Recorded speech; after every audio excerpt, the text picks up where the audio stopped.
Good evening. I'm Shakura Adamafanian, Chair of the Board, and I'd like to welcome you to our April Board meeting. I'd like to begin by welcoming my fellow board members, Vice Chair Michelle Yan, Secretary Maura Marino, Treasurer Carissa Stanley Beatty, Board Member Leah Crucy, and Board Member Jim Sandman. Jim is joining us virtually this evening. Board Member Tony Williams will not be in attendance and will be voting by proxy. Before we begin, I'd like to take a moment to acknowledge the recent passing of Darren Woodruff. Darren served as a dedicated member of this board from 2009 to 2018 and as chair from 2016 to 2018. During his tenure, he led with integrity, thoughtfulness, and a deep commitment to students and school quality. His leadership shaped the direction of this board and strengthened the foundation we continue to build upon today. We are grateful for his service and extend our sincere condolences to his family and loved ones.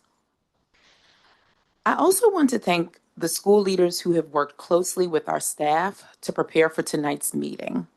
We recognize the significant time, effort, and collaboration that go into developing amendments and supporting these reviews, especially as we come together for a full agenda and what may be a really long meeting.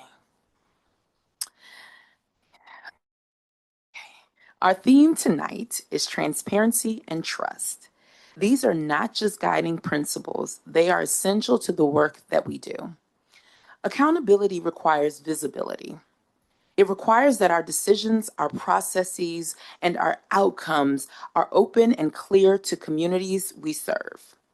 Trust is built when people can see how and why decisions are made, and when we hold ourselves to the highest standards. This evening, we will discuss the charters of 3 schools. This is an important responsibility and an opportunity for us to focus squarely on school quality, on whether these schools are delivering strong outcomes for students, and operating in a way that reflects our shared commitment to transparency and accountability.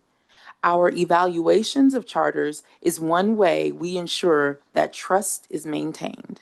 With that, I'll turn it over to Dr. Walker Davis to give brief remarks. Thank you, Chair Adamafanian, and good evening, members of the board. Continuing with our theme of transparency and trust, I want to share how we are working to make information accessible and decisions explainable. We aim to make as much information as possible available through our website and in our board meeting materials. We also publish blogs that explain our processes and oversight work in clear, straightforward ways. And we highlight the people and students who bring this work to life across our social channels. For example, you can find one-pagers outlining our review and renewal processes on our website under the Charter Reviews and Renewals page. These resources are designed to make our work more understandable and accessible to the public.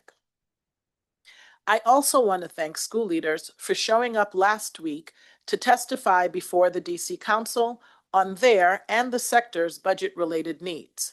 Your advocacy and engagement are critical in ensuring that the needs of students and schools are clearly communicated. I want to commend Mayor Bowser for her continued commitment to public education. It is an achievement to increase education funding in good times. It is a real triumph to do so when times are more challenging. Given the year the district has had, I am grateful for the mayor's decision to prioritize a 2.55% increase in the uniform per student funding formula. At the same time, I wish the mayor's budget had run all school funding through the uniform per student funding formula. I stand with charter school leaders on this point, and I shared that perspective in my testimony on Friday. Turning to tonight's agenda, we will also hold a public hearing on 2 policies, the school expansion policy and the school reorganization policy. We held a roundtable on the Aspire policy. In addition, we will open the Aspire policy and technical guide and the Charter Goals policy for public comment. We are also excited that more than 20 schools are adopting Aspire as their charter goals. This reflects a strong interest in clear, meaningful measures of school quality and a shared commitment to continuous improvement. These moments of engagement are an important part of how we build transparency and strengthen trust in our work. Thank you, and I look forward to a robust discussion ahead. Thank you, Dr. Walker Davis. At the beginning of every board meeting, we reserve time to hear testimony from members of the public who signed up to speak. Each speaker will have 2 minutes to speak. Public officials may speak for up to 5 minutes.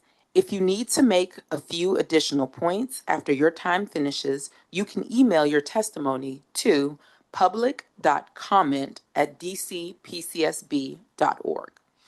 If you would like to register to speak or submit written comment, please visit our website at dcpcsb.org under the Public Comment tab. You can also email comments to public.comments@dcpcsb.org or leave voicemail testimony by calling 202-328-2660 and selecting option 2. All submitted comments are available on our website. As I call your name, you will be promoted from the attendee pool and unmuted. Let's hear first from Prashant Chowdhury. And again, my apologies if I mispronounce your name. You will have 2 minutes to speak. Okay. All right. Prashant, once you are here, just wave your hand so that we can make sure that we can get you in.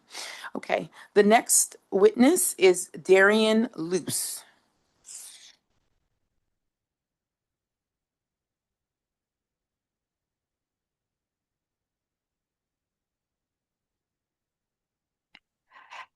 My name is Darian Luce. I'm a parent at Mundo Verde Cook Campus, and I'm here to strongly support its renewal.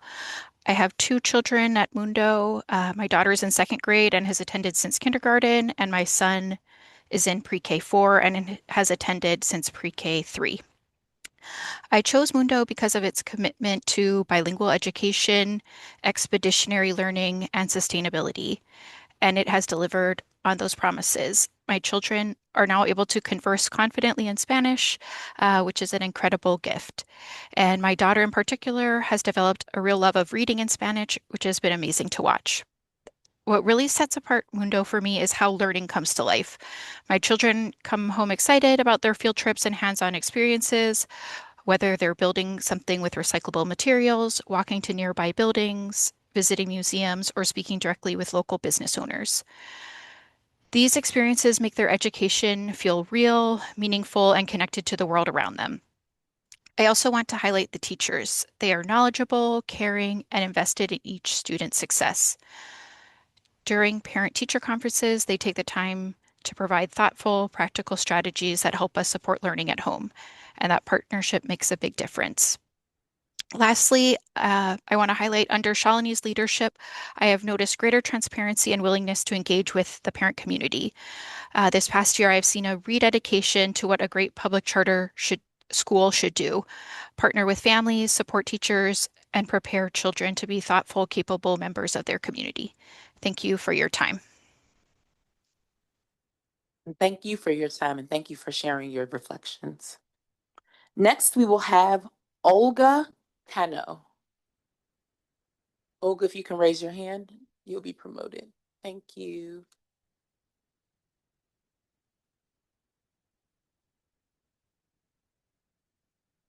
Welcome, Olga. Good afternoon, members of the board. My name is Olga Cano, and I am a parent of 2 children at Mundo Verde, Calle Ocho, a 2nd grader and a 4th grader. Our 2nd grader has an IEP and requires additional academic, physical, emotional, and mental health supports. Like many families navigating special education, we have experienced challenges, particularly around ensuring that staff had the appropriate certifications to support a medically complex student. What stood out to me, however, was not just the challenge itself, but how the school responded. Mundo Verde partnered with us to advocate for solutions, and together we uncovered that this was not an isolated issue, but part of a broader systemic gap across DC. The school's willingness to engage, learn, and push for change alongside families made a meaningful difference to us and to the broader school network. Since then, I have seen continued efforts from the school to strengthen its special education model, working towards more inclusive, responsive systems so that every child, regardless of need, has the opportunity to thrive. Today, both of my children are thriving at Mundo Verde. Both are growing academically, socially, and emotionally. As a family where Spanish is our first language, Mundo Verde's commitment to bilingual education is intricate to our children's cultural identity. According to data from OSSI and DCPS, fewer than 20% of public school students in DC have access to dual language or immersion programs, despite significant demand. At the same time, research shows that students in dual language programs often meet or exceed grade level benchmarks in English literacy by middle school, while also achieving biliteracy. Additionally, the school's academic model, grounded in environmental sustainability help nurture the kind of environmental conscious and civically engaged leaders we so urgently need today. No school is without areas of growth, but Mundo has demonstrated to be a leader in this area. To the leadership of Mundo Verde, gracias por su compromiso, and to the board, thank you for your time and consideration. Thank you so much, Olga, for sharing your perspective. Thank you so much. Okay. Next, we will have Marina Gutierrez.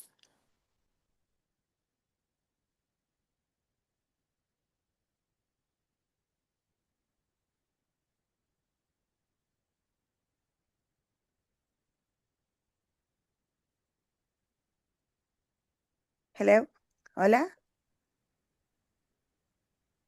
Sí se escucha. Ok. Buenas noches, miembros de la Junta. Mi nombre es Marina Gutiérrez. Soy maestra de quinto grado de Calle 8 y he enseñado en Mundo Verde casi 10 años. I just want to confirm that everyone can hear the translation. If you could give me a thumbs up. Great. Good evening, members of the board. My name is Marina Gutierrez, and I have taught at Mundo Verde for nearly 10 years. Lo que comenzó como una visión joven es hoy un ecosistema vital de estudiantes de DC. A través del bilingüismo, la sostenibilidad y el aprendizaje expedicionario, nuestros alumnos descubren un verdadero amor a aprender. Se ha comprobado especialmente el crecimiento del lenguaje y matemáticas en nuestro plantel de Calle 8, que fue la primera promoción de quinto grado el año pasado. What began as a young vision is now a vital ecosystem for DC students. Through biliteracy, sustainability, and expeditionary learning, our students discover a genuine love for learning, proven by the impressive growth in language arts and math at our Calle Ocho campus for our first fifth grade promotion. He sido testigo de cómo Mundo Verde ha evolucionado hasta convertirse en una próspera red de multiplanteles educativos. Una clave de este crecimiento es la colaboración de nuestro sindicato del personal de Mundo Verde, debajo de DC Acts Local 1927, como la primera escuela charter sindicalizada de DC. Impulsamos este movimiento y ahora incluye sindicatos de otras escuelas, como Breakthrough Montessori, DCI, Cap City, y nosotros Mundo Verde como charters, representando más de casi 4,000 estudiantes.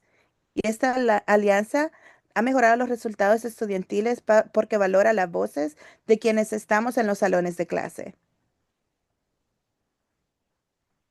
You're muted. Thank you. I have witnessed Mundo Verde evolve into a thriving multi-campus network.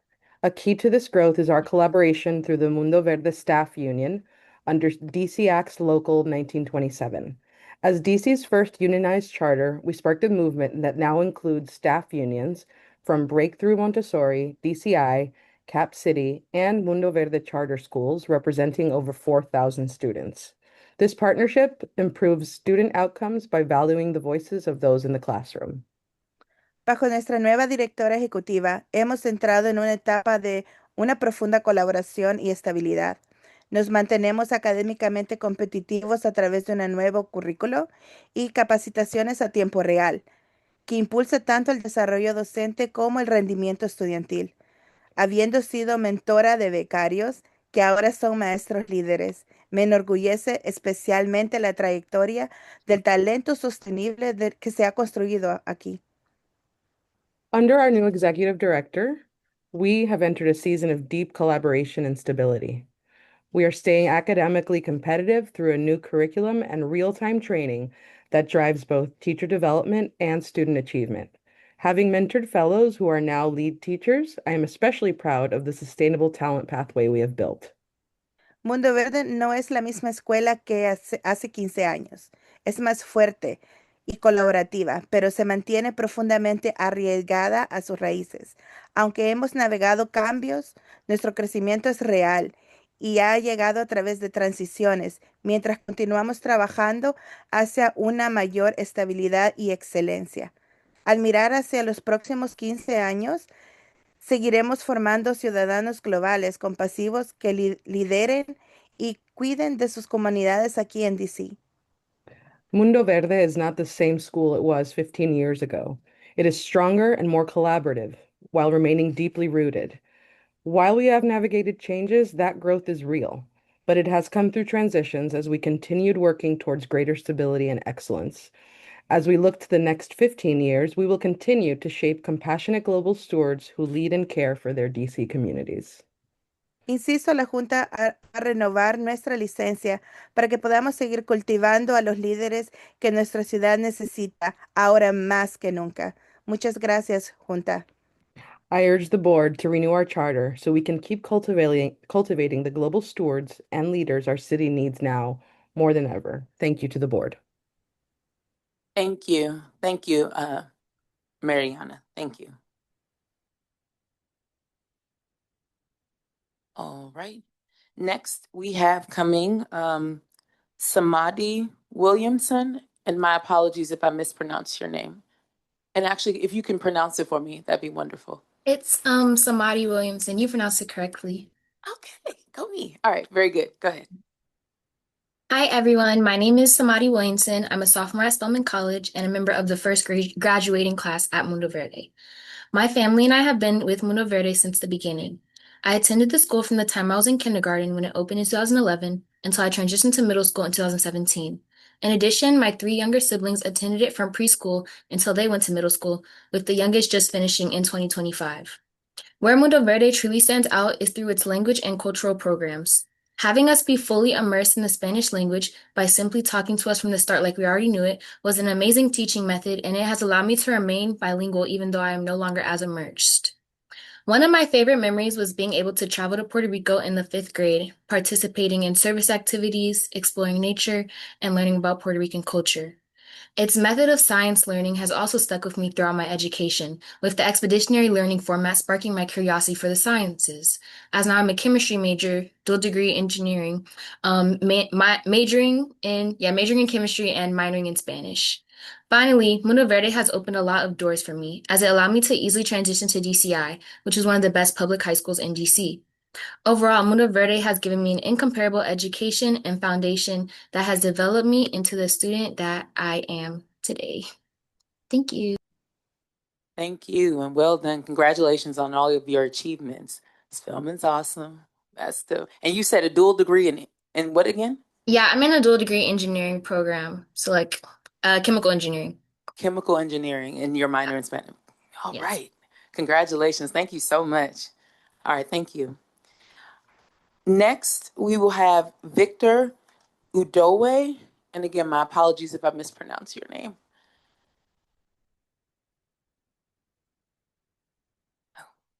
Hello, Victor, you may begin.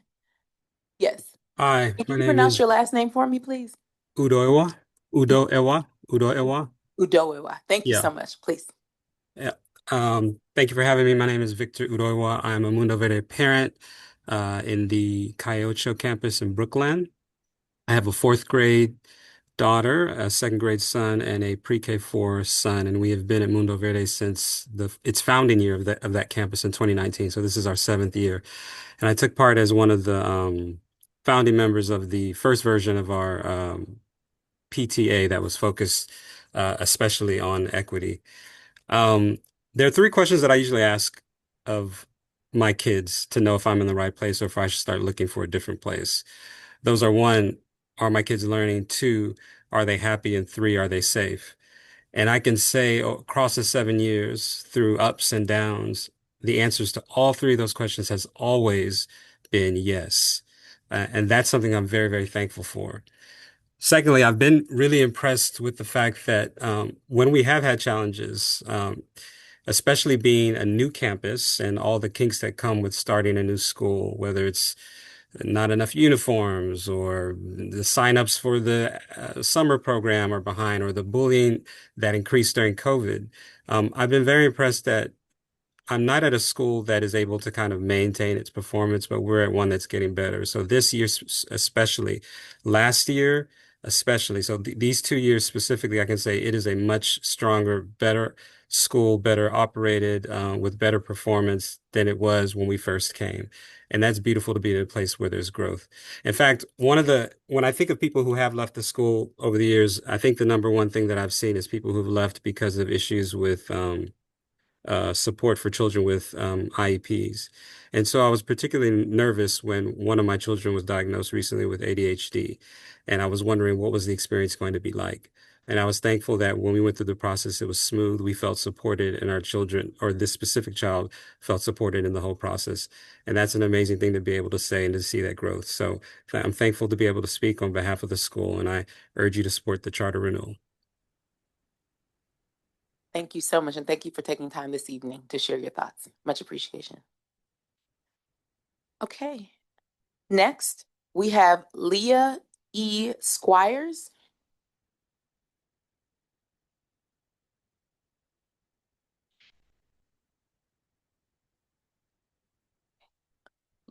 Leah, you may begin. Okay, thank you. I missed the little blip. I don't know. My camera does not seem to be working. Is that okay? No, that's perfectly fine. Okay, I apologize for that. I'm not sure what's happening with this computer.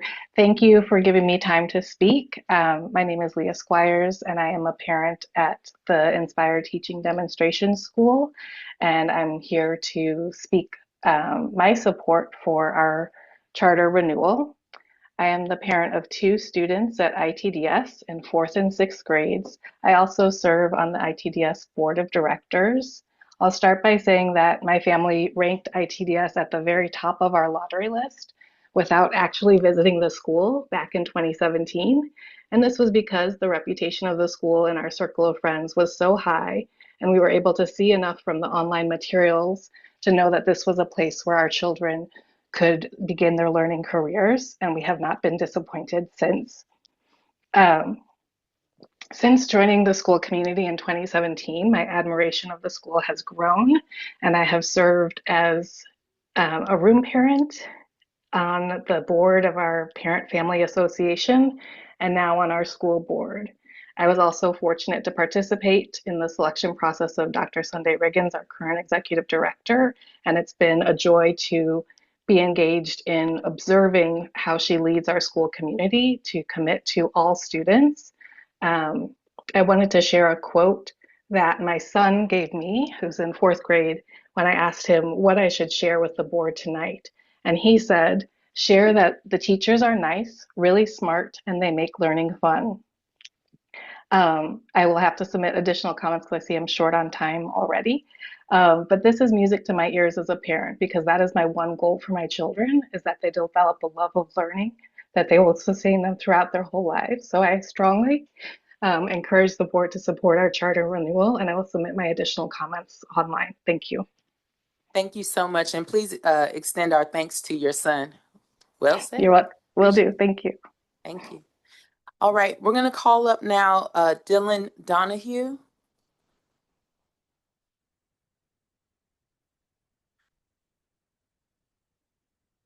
Dylan, you may begin. All right, 1 second. Okay. Oh, hold on. My camera's dirty. Okay. My name is Dylan Donahue. I attended Inspired Teaching School from kindergarten to 8th grade. I graduated in the first class that graduated from middle school in 2022. I'm currently a senior at School Without Walls, and I will be attending a 4-year college in the fall. I'm still incredibly grateful for my valuable experiences at Inspired Teaching, starting with the fact that their deep dive learning on project-based work and their hands-on style, especially with the multiple teachers that they'll have in the classroom at all times, allows students, including myself, to immerse themselves in their topics and especially because they spend, at least in my 8th grade year, we spent a long time on specific projects, which allowed us to take a deep dive into things that we were genuinely interested in. And like the last parent just said, it allowed me to develop a love of learning that I'm very, very grateful for. And in addition, I felt that a lot of the teachers at Inspired Teaching were very, very positive to me and supportive, trying to let me grow on my own independently instead of steering me into one way or another. I felt like the ability to explore my own creative means was very grateful to me. But I feel like the most important part was the people that I met. They honestly, a lot of them are some of my lifelong friends that I'll probably keep for a long, long time. We're all coming back together to celebrate our graduation in about a month. And I'm very looking forward to that. I'm very, and I feel like a lot of them they're all very nice to me. And they were all very caring for me, and they showed all kindness. And I really think it reflects the type of social standards that the school keeps us to. They have the 4 I's: intellect, inquiry, imagination, and integrity. And I think that it really reflects on its students. And it taught me to treat everybody equally, and to give everybody a chance. And I'm very, very, very grateful for my 9 years at Inspired Teaching. Thank you all. And thank you, Dylan. I appreciate you coming this evening. I'm sure you're very busy. Thank you. Congratulations on reaching your senior year. Good luck to you next year. And again, thank you for sharing your thoughts. All right. Thank you. Awesome. Thank you. All right. Next, we will have Rebecca Ain. Did I say your last name correctly? Oh, you're on mute. Yep. You said it correctly. Okay. Please, by all Thank means, you so much. Finding my correct tab. Okay, my name is Rebecca Ain. Good evening, everyone. I am assistant principal of ELA in 5th and 6th grades at the Social Justice School here in Fort Totten. I'm here to speak in support of SJS's proposal of our permanent facility. My story began at SJS in 2020 as one of its founding teachers. From the beginning, I was drawn to the people and the purpose, and that has stayed true these 6 years. We started in the middle of the pandemic, our professional development starting online with 12 or so little boxes on the Zoom screen. We then united in person, covered in masks, and still doing everything imaginable to build community among staff, students, and families. From the beginning, we built community wherever we were, whether online or the first floor of Rocket Chips building or in parks around the city for community crew gatherings with families. Year 2, we moved upstairs in Rocket Chips building. That's when we built community and, of course, fostered learning across slightly larger staff and student body, covering 5th, 6th, and 7th grades. So we have been crew wherever we are, but space has had an impact. When we were in the Rocket Ship building upstairs, years 2 through 4, we had ample space for our liberatory design lab for students to create and design, cornerstone of our model. And then came what we lovingly call the wilderness years. That's when we were tasked with building and sustaining community without a physical home. When we moved out of the Rocket Ship building, I remember thinking and sharing with the team, all we have is us. And that was true, back to the people and the purpose. And yet our wilderness years have been a challenge, one we have stepped up to meet, but challenge regardless. We have made a school home out of modular classrooms and the generosity of the Impact DMV Church, but this has meant strain on time and capacity. It has also revealed the true resilience, ingenuity, and creativity of our staff. In modular classrooms, our LDL space has been a space of art, creation, and activism. In the space of a church basement, our athletic director, who has been with us since year 2, has launched multiple new sports programs, including volleyball, soccer, boxing, and flag football. It has been strong and powerful, fully embodying, see my time is up, the Ujima spirit. And yet, just I'll close with, to have the space of a new building for students, to have a space that matches their potential, that's the dream. We really want to bring our learning and programs alive without the limitations of space and operational challenges. And I believe that our community deserves this dream. We're resilient, creative, and resourceful beyond measure. I apologize. Yes, if you could please submit the rest of your comments. But thank you so much. Absolutely. Thank you. No problem. Okay. Next, we will call Kelly Yukon. Ukun. Say it again, please. Ukun. Uku. Thank you very much. No problem. Welcome. Welcome. Thank And you. you may begin. Thank you. Thank you. Good evening, Chair and members of the board. My name is Kelly Okunin. I'm a teacher at Mundo Verde and current president of DCAC's Local 1927, where we represent nearly 700 unionized educators across 4 charter schools serving over 4,000 students.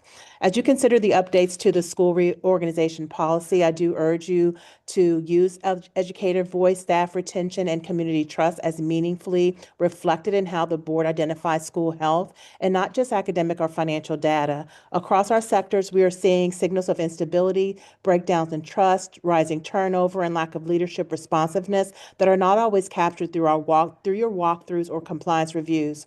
From multiple leadership transitions at Mundo Verde, who is awesome and absolutely stable, and please renew their charter, to the vote of no confidence at DCI that was organized by staff, families, and students.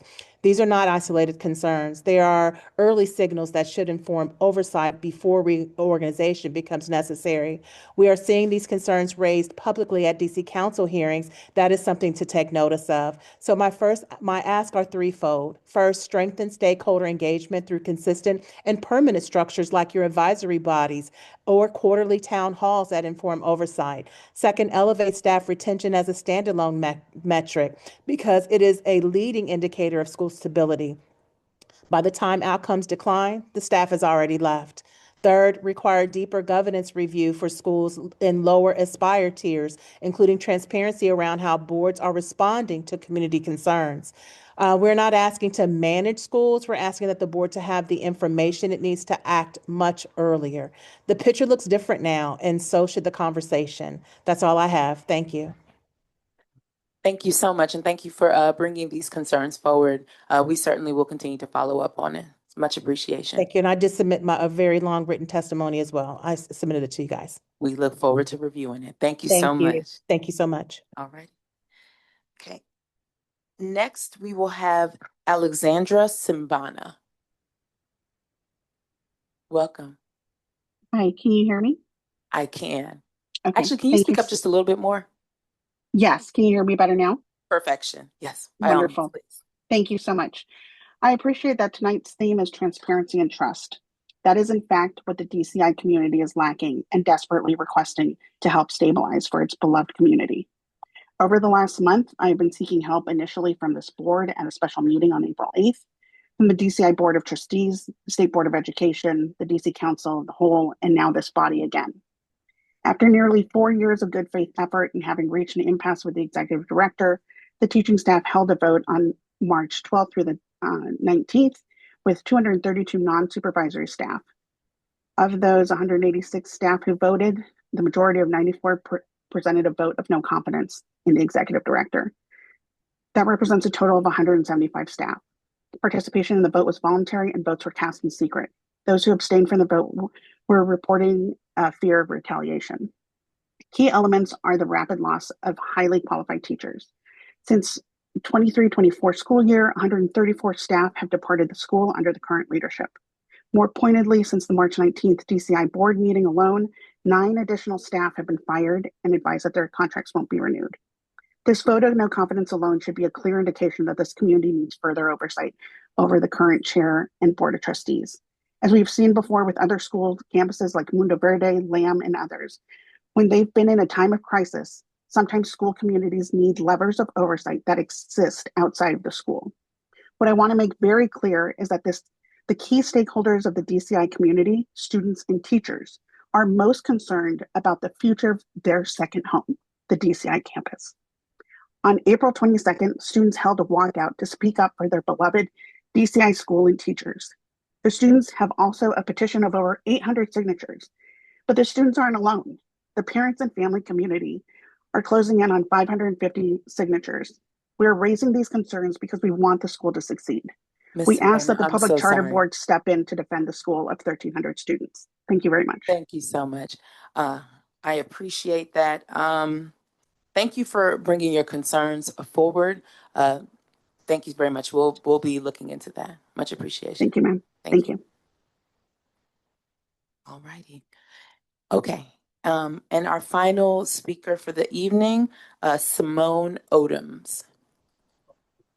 Good evening, everyone. Good evening. My name is Simone Odoms, and I am speaking on behalf of the Social Justice School.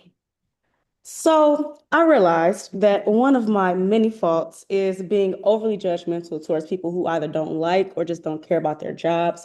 But what life and my therapist have been teaching me is that that is very much an act of privilege.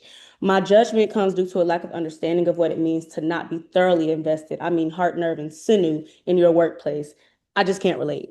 I joined the social justice school family going into my second year of teaching, still wet behind the ears, and all I had was my best, which oftentimes didn't feel like enough. But I'm so deeply grateful that they saw in me the spark that I almost doubted in myself.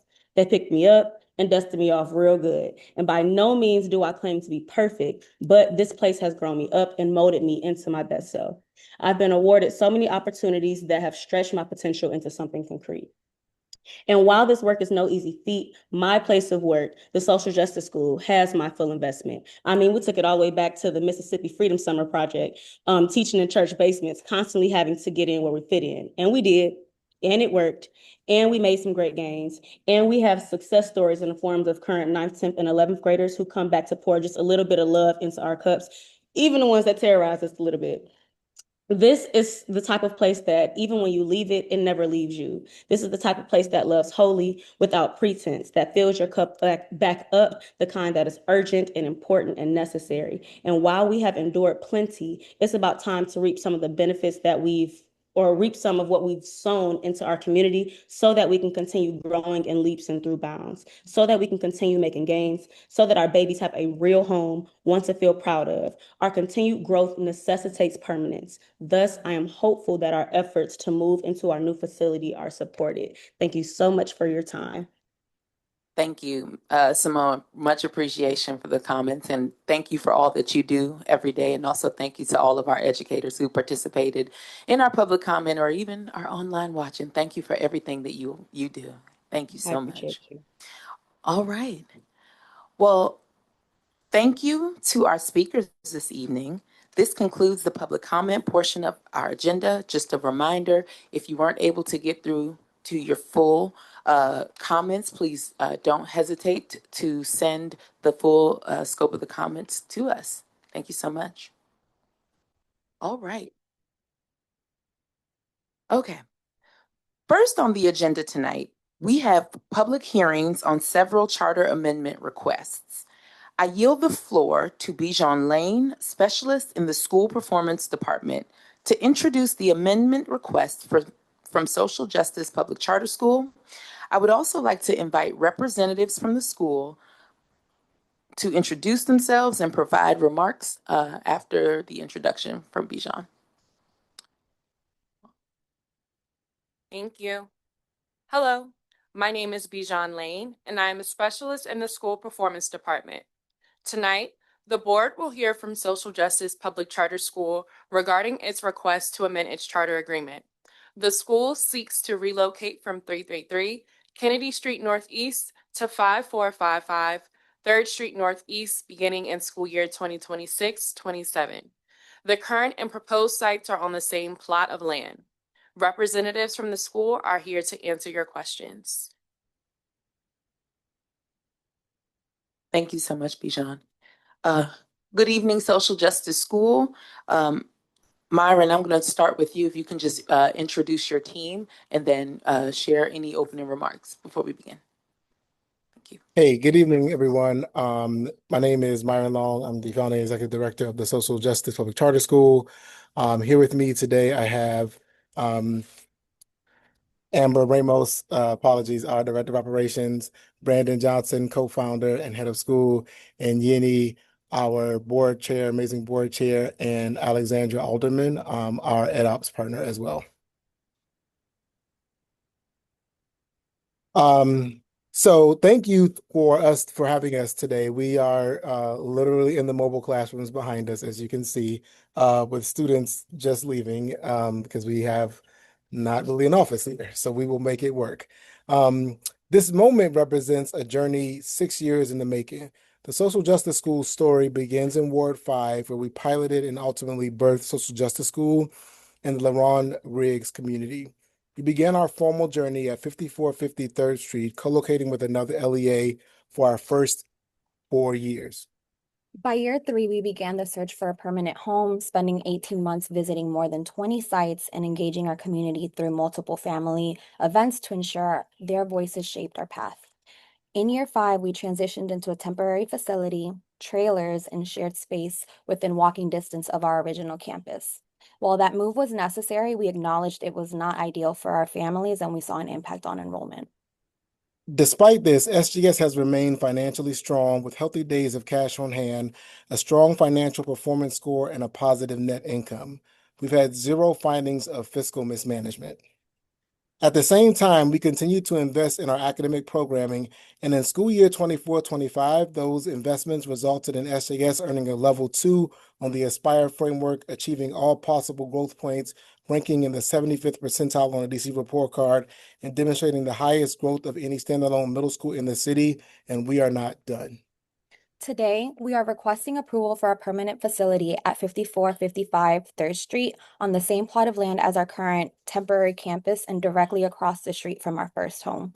This is not just a location, it is a return and a commitment to the community that has supported us from the beginning. That support is evident through years of letters from elected officials and community members. To date, we have seen an increase in both the number of total applications and the number of applications that have ranked SJS as number 1.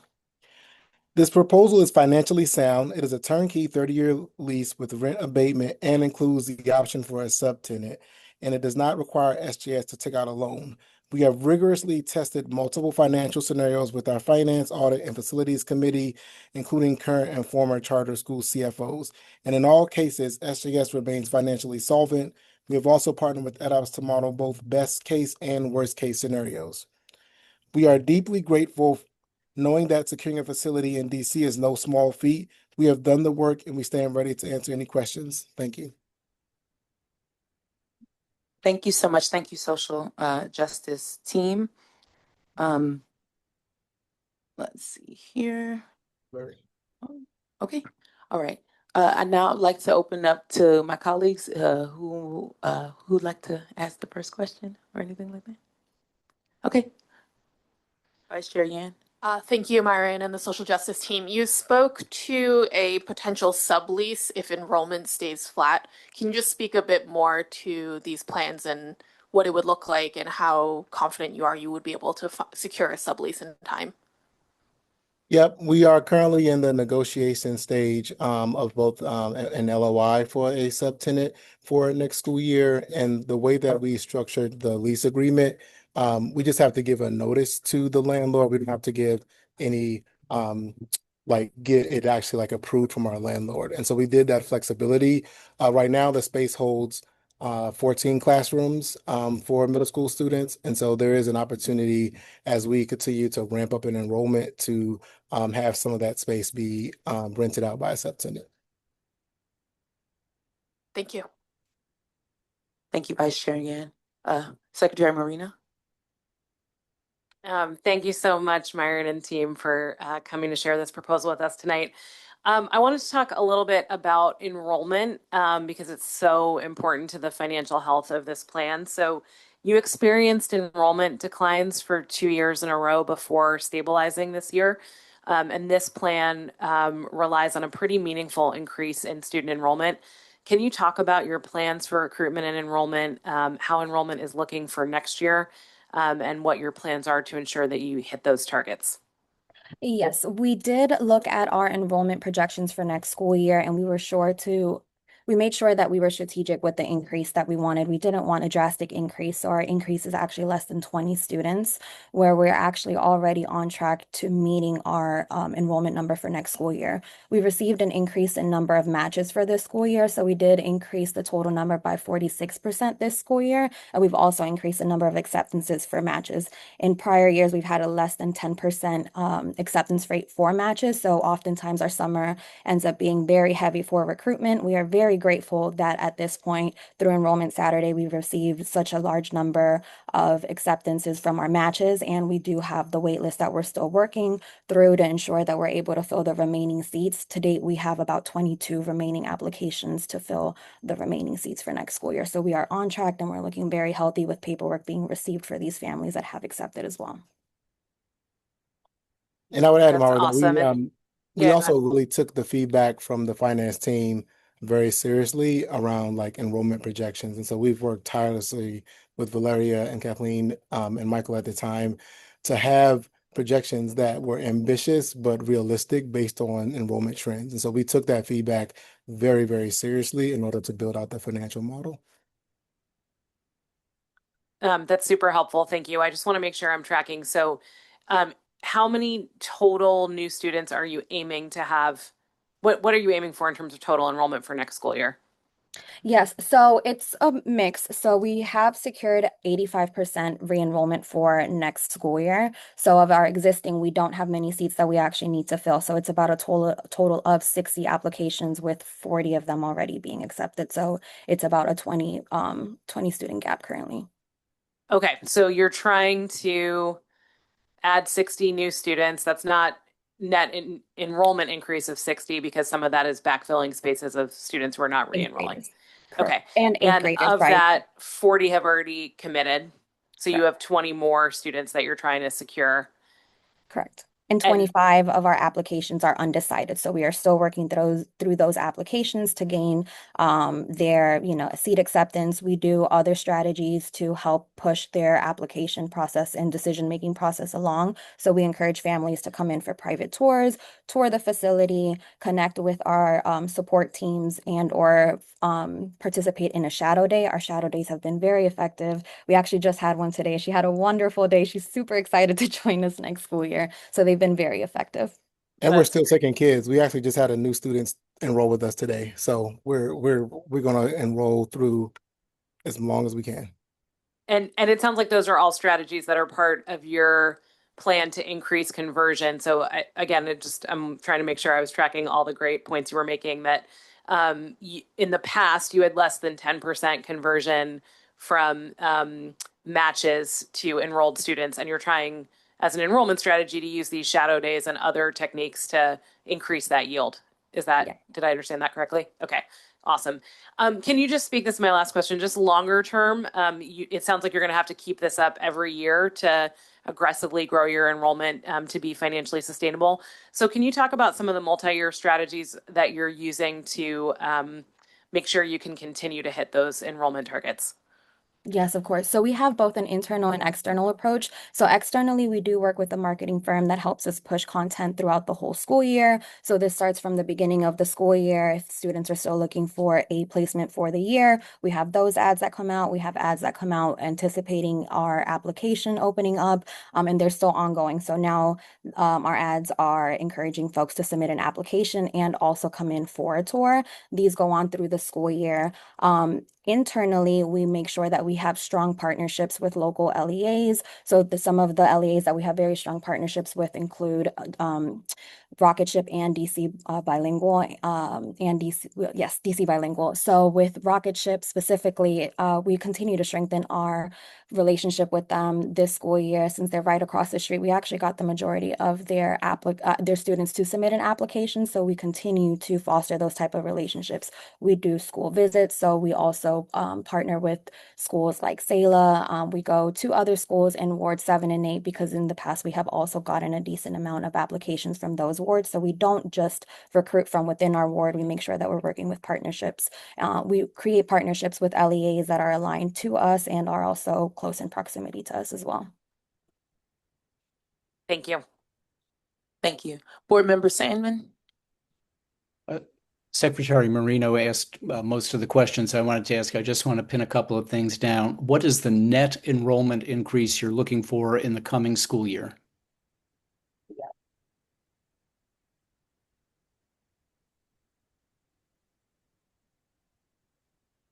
$38. And you think you're on track to do that? Yes. What is your projection for the following school year? Following school year. The net increase.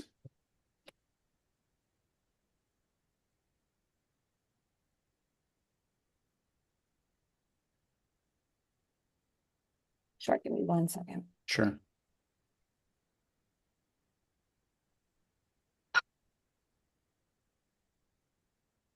I can jump in. It's actually 14.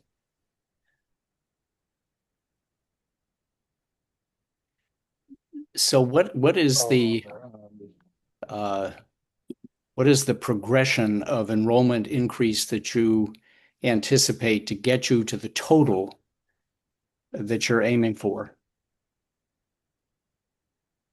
Sounds like you're moving down from the school year that starts this fall to the in terms of the enrollment increase you're aiming for in the following year. What do the out years look like?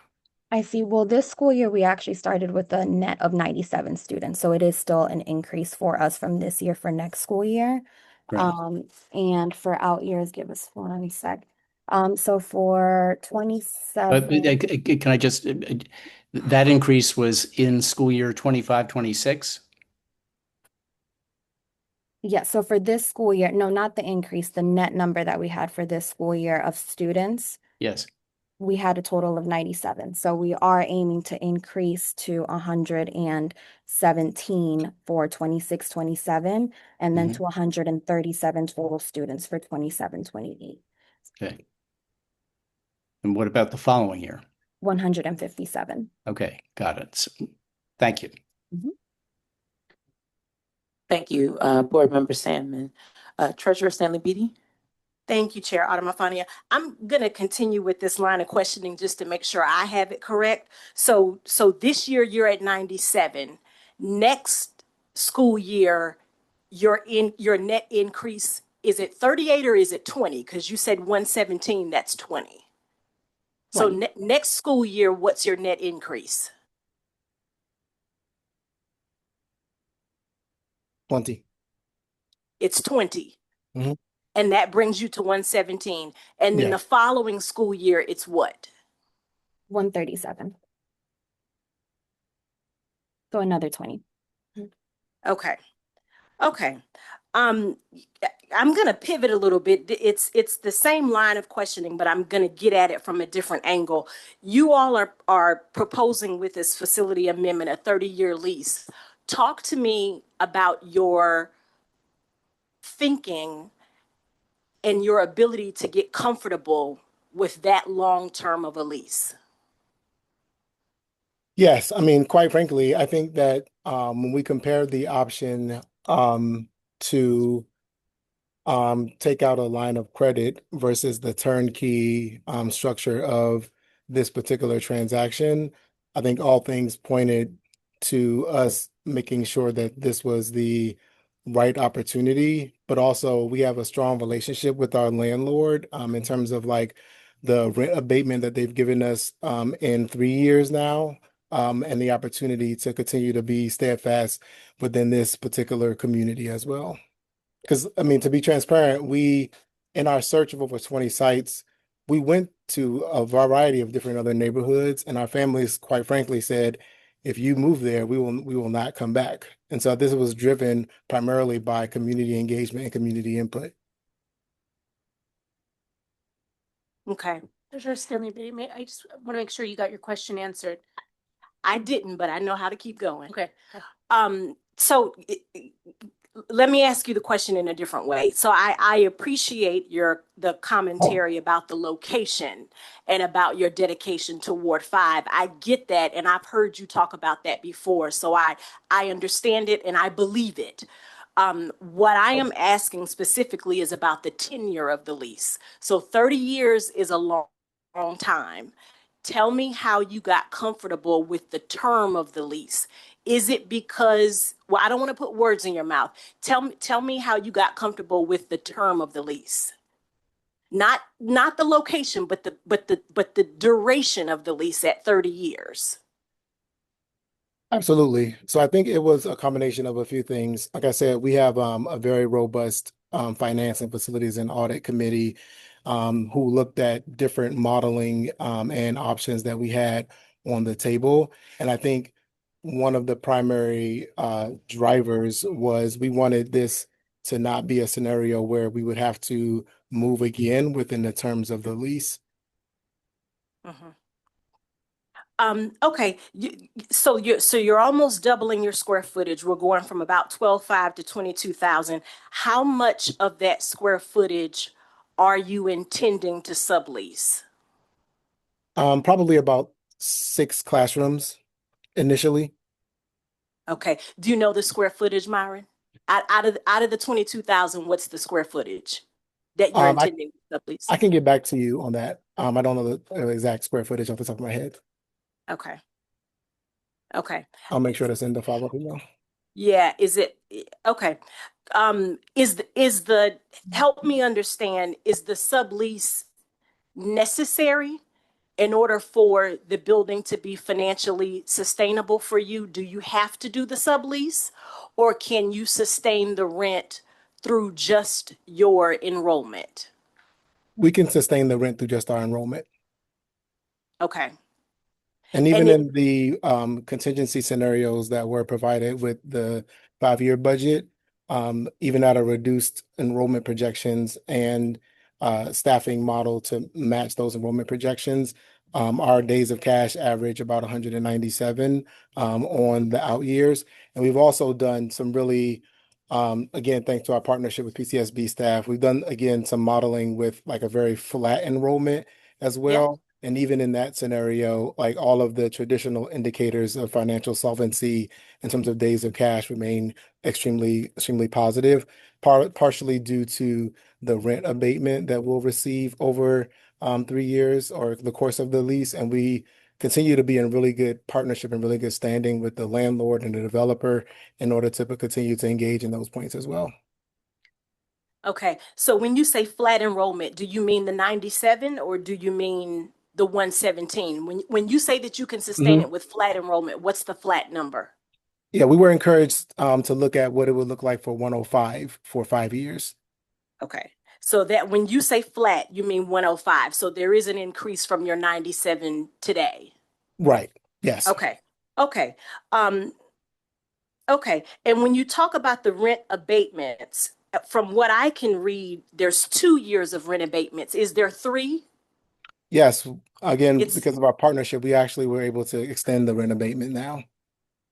okay. So I think your first year it was 8 months, your second year was 7 months. What's the third year of rent abatement?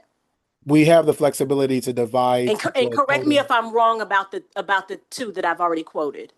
Oh no, you're correct in what we Okay. submitted because at the time that we submitted our application and the 5-year budget, we had not renegotiated, but we since have been able to Yep. renegotiate. And so in our renegotiation conversation with the landlord, they allowed us to take the 15 months and spread it out over a time that is aligned more to our modeling. So it's still 15 months, but instead of like 8, 7, it could be broken up into a variation of that over 3 months versus over two years. I don't understand what you just said, Myron. Okay, so how do you have 3 years of abatement or do you have 2 years of abatement or do you have 15 months? We Tell have me what 15 you just months. said. We have Okay. 15 So months that we can disperse over a time period within 3 years that is best aligned to our financial modeling. okay, so the abatement itself is 15 months. That's what Yes. you're saying. Yes. Okay. And then you can allocate the 15-month abatement over a 3-year period. Yes, that's what we're saying. Yes.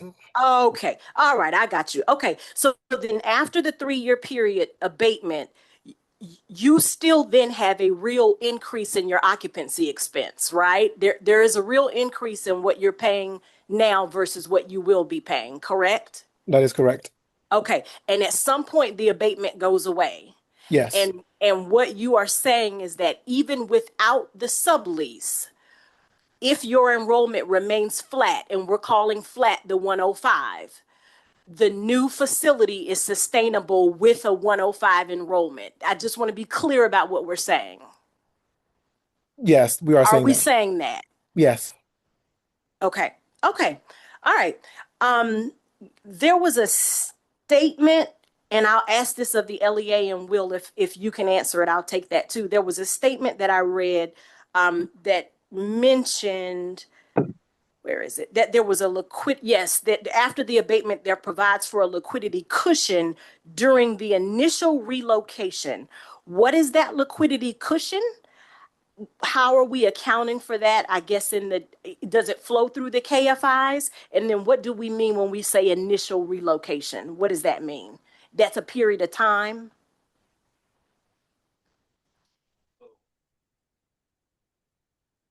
You got me. Yep. Are you stumped? Yeah, I'm not tracking exactly. Okay. Yeah.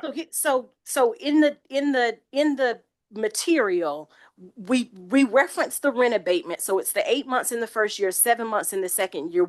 I understand why we don't have the third year, but then we note that provides a liquidity cushion during the initial relocation. Right. I just want to understand what that means. The way I think we're saying it, like in the first years that when they relocate, Yep. they have that immediate cushion that they, as Myron said, that they can spread that out. They can access that abatement over the course of those 2 years. So they have that abatement cushion when they first move into the new space. Then the access to the abatement goes away, and they need to continue to work through a long-term plan. Mm-hmm. The school's hope and projection is with increased enrollment, but if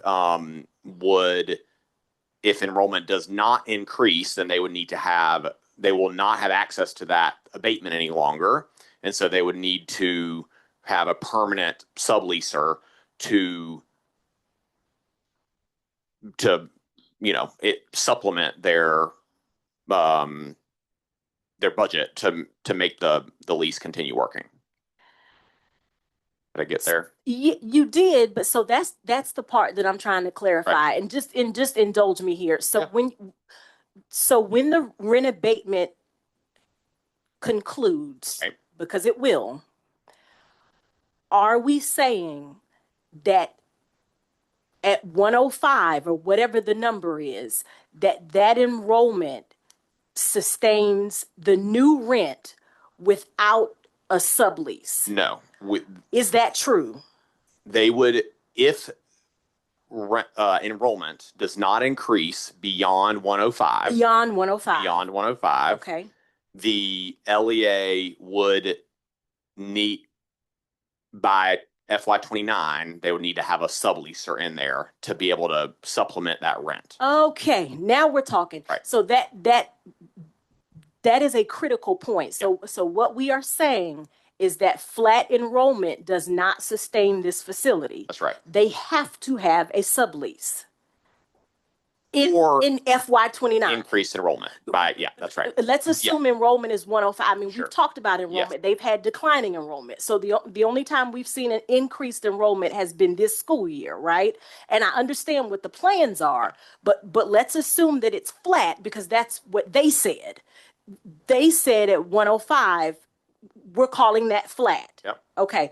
So I want to get back to, and it's fine if we don't have it right now. I'm assuming we will talk about this again, or I should clarify, when we see this again, will it be on consent or will we be able to have a discussion?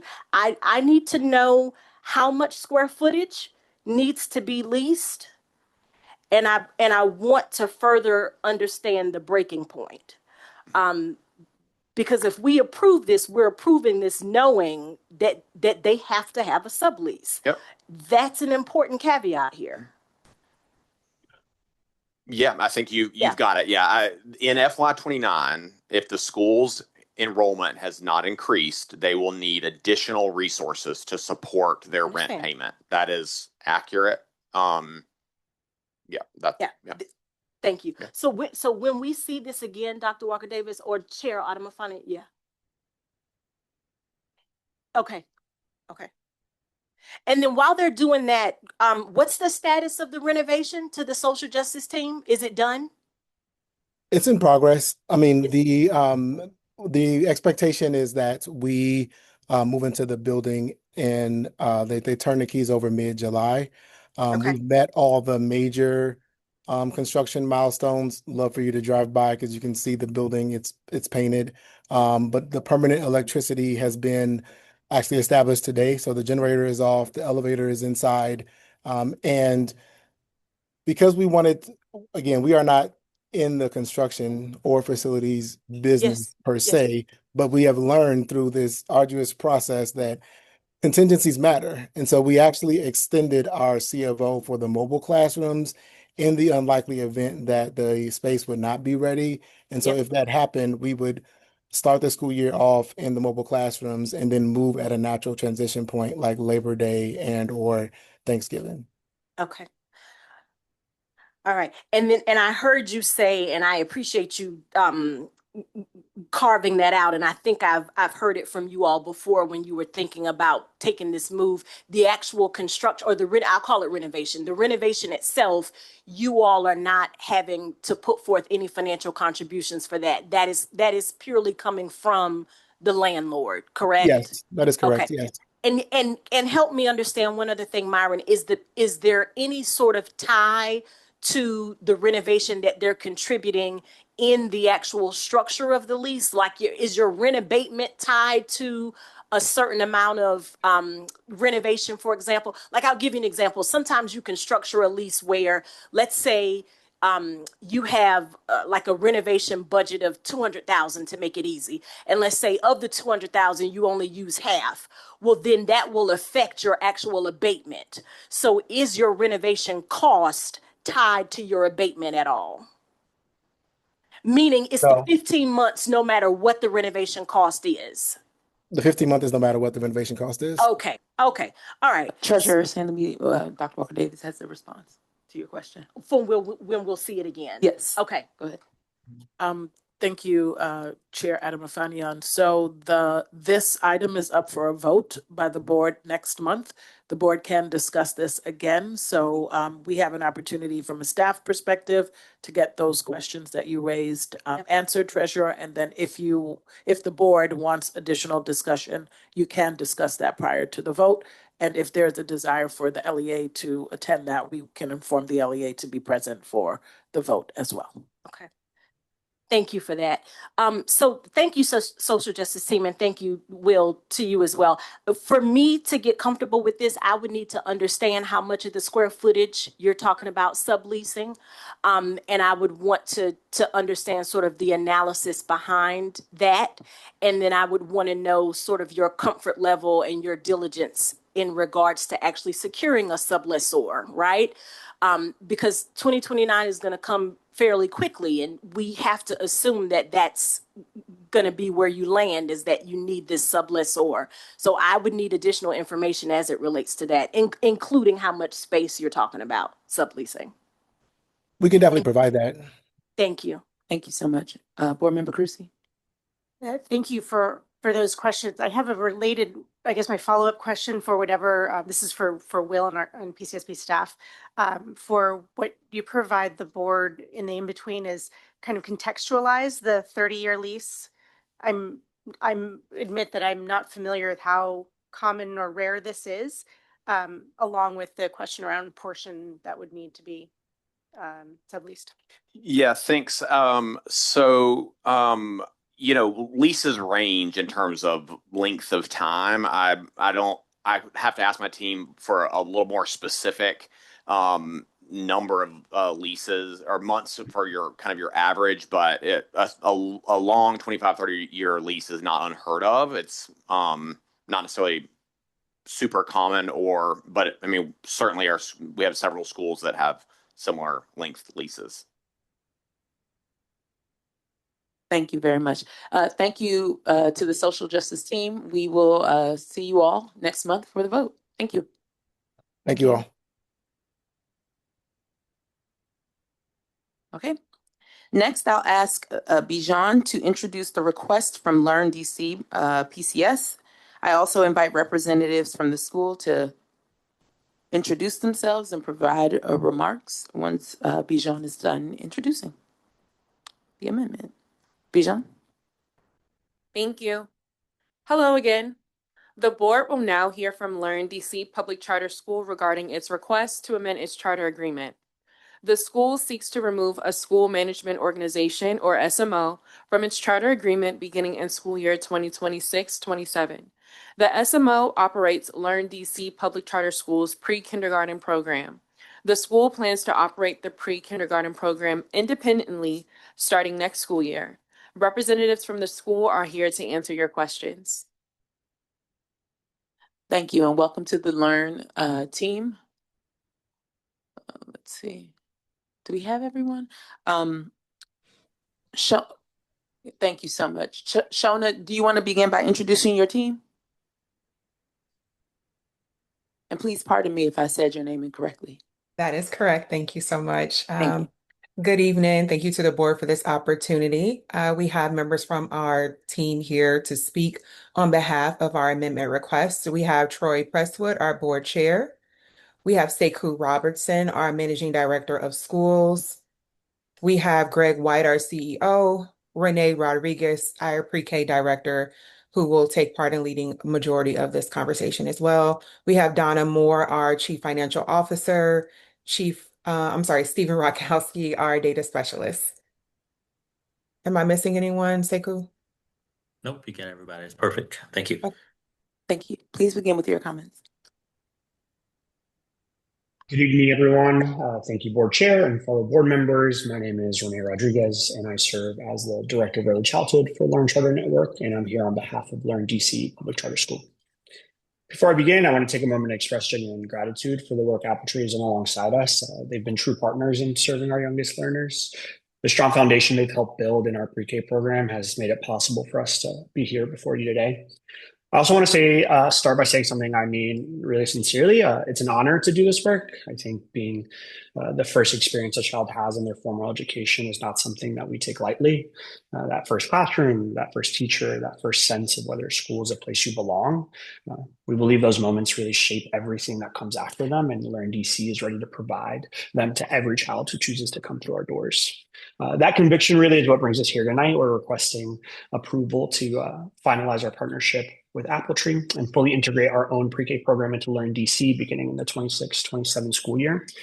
Let me speak directly to the three areas I know that are really important to you all. The success of our pre-K model in Chicago and Illinois, the governance structure we're establishing, and how we're implementing the transition in-house. As for our track record, Learn's operated pre-K programs in Chicago and Lake County for over a decade now.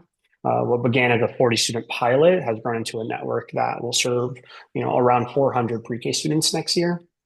We're proud of what we've built. Our instructional model is anchored in creative curriculum, obviously a play-based curriculum. It's supplemented by Heggerty for early literacy and Eureka Math for early numeracy. Instructional coaches and leaders work directly alongside teachers in the classroom, providing really consistent and embedded support that's grounded in class and strengthens our practice over time. And we have incredible internal longitudinal data that shows that students who attend Learn pre-K, not any pre-K, but our pre-K, significantly perform peers that did not, as measured by every tangible metric, teaching strategies gold, MAP, IR assessments, with gains that persist well into elementary and middle school. These are children who arrive into kindergarten more prepared, more confident, and ready to access everything that their education has to offer. We've built that, and we're excited to build something even better here in DC. As you've seen through our recent review, our school has shown really strong academic progress and has really a ton of momentum going forward. And we feel really ready to build on that through this early childhood alignment. To support it, under our proposed governance structure, we'll have a dedicated vice principal that will oversee both early childhood and early elementary grades, creating clear accountability and intentional alignment across those early years. Our principal and instructional coaches will support the pre-K teachers directly as well, really, again, grounding their practice in both early childhood best practices and then school-wide instructional priorities. And then at the network level, I'll provide specialized oversight and guidance to make sure that we're meeting the highest level of standard for all of our students. The board will maintain oversight through regular reporting on enrollment and program implementation and academic outcomes. And the board's academic achievement committee will receive consistent updates on all operational and academic areas as well. This is really about ensuring that from a child's very first day, they're not merely adjacent to the Learn DC community, they're at the center of it. In regards to implementation, we've been really thoughtful and deliberate through every step of the way. We formally notified Apple Tree of our decision in December 2025, informed families in January, and we've been hosting town halls ever since to keep families informed, heard, and really confident in the transition. Board Chair Presswood met with the commissioners of ANC 8D and members of the local community about the charter amendment as well. And our school leaders are conducting really structured learning walks alongside Apple Tree leaders to ensure that the continuity to ensure continuity through the end of the partnership, and that all required compliance processes are completed well before the partnership formally concludes in June 26. We're not really building capacity while transferring responsibility. The capacity already exists. The families that choose Learn DC place an enormous amount of faith in us. They deserve a pre-K program that's fully ours to stand behind, fully aligned with our values, and fully committed to being the first experience that sets up a child for a lifetime of success. We're not asking the board to take a leap of faith. We're asking you to look at what we've built and look at what our data shows and trust that Learn DC is ready to run a thriving early childhood program here in Washington, D.C. We respectfully ask for your board's approval of this governance amendment, and thank you. Welcome any questions. Thank you so much. We'll begin with Board Member Crucy and then wrap up our questioning with Secretary Marino. Thank you so much for coming before us today. My question, I have two-part question. First is familiarity with the within your school community. Can you share with us what kind of process you've gone through and how familiar your school community is incoming and already there with this change? And then second part here, can you walk us risks and challenges to making this change? Sorry, like halfway through your question, it cut out. Can you repeat that again? I could tell. Did you hear the first part? I heard the first part. The first part is about how well are they? Yep. Mm-hmm. And the second part was, can you share with us what some of the risks and plans to mitigate the risks of making this change? Had an expert outside operator for a number of years, and now you will not. Can you walk us through that? Thanks. Yeah, totally. Families honestly are incredibly excited about the change, right? I think during town halls, we've seen a ton of really positive support. We've tried to really think of families as partners in that work, making sure that they're able to tell us what was the best parts, what were the hardest parts of sort of, your early childhood experience as you transition. And that's been really enlightening. I think, when we look through our enrollment numbers, which, we're 4 months out of announcing that transition. So enrollment had happened significantly after. Already we've got a wait list that's 60 kids over, what we can hold, right? There's a clear demand for the work. And again, families really value that work that principal person has done. And the thought that early childhood is going to be, one school, one space is something that they've been really thriving for. I think when you think about the challenges, again, there's a ton of gratitude for Apple Tree. When we hired, one of the concerns initially was this idea of like, hey, who is the expert in the building? And we were able to hire a vice principal that had over 12 years of early childhood experience and a former early childhood school leader who is incredibly excited to be able to see through that early childhood into early elementary transition, which can be really difficult, right? Going from a completely play-based curriculum to going into kindergarten and first grade can be really hard. So someone having to really shepherd that through, I think it was huge. And was something that we identified really early. That was like, who's going to be the person? And then we're able to fill that gap right away. And so really thinking through that was one of the challenges that we tried to address.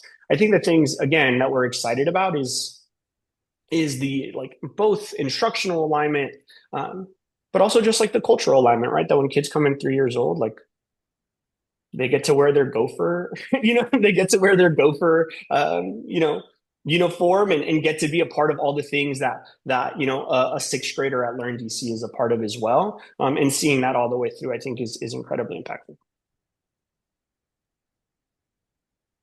Secretary Marino. Thank you so much for both the thoughtful presentation tonight and for the proposal. I wanted to hear a little bit more about the deliberation process around the choice of curriculum. I can appreciate and understand what you just spoke to in terms of the instructional and cultural alignment that comes in particular from using a program that you're also using in Illinois. And when you came before us a couple of months ago as a team, we talked about the importance of recruitment in Ward 8 specifically, so families that are not on the base. So I'd love to hear what you're hearing in particular from prospective families in Ward 8 about the choice of play-based curriculum. How are folks responding to that? And two, what your learning process was like of looking at other pre-K programs in DC that are having a lot of success and how that informed your selection of curriculum. Yeah, so I think one of there are two pieces. I think the familiarity with creative curriculum happening in Illinois um, obviously speaks to sort of the ability for our instructional coaches and all of us to be speaking sort of like the same language, right? It'd be silly to not think of this idea of like expanding as many resources as we can, right? We also think that when thinking through sort of like what parents were really looking for, we asked a sort of simple question of like, what do you hope for your students when we put out a parent survey? And most oftentimes, parents were saying things like, I really want my kid to be happy. I really want my kid to love school. I want my kid to make sure that they're thriving when they come to school. I want them to run there, right? Is something that we heard over and over again. I think internally we also know that we need to make sure that people are going ahead, that our students are thriving once they get to kindergarten and have all of the academic needs necessary, right? So we aren't conflating sort of this idea of like a play-based curriculum and also rigor, right? Joy and rigor are inherently a tension, and we like believe that deep in our heart. I think when thinking about the second piece of the question, when thinking about sort of like DC, I currently live in Illinois, but I spent 13 years in DC, formerly as an early childhood principal, right? It is a deep, deep, deep, um, you know, personal connection that I have to that work. So as you're thinking of tools of the mind, as you're thinking of creative curriculum, as you're thinking about, Apple Tree's own curriculum, those are all incredibly valid and, they do great work. I think our ability to really hone in on this idea that like we're going to get kids to love school, and then we're going to make sure that when we're thinking about Heggerty, they know all of their letter sounds and letter names, and when they get to kindergarten, they're going to be running through the door, ready to thrive. Those things are things that we've heard and things that we like inherently believe. Is there a part of your question that I didn't answer there?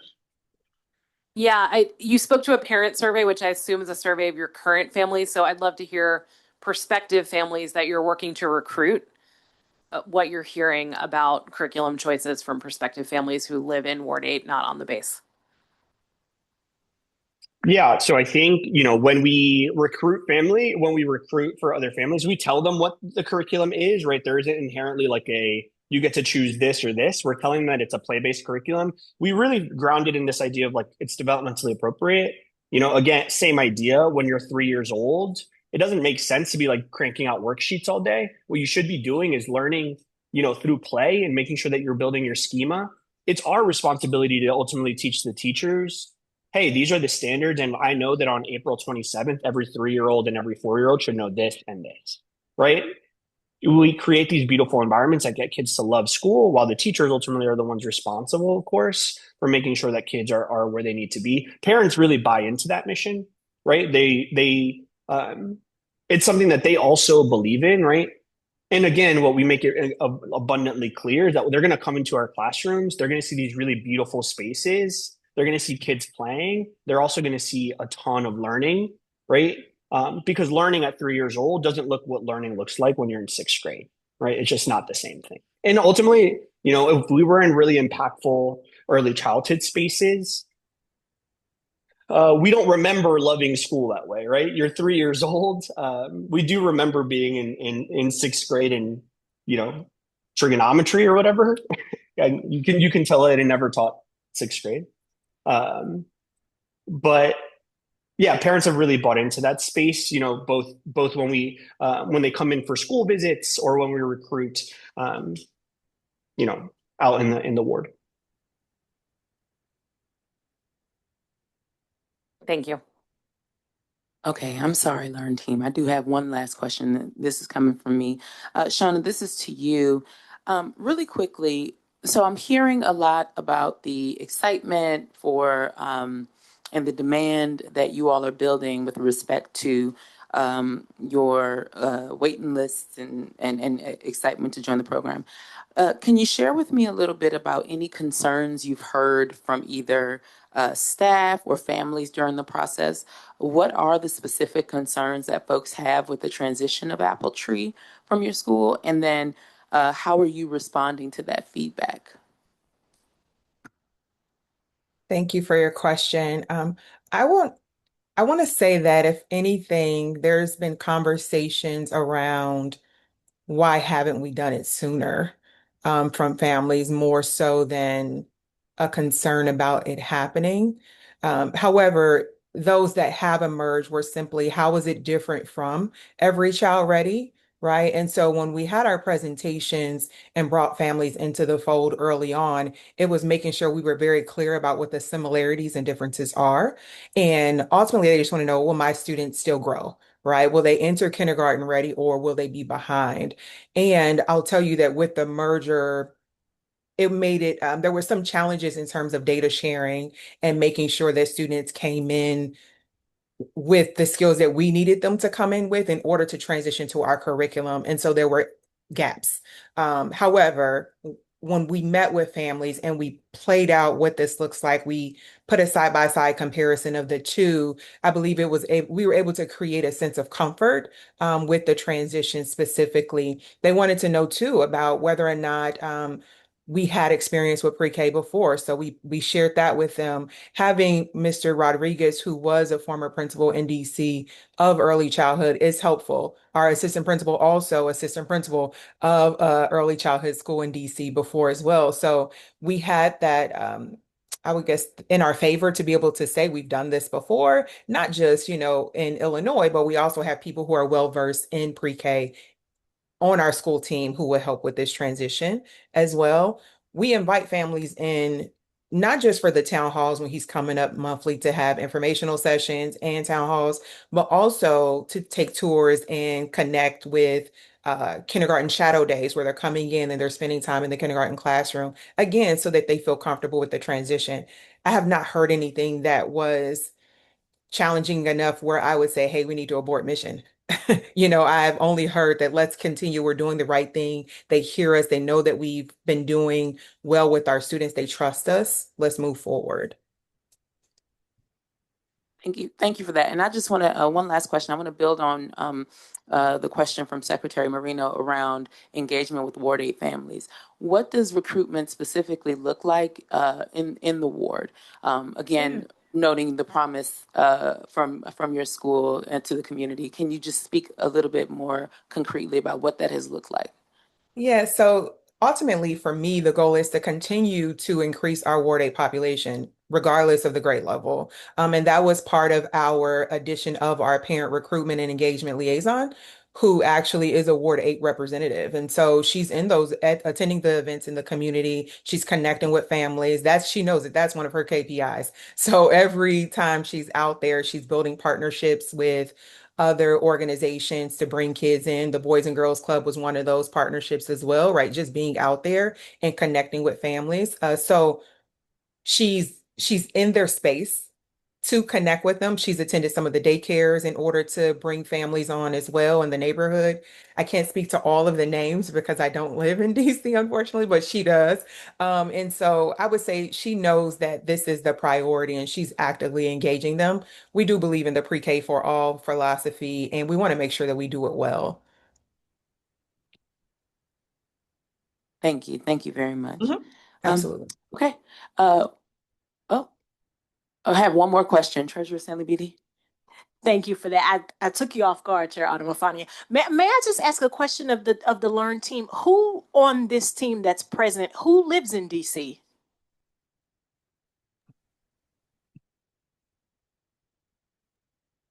Is there nobody on represented tonight that lives in DC?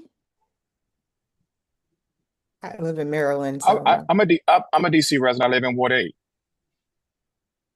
Okay. Okay, great. And Can you I'm hear sorry, me? Mr. Okay, cool. Presswood, is that your last name? Yes, Mr. that's Presswood. And correct. what's your role at the school? Chair. Great. Wonderful. And the other folks on the line, their roles? So beyond the principal, you have folks they're from network. Okay. The principal lives in the DMV, but everyone else is from network, which is largely based out of Chicago. Okay. Thank you. All right. Thank you to the Learn team. We will discuss this next month. Thank you. Finally. Thank you. Thank you. Thank you all.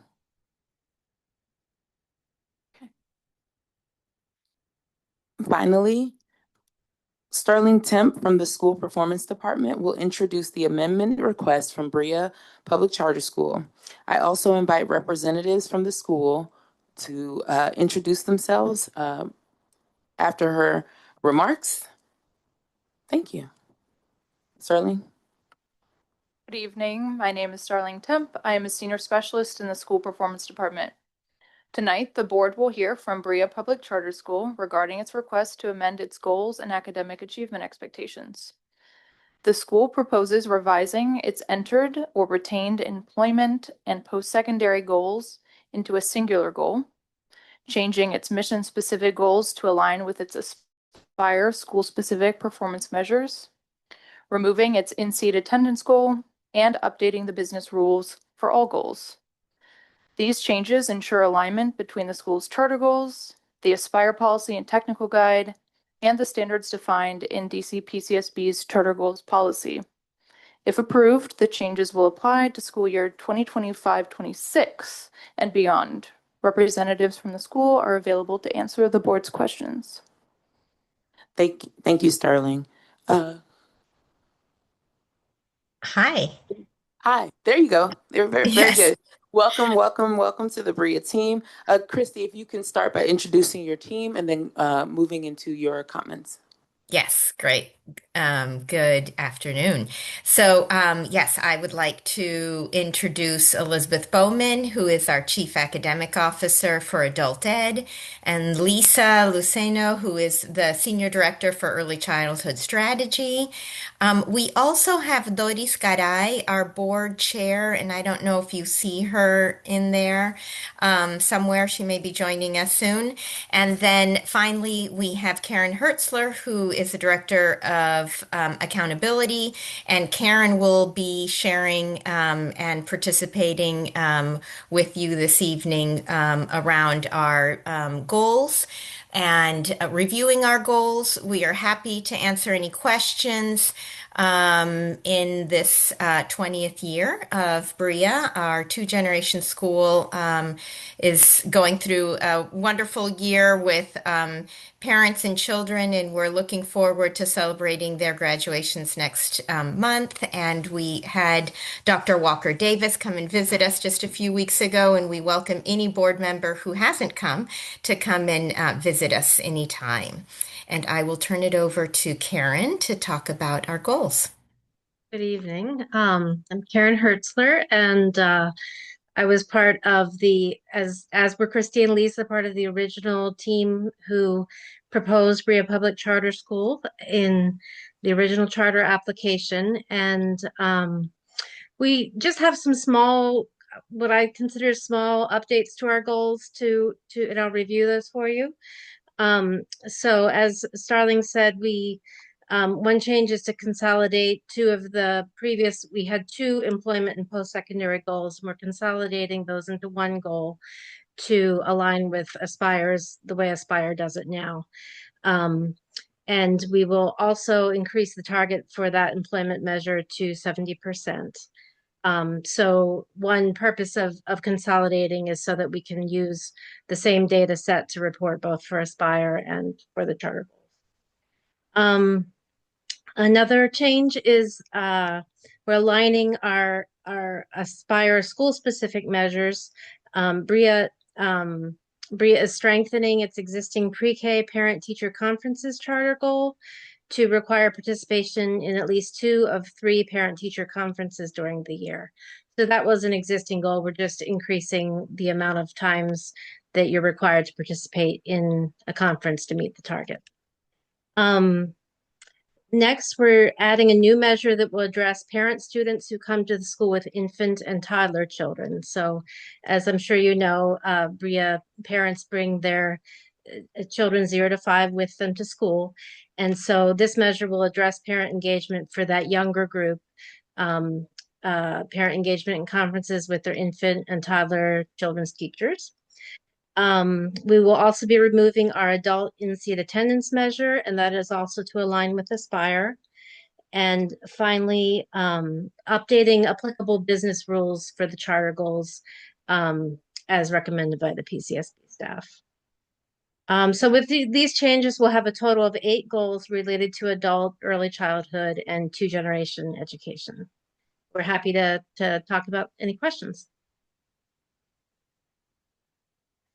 Thank you for your presentation, and thank you to the BRIA team. Vice Chair Yan.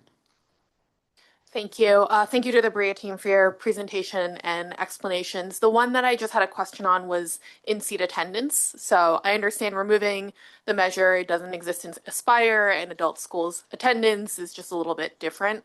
My understanding, and PCSB staff can correct me, is that there is a persistence measure in the adult framework for Aspire to help measure student engagement. So can you all speak to how you plan to measure student engagement, whether that exists in a different measure that you will be reporting publicly, or if there's a different approach that you plan to take? Well, we see, first of all, it will be measured in persistence with the Aspire framework. So that will still definitely be part of our reporting. We see persistence as kind of a leading indicator into the other measures. So we're still measuring how our students are doing on the CASA standardized exam and what educational functioning levels they're progressing. All of the persistence is important because you have to stay long enough to meet those measures. So, we feel quite good about our history of persistence for our students and are working to continue to increase upon that. But I think it's more of a lead up to achieving our other measures is why you don't see it here with our other 8 goals. Okay, thank you. All right, thank you. Thank you to the BRIA team. Thank you very much. Starling, I apologize. I mispronounced your name. Names are important. No, so thank you. Thank you to the BRIA team. Thank you to all of the school leaders who joined us tonight. We will vote on these amendments during next month's meeting. Thank you all.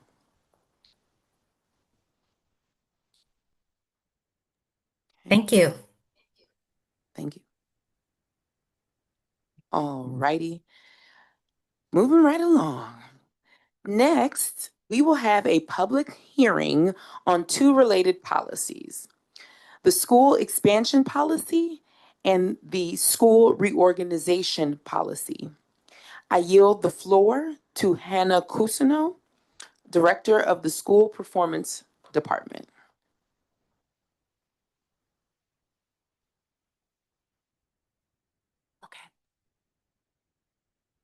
Good evening. My name is Hannah Cousineau, and I am a director in the School Performance Department. Tonight, the board will hold a public hearing on the school reorganization and its school expansion policies. This is the 5th public meeting in which the board has discussed these policies, underscoring their importance to the sector. The board is scheduled to vote on these policies at its June 29th meeting. The proposed school reorganization policy explains how DCPCSB will evaluate requests for mergers and acquisitions, 2 types of reorganization strategies. The proposed school expansion policy revises the existing enrollment ceiling increase policy. It describes how DCPCSB will evaluate charter amendment petitions for enrollment ceiling increases, or ECIs, changes in grades served, and campus replications.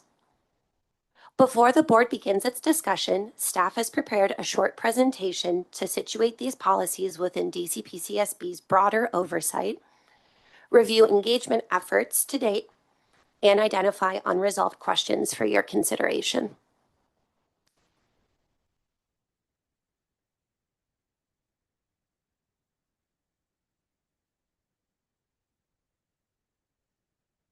So without further ado, next slide, please. Board, I hope you will find many of these slides retread information that we shared during the April 8th roundtable, but I thought it was important to re-ground us in that, especially for those in the audience tonight. So this slide here is something that Dr. Walker Davis presented at that April 8th roundtable, and it attempts to summarize the scope of DCPCSB's oversight activities. So at the top, you will see our vision for schools, the three kind of qualities that we are looking for: excellence and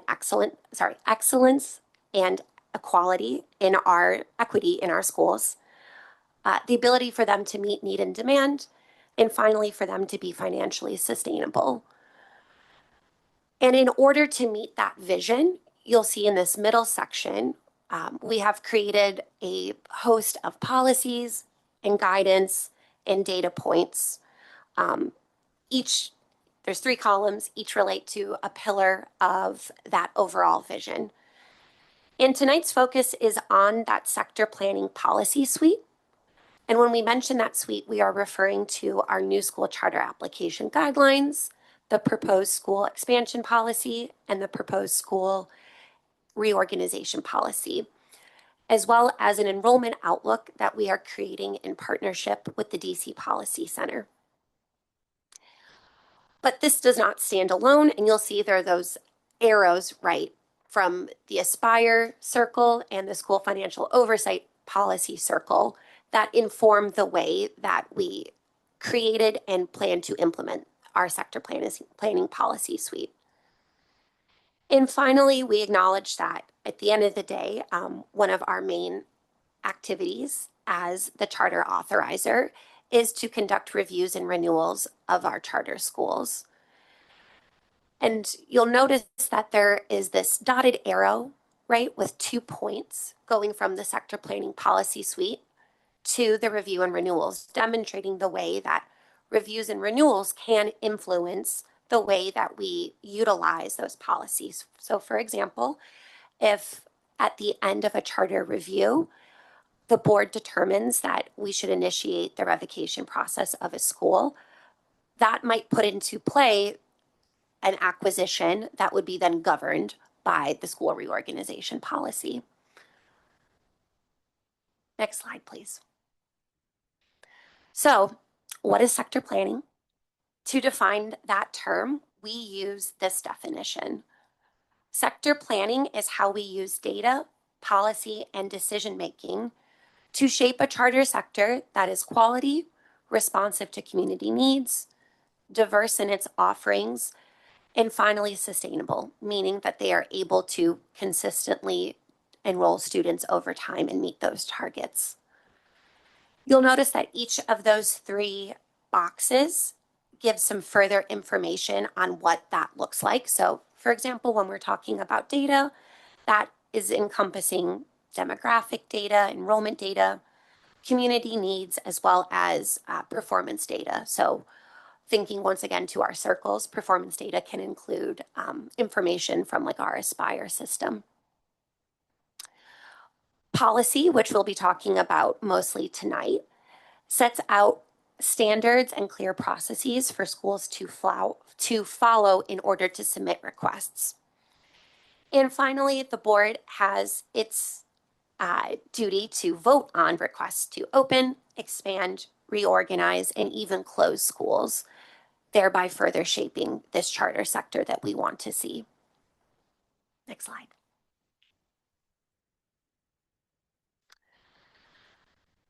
The 3 circles there go into more detail about our sector planning policy suite. When we use that term, we're referring to 3 policies or guidelines, as I mentioned: the new school charter application guidelines, the school reorganization policy, and the school expansion policy. Those orange and red circles, the school reorganization and school expansion policies, are what we are here tonight to hold a public hearing on, and you are scheduled to vote on for adoption at our June meeting. It's also, though, noteworthy to say that last month we did release our 2026 new school charter application guidelines, so those are out there in the public. And the animating force behind all 3 of these policies is, 1, our desire to align them to Aspire so that we ensure that decisions are driven by student outcomes and promote equity within our city. 2nd, that our decisions are transparent, cohesive, and goal-oriented. And we do that by analyzing data and creating a policy framework that makes sense to school leaders and the public. And finally, we set out to modernize and clarify the rules for opening, expanding, merging, and acquiring schools. That was a major piece of feedback that I heard throughout this process, is that schools want there to be clear processes by which we evaluate their requests. And it's an opportunity for us to reinforce that vision we want from the sector. Next slide, please. Okay. This slide shows where we've been, where we are now, and where we're going in the future. The proposed school reorganization policy creates pathways for mergers and acquisitions, and specifically two types of acquisitions, standard ones and emergency ones. This would be a brand new policy for DCPCSB. We met in 2025 with a whole bunch of people, school leaders, city partners, other national organizations, other authorizers. And that really informed the policy that we first opened for public comment way back when in October. And since then, we've iterated in response to the public comment that we've received. The version before you today aligns to Aspire and these sector planning pillars that we have infused throughout that policy suite. So things like a common set of guiding principles and a multi-stage review process. If adopted, it would be a national leading model. As we spoke about at the roundtable earlier in April, there are not many authorizers that have policies on the books today related to mergers and acquisitions. And so this is an opportunity for DC to really make a real clear statement about how those strategies fit within a modern era of authorizing. Next, the proposed school expansion policy governs how we plan to evaluate types of expansion requests. So enrollment ceiling increases, changes in grades served, as well as campus replications. The existing ECI policy was first adopted in 2010. We've updated it a few times over time, but haven't touched it since 2018. It needs a refresher, specifically so that it can reference Aspire, right? It still depends on us considering our previous accountability framework. And even though we created some guidance in 2023 to consider more recent data sources, only by officially revising the policy can we move forward with that vision for the sector and the scope of new authorizing policies and data inputs that we are considering today.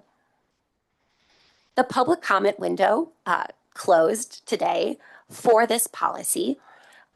So it does not incorporate anything new we've heard today, but that final version will incorporate any public comment as well as considerations that were brought up at the roundtable and the discussion we're going to have in a few moments. Next slide. This table here gives you a sense of just how much has gone into these policies, the way that we've engaged school leaders and other stakeholders, and what that approval process looks like. We are today, April 27th. That column there just highlights the amount of discussion we've already had on these policies and the ways that we've engaged with school leaders and other community members and experts to date. Once again, our target vote is June 29th. And after that vote, if approved, we would begin policy implementation. And my final slide. So at the April 8th roundtable, and in reflecting in kind of this long journey we've taken, staff has identified like 3 big topics or questions that I think we need to address in the final version. And you might have some more to add to this list, but this was, in my mind, ones that we definitely needed to address.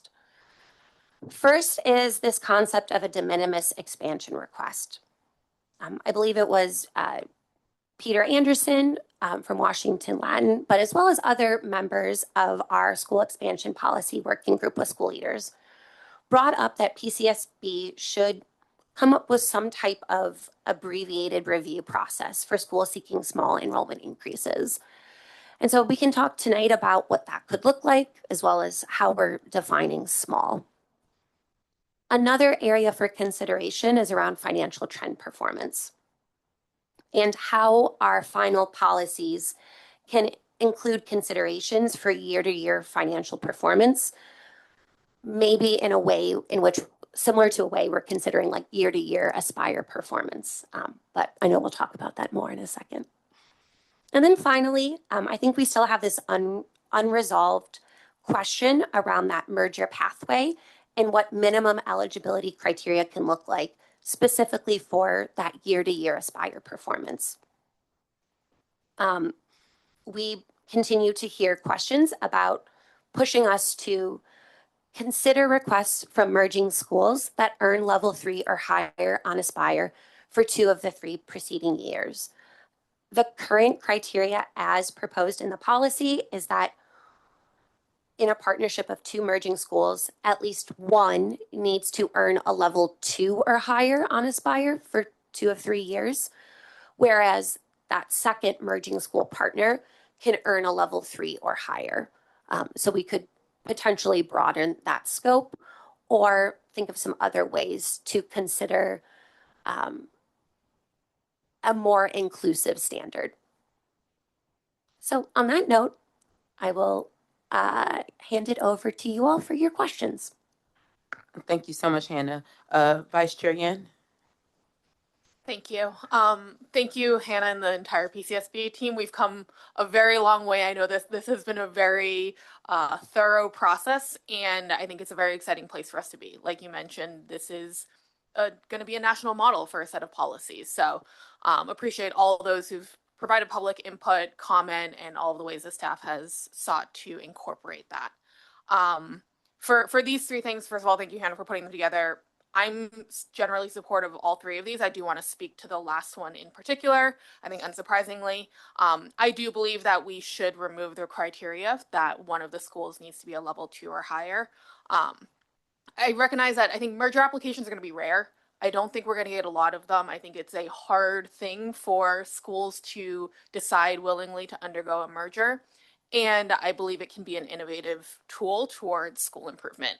It can help schools establish feeder patterns. It can help them combine unique strengths, see economies of scale. And I think there's probably ideas that we just don't know yet. I think we even heard during our last roundtable that there just aren't that many national examples of mergers. And so with both a lack of national examples and I think an anchoring innovation in mind, I don't want us to create too many stage gates from the start.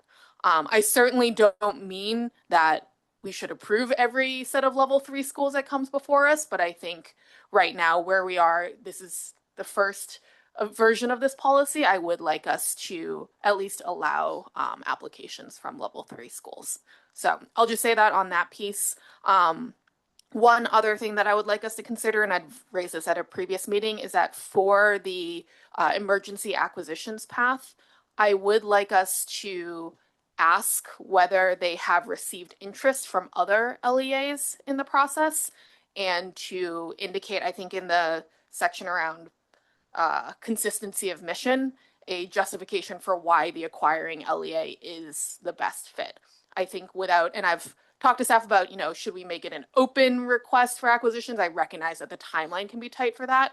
So I think at a minimum, we need to understand whether and how they've considered other LEAs in that process to ensure that the acquiring one actually is the best possible fit.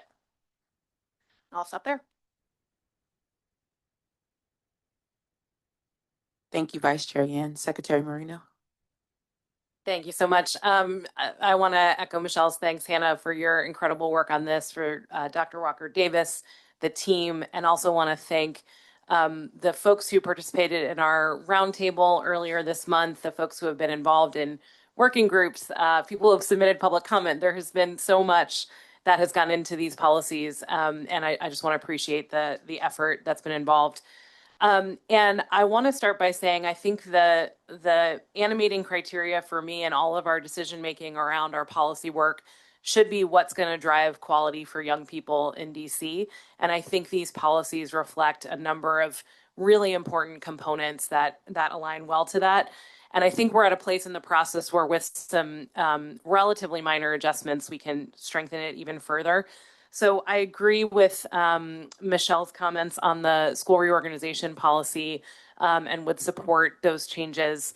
And I want to underscore the piece around allowing consideration of 2 level 3 schools does not mean approval of level 3 schools. I think there's a tension as we change these policies. In the piece you mentioned, Hannah, about school leaders wanting real clarity in decision making, and I think that's important. And to me, as we look to drive quality in the city, we should be balancing space for innovation that's going to drive quality with the need for clarity for school leaders. And so to me, I think we should be a little bit more expansive in order to hear a broader set of applications to the extent that they could help improve quality in the city. I also support hearing more about the de minimis requests on expansion. And I'd just add a question to that of how grade level intersects with enrollment increases, because I think we got some public comment on that piece specifically. The last thing I'd say is that on the school reorganization policy, it's an incredibly complicated policy.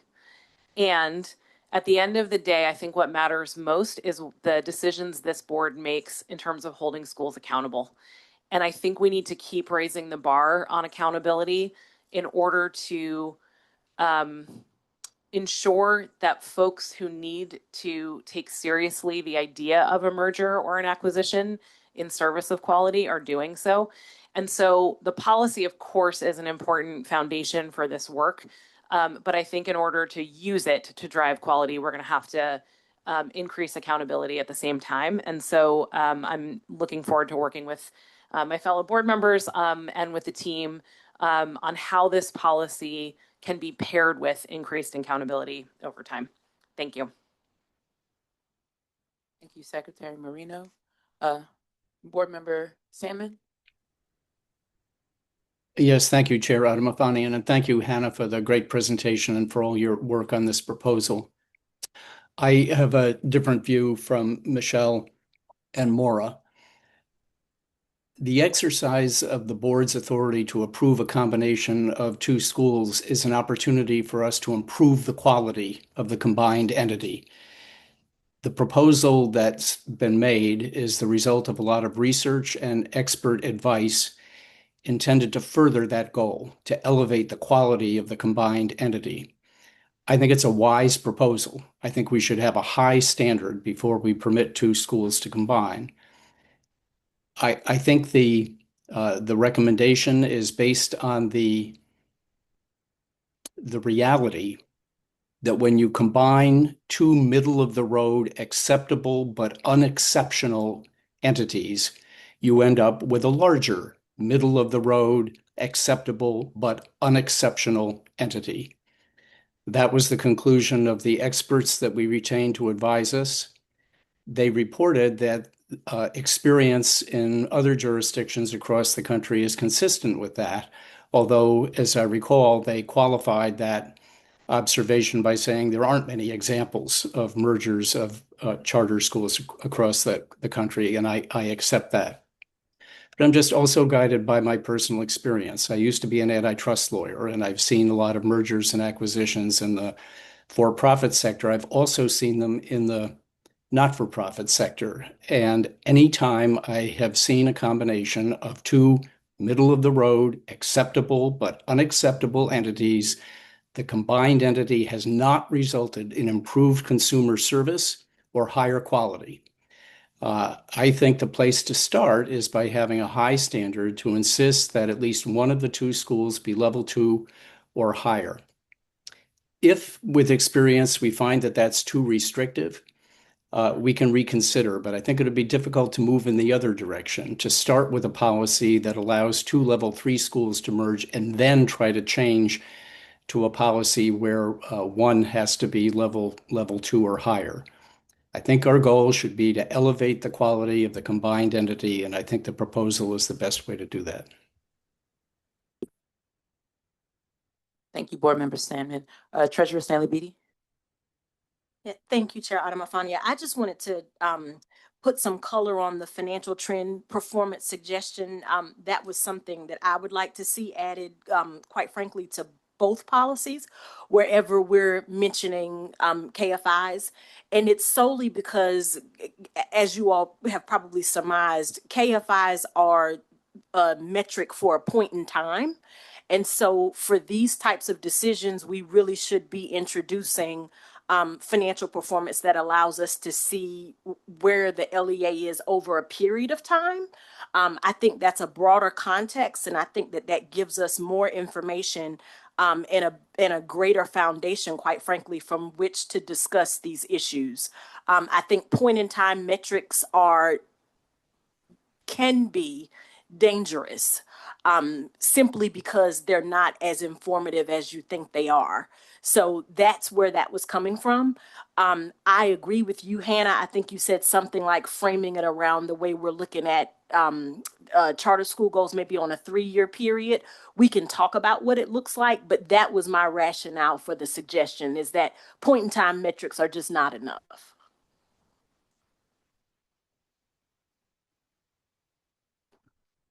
Thank you so much, Treasurer Stanley Beatty. I want to echo the sentiment of my colleagues. Thank you to the entire team for your work. I remember when this was a budding idea to now something just about full grown. So thank you all for your work. Thank you all to the public who's contributed really, really robust feedback, to our school leaders and other stakeholders who've engaged with us. Thank you all so much, Dr. Walker Davis, for steering this. I want to dig in here. I think of all of the pieces, the piece that I am, my Saturday morning thinking time is really spent on our merger policies, particularly around that level 3. And one question that has really come to mind for me is around what is the balance of quality versus stability? And I'm also taking into account what Jim said with respect to if we start the bar high, it's a lot easier over time to kind of level set it according to what's going on. But the specific question is this.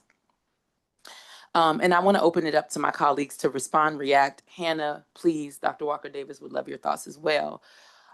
How do we ensure that, again, when I'm thinking about the level 3 schools, how do we ensure that reorganization improves student outcomes and doesn't simply preserve stability at the expense of quality, particularly, and this is where it's really sticking for me, in our most underserved communities with our most underserved students.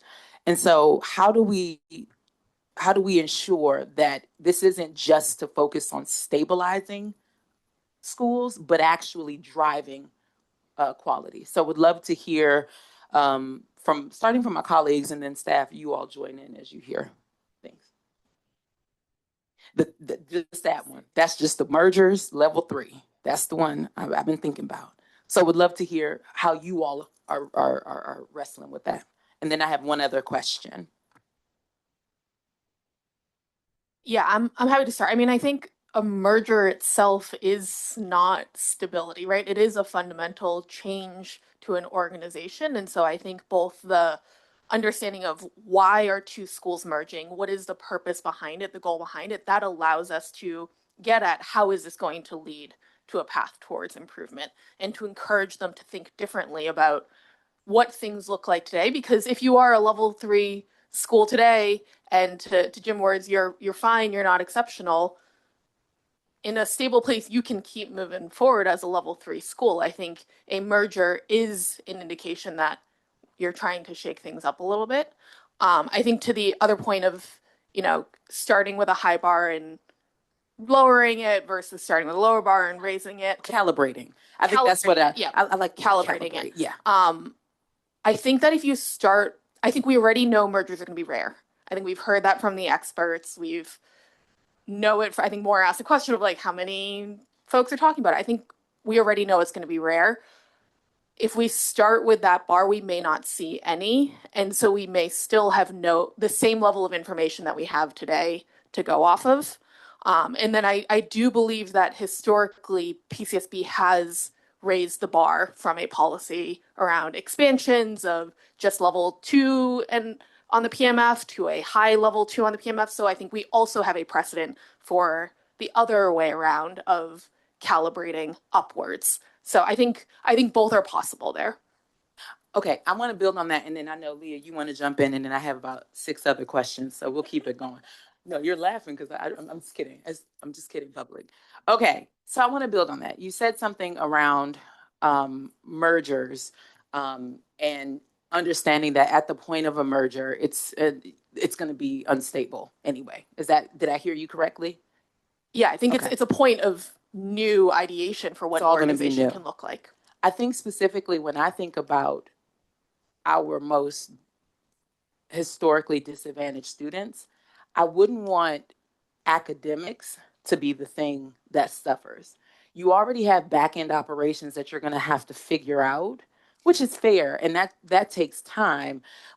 And so for me, what I'm thinking about is, okay, if I'm in a situation where I have 2 schools, one is a level 2, one is a level 3, at least within the context of this merger, level 2 has figured it out, right? And so I would imagine, I'm not a school leader and I don't know how they complete, well, I do a little bit, but I get it. I would imagine that at least academically, you could say, hey, for the next year, we're going to go by this playbook while we get our back end operations together and then move forward. Like I guess what I'm asking is, in all of the things within the context of a merger that schools are trying to figure out, I guess couldn't academics be the one piece that is solidly figured out while they do the back end operations adjustments? Like that's the second piece that I'm thinking about, because to come in a situation where everything is in flux, academics, back end operations, I don't see how that yields a strong result, and it still impacts the young people. So yeah, that's just a question, not just to you all, everybody jump in. I think it's a really good point, Shakura, and I agree also, Jim, with your points about the preponderance of evidence in public education and also in other sectors is that mediocre organizations that merge do not lead to excellence. So I just want to be really clear in supporting this policy shift. This is not something that I think would be common. I think this is about being open to proposals. And the reason why I'm open, particularly because of my concerns about quality, is because I think that in an era where enrollment is not going to grow the way it once did in DC, and that in certain neighborhoods enrollment is declining, schools are going to be under tremendous financial pressure. We already have some communities that are under tremendous financial pressure. And our current bar would not close a level 3 school. So to Michelle's point, I think schools could be sort of in the middle for a long time and not fully serving young people the way we want to see them really be served at a high bar for excellence. And so I want to be open to proposals where smaller LEAs that have less enrollment but believe that combining could allow financial investments with quality. I want to hear those ideas. I think it should be very much the exception and not the rule that we are approving those, but I don't want to close the door to it in an era where I expect some level of financial instability and real challenges for schools and how they invest in quality. So that's what's motivating me in terms of how the connection between this shift in the policy proposal and how it might lead to greater quality. But I completely agree with your point that we'd have to hold a very high bar to believe that it would yield meaningful improvement in quality if the existing LEAs have been struggling. Got you. Board Member Cruzy. So first, thank you for this, Hannah. I'm really excited about the kind of coherence this is leading us toward as an agency and in service to the whole sector. By coherence, I mean this like clear relationship between this bar for quality that we are setting forth through the hard work we did to create Aspire and then making sure that there's this relationship and a through line to these related policies. Jim, I think your point is really well taken, and it's one I'm going to continue reflecting on between now and this decision in June. I am also mindful that given the newness of Aspire's implementation and the implementation of these policies once we vote on them, I am curious about, and I think this is related to what Maura was just saying, that the kind of the comparative advantages, at least hypothetically, of two LEAs that just because they're both level 3, they maybe have gotten to level 3 in different ways. As we've gone through time and again, Aspire is a compendium of a whole bunch of different measures. And so I can imagine that there could be a universe where two LEAs look and I say, you're really good at this, I'm really good at that. Though both of those things could be different areas of academics. And it's not even just the back office stuff. The back office stuff starts to make a whole lot more sense when you think about that comparative advantage. We can go in together and get a better lease deal. We can go in together and have much more efficient back office. And you're really good at, when you think about departmentalizing in grades in schools too, sometimes it's better for teachers to really go deep on just the ELA and someone else just go deep on math. We're designed, our authorizing law, had this vision for us to be able to foster that kind of creative thinking in service to a clear goal of improved learning outcomes. So I guess what I want to push at is level 3, maybe level 3 in a couple different ways. And we don't yet, since we haven't seen Aspire fully implemented yet, I just don't know yet that universe can't possibly happen. I think we do need to be responsive. We do need to be agile. And this board should continue to raise bars and adjust what that means. And we're talking about all of that with these thresholds. There's lots of moving parts here is what I'm saying. And I think we should be open to setting this bar so that those LEAs who have their own boards, if they're exploring this, it means they're going through the process that they ought to be. If the concept of charters, if their boards are open to this idea of changing things up, then let's see what they come up with. Okay. I hear you. I know. Okay. Everybody has a question. Okay. Okay. All right. And thank you all for wrestling with this with me. This is serious for me. Okay. Here's my thing. I hear what you're saying. To the staff, is there any law prohibiting or any policy or anything prohibiting LEAs right now coming together and merging back-end operations? Yeah, like any, yeah. Yeah, so if schools want to create economy of scales through partnerships, then yes, today they could do so. So for example, you could have an agreement between two LEAs right now in which you share like an operations person.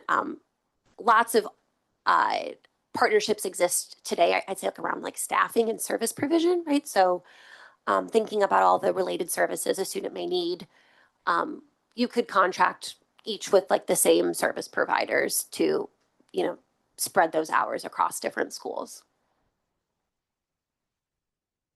Did you have a response? Oh, because I have a follow-up. Chair, I didn't have Hannah responded to your question, so I'll wait until you're done with your inquiry. I can see you're trying to take me someplace with that question, so. I'm okay. So right now, as of today, schools are able to come together and take care of that together through a partnership agreement. If we were to tweak the merger to allow the level 3, what's the added benefit of having that, as opposed to just keeping what we have now, schools getting together and do their own work? This recalls for me the discussion we had at the roundtable about like that clear why, the rationale. And if we were to consider two level 3 schools merging, then the rationale has to extend beyond just economies of scale. And there has to be some evidence, data, a proposal. Well, that's really what their application would become, but something that would make you feel confident that outcomes could improve for students. Okay. Yep. Go ahead, Dr. Walker Davis. I have a couple of thoughts about the several questions that you posed to the board and staff. So the one thing is, I know we are talking now about the one pathway, which is merger and the potential around level 3, but I want to acknowledge that this policy actually creates 3 pathways for combinations of schools. And it is in response to our authority, our sort of legislative authority to be able to do approve and support acquisitions of schools, and the recognition of this body that we did not have a set of criteria around that we all agreed on around how the board would receive recommendations from staff and ultimately approve it. So when I think about your questions, I am thinking about the fact that we have 3 pathways that are opportunities to solve whatever challenge we think is before us. And ultimately, any of those combinations is technically an acquisition. So I think we need to figure out what it is that we are using each of those pathways to accomplish. When I think about the notion of the conversation here, in our collective memory, we are used to an acquisition being something that is in response to failure, a school that is struggling, another school that is in a stronger position coming and taking over that school, and usually in a crisis moment. We have now created pathways where we do have a solve for an emergency acquisition. And I recall the robust conversation that we had that this is not just in response to the fact that a school did not pass our review or renewal criteria. There has to be a real emergency that we agree that we want to allow this particular school to continue. So that's one pathway. The second pathway, being the acquisition pathway, I think allows us to do much of what I'm hearing the board discuss. For me, when I think about the merger, we are naming that we want to see a combination of schools who have demonstrated, not just recently, but for a while, that they are high quality schools, and that we know going in that the combination of that school is going to be more likely to be a high quality combination. And I think about it similar to our new school application, where if we were receiving an application from an entity that was a previous operator, our standard for that previous operator is actually higher because we know more about how that previous operator has conducted themselves, and our threshold would be higher in approving that application. So I think about the merger as our highest guarantee of student outcomes being having the potential to be high as we want them to be. And while I do not know all of the circumstances that folks would pursue this, I do think it will be very hard for any entity to take this on, which is why we gave such a long runway for considering this. And we heard that feedback from schools as well, that even after they consider all of our criteria around the application, there is the actual business of doing the merger, bringing two or more nonprofit organizations together. I can't anticipate all of the reasons, but I think you are more likely to see in the merger things like trying to create a feeder pattern, things like some sort of continuum of schools. Potentially, it might be thoughtful leadership transition of similarly programmed schools. And in all of those instances, from my mind, I would want to know going in that this is a school or set of schools that have a demonstrated track record of success that can create a continuum that is stronger, that can withstand a leadership transition because they have figured out some of those things. And so I set that aside and think about if we are trying to combine schools because of economies of scale, or we're trying to think about things, the acquisition pathway in my mind allows us to do that. And I think one of the tensions is that we are in a space where we've only thought about acquisitions as being negative or coming from a position of failure. Whereas technically all of these are acquisitions, and the acquisition pathway allows level 3 schools to consider that. Obviously, one of them would still have to be stronger to acquire the school, but that is the entry point where you can start to consider what some sort of combinations therefore there would be. Now, our standard right now does not allow a level 3 to acquire another level 3 school. But I do think it is the entry point for a conversation about what is happening here. And I would just put that out there that we can think about changing the entry point, but we should be clear on what it is that we are trying to accomplish and what are the multiple pathways that we have right now that we didn't to accomplish that goal. Sure. Dr. Walker Davis, thank you for that. What do you mean when you say they're all acquisitions? What does that mean? Legally, the ability to combine the school and ensure enrollment is through the acquisition pathway. So at the end of the day, we will have one charter for whatever combination it is that we are doing, whether it is another school taking over a school in emergency, there is one remaining charter. If it is two schools coming together, even from a position of strength, there will be one charter, not two charters, or if it's multiple schools coming together, one school will hold the charter at the end of the day. So those entities will be acquired technically, and that will ensure the guaranteed enrollment of each of the entities that are in that combination.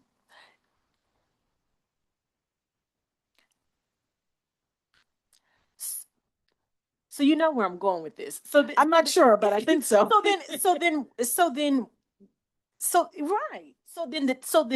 The merger distinction is just to allow for a different set of criteria. Each of them offer a different set of criteria. Right. Yes. Right. And Okay. and by design, we made the merger the highest one because we believe that two strong schools coming together to solve some different purpose is distinct from one school that is clearly struggling and another Yes. school coming in to take it over. And then similarly with the acquisition, the same, just not under emergency circumstances. Okay. So can I just tell you my thinking on this? So it's interesting, right?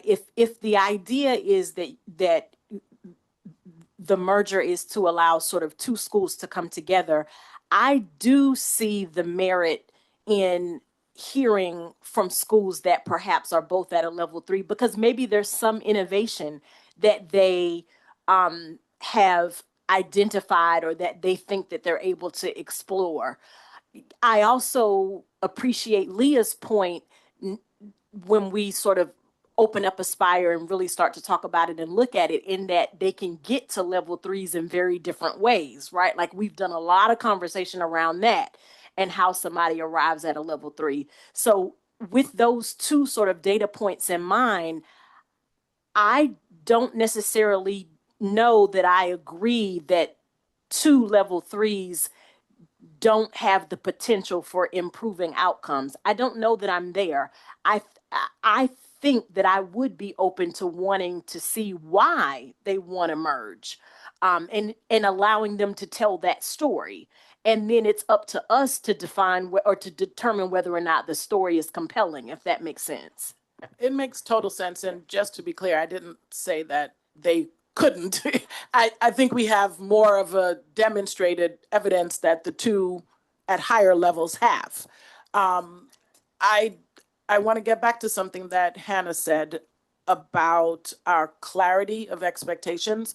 While I understand the points about allowing for that, like not creating exclusion at the beginning of the process, if we ultimately continue to hear from 2 level 3 schools and never approve any of them, I think that creates a dissonance for schools as well. And so we want to be very clear what our intentions are in our standard of approval. And I think that there are ways that we can create an application process that allows us to hear what those creative things are, but also clearly communicate to schools the likelihood of approval of those things. So I just want to make sure that we're not sending a message that, yes, come one, come all, but we know that we are not likely to approve applications that aren't strong. Thank you, Dr. Walker Davis, for saying that, because I do think that that is important. And Treasurer Stanley Beatty, to your point, I am curious about, I mean, ultimately we exist as a sector because of innovation and because of our commitment to quality. And so I definitely want to respect that. And I definitely want to make sure that we create conditions to do that. I just, when I started this question, I really thought about our most at-risk, historically underserved population and the impacts that a poorly done merger could have on that community, thereby just continuing the issues and conditions that folks have been dealing with. And so I was glad to hear you say, Dr. Walker Davis, that there, we can allow and create space for creativity there. Hannah, could you answer this for me? In the policy, and if we haven't defined that, that's okay. Have we talked about what the role of the board with respect to approving those things yet? Like and pardon me if I've missed that, but what is it? How does it? What is board discretion with respect to the mergers piece? And I'm guessing the way I'm interpreting your question is how the board applies the standard for approval. Yes. Yes. Yes, that. The standard of approval is ultimately, it represents that proposal's performance across a multi-stage review process.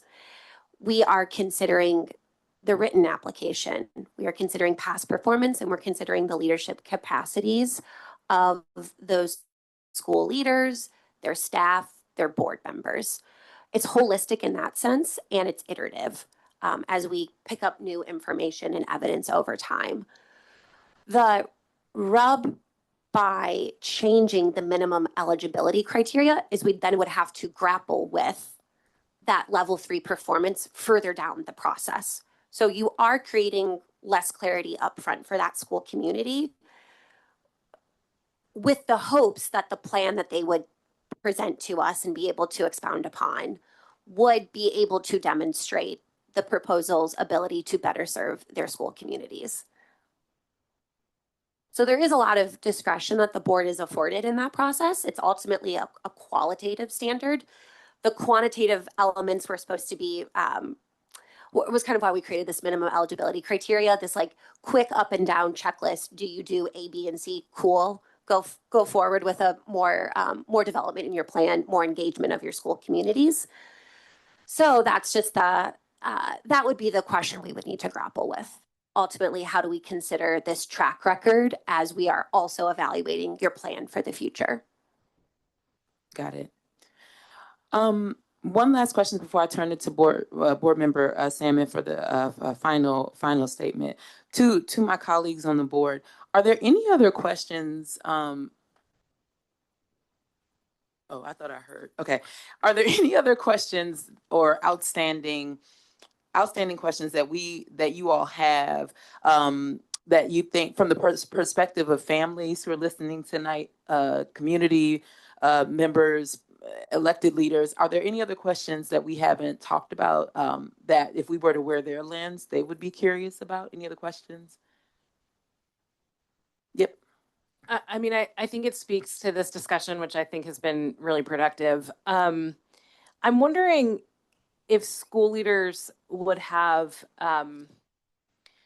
questions about the use cases here. Like I think to Dr. Walker Davis's point, like programmatic mergers from a position of strength, I think are a particularly interesting aspect that this policy opens up. And so I'd want to understand, for example, like if we imagined what some of those programmatic mergers might be based on themes or feeder patterns or whatever academic program, what is our distribution of Aspire performance in those hypotheticals? And how does that help us make a decision on where to set the bar for mergers? I think that Chairwoman Adamafanian, I think your point about equity is really well taken. And so I'd want to understand, for example, if someone was trying to build a feeder pattern where 50% of the schools were level 1 and 2 and 50% were level 3, and that feeder pattern was going to create a K-12 pathway programmatically around a certain academic theme.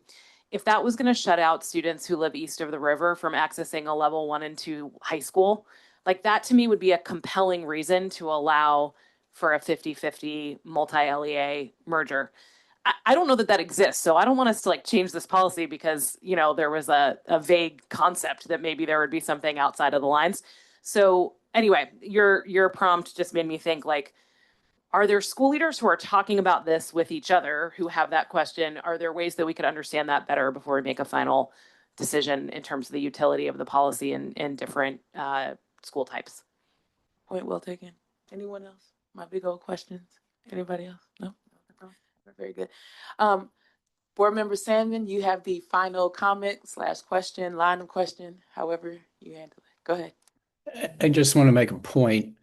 I think we all agree that there are significant potential risks and pitfalls in allowing two level 3 schools to merge. What divides us is, well, how do we deal with that? How do we manage those risks? One alternative is to require that two level 3 schools can't merge. One of them has to be at least level 2.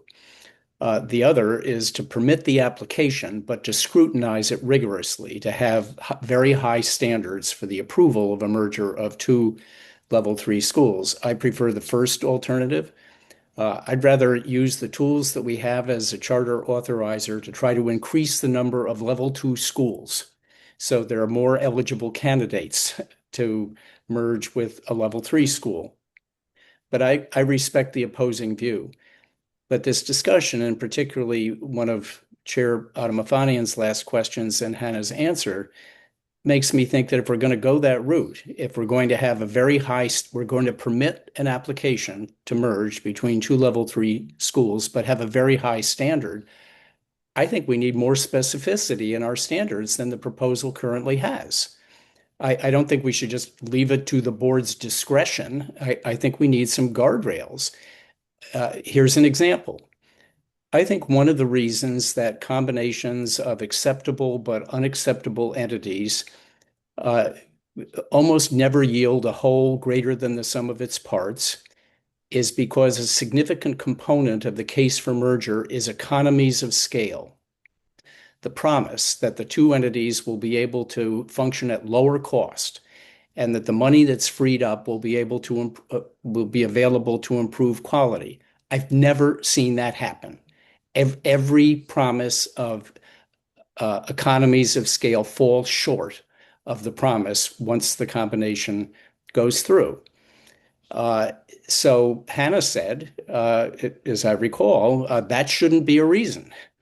Well, that might be something that we want to state explicitly up front. I think we need to give applicants for mergers more guidance if our goal is to have a rigorous standard. What does that mean? Saying it doesn't provide sufficient guidance to the community in knowing whether it's going to be worthwhile for them to go through the burden of the application process.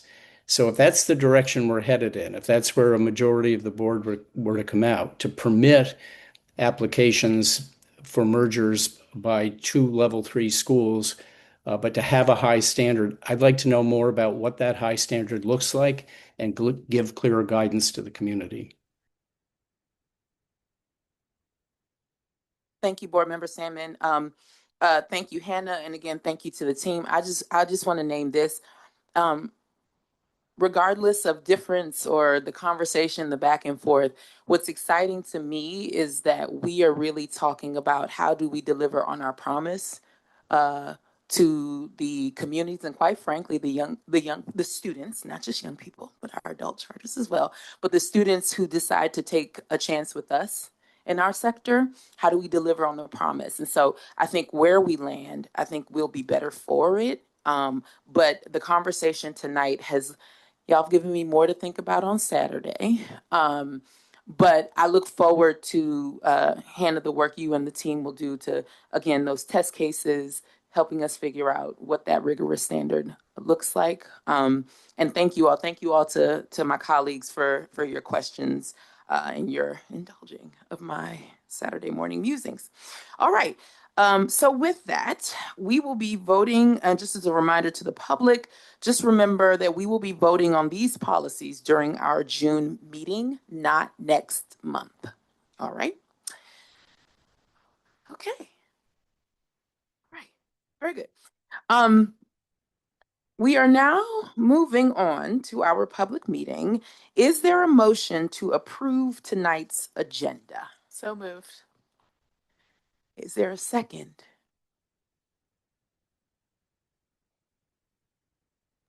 Lighting up. Oh, second. Very good. Secretary Marino, please conduct a roll call vote. Chair Adamafanian. Oh, aye. And I also have a proxy for Board Member Williams. He's an aye as well. Vice Chair Yan. Aye. Treasurer Stanley Beatty. Aye. Board Member Cruzy. Aye. Board Member Sandman. Aye. And Chair, I am an aye, so the motion carries. Well done. Thank you. All right. Next on the agenda, we have 3 schools up for review or renewal. I yield the floor to Gina Lucchese, manager in the School Performance Department, who will introduce each school. I also invite representatives from each school to provide remarks at your appointed time and to introduce yourselves. We will begin with Global Citizens Public Charter Schools. Good evening. My name is Gina Lucchese. I'm a manager in the School Performance Department. Tonight, the board will vote on the charter review of Global Citizens Public Charter School and the charter renewals of Inspired Teaching Demonstration Public Charter School and Mundo Verde Bilingual Public Charter School. The following charter review standard applies to Global Citizens Public Charter School. The School Reform Act stipulates that DCPCSB shall review a school's charter at least once every 5 years. As part of this review, DCPCSB must determine whether the school failed to meet the goals and student academic achievement expectations set forth in its charter, and whether the school committed a material violation of applicable law or of its charter, including violations relating to the education of students with disabilities. If DCPCSB determines that a school has not met its goals or has committed a material violation of law or of its charter, the board may, at its discretion, revoke the school's charter or grant the school a conditional continuance. Additionally, there is a fiscal component to the charter review. Per the School Reform Act, the board is required to revoke a school's charter if it determines that the school has engaged in a pattern of non-adherence to generally accepted accounting principles, has engaged in a pattern of fiscal mismanagement, or is no longer economically viable.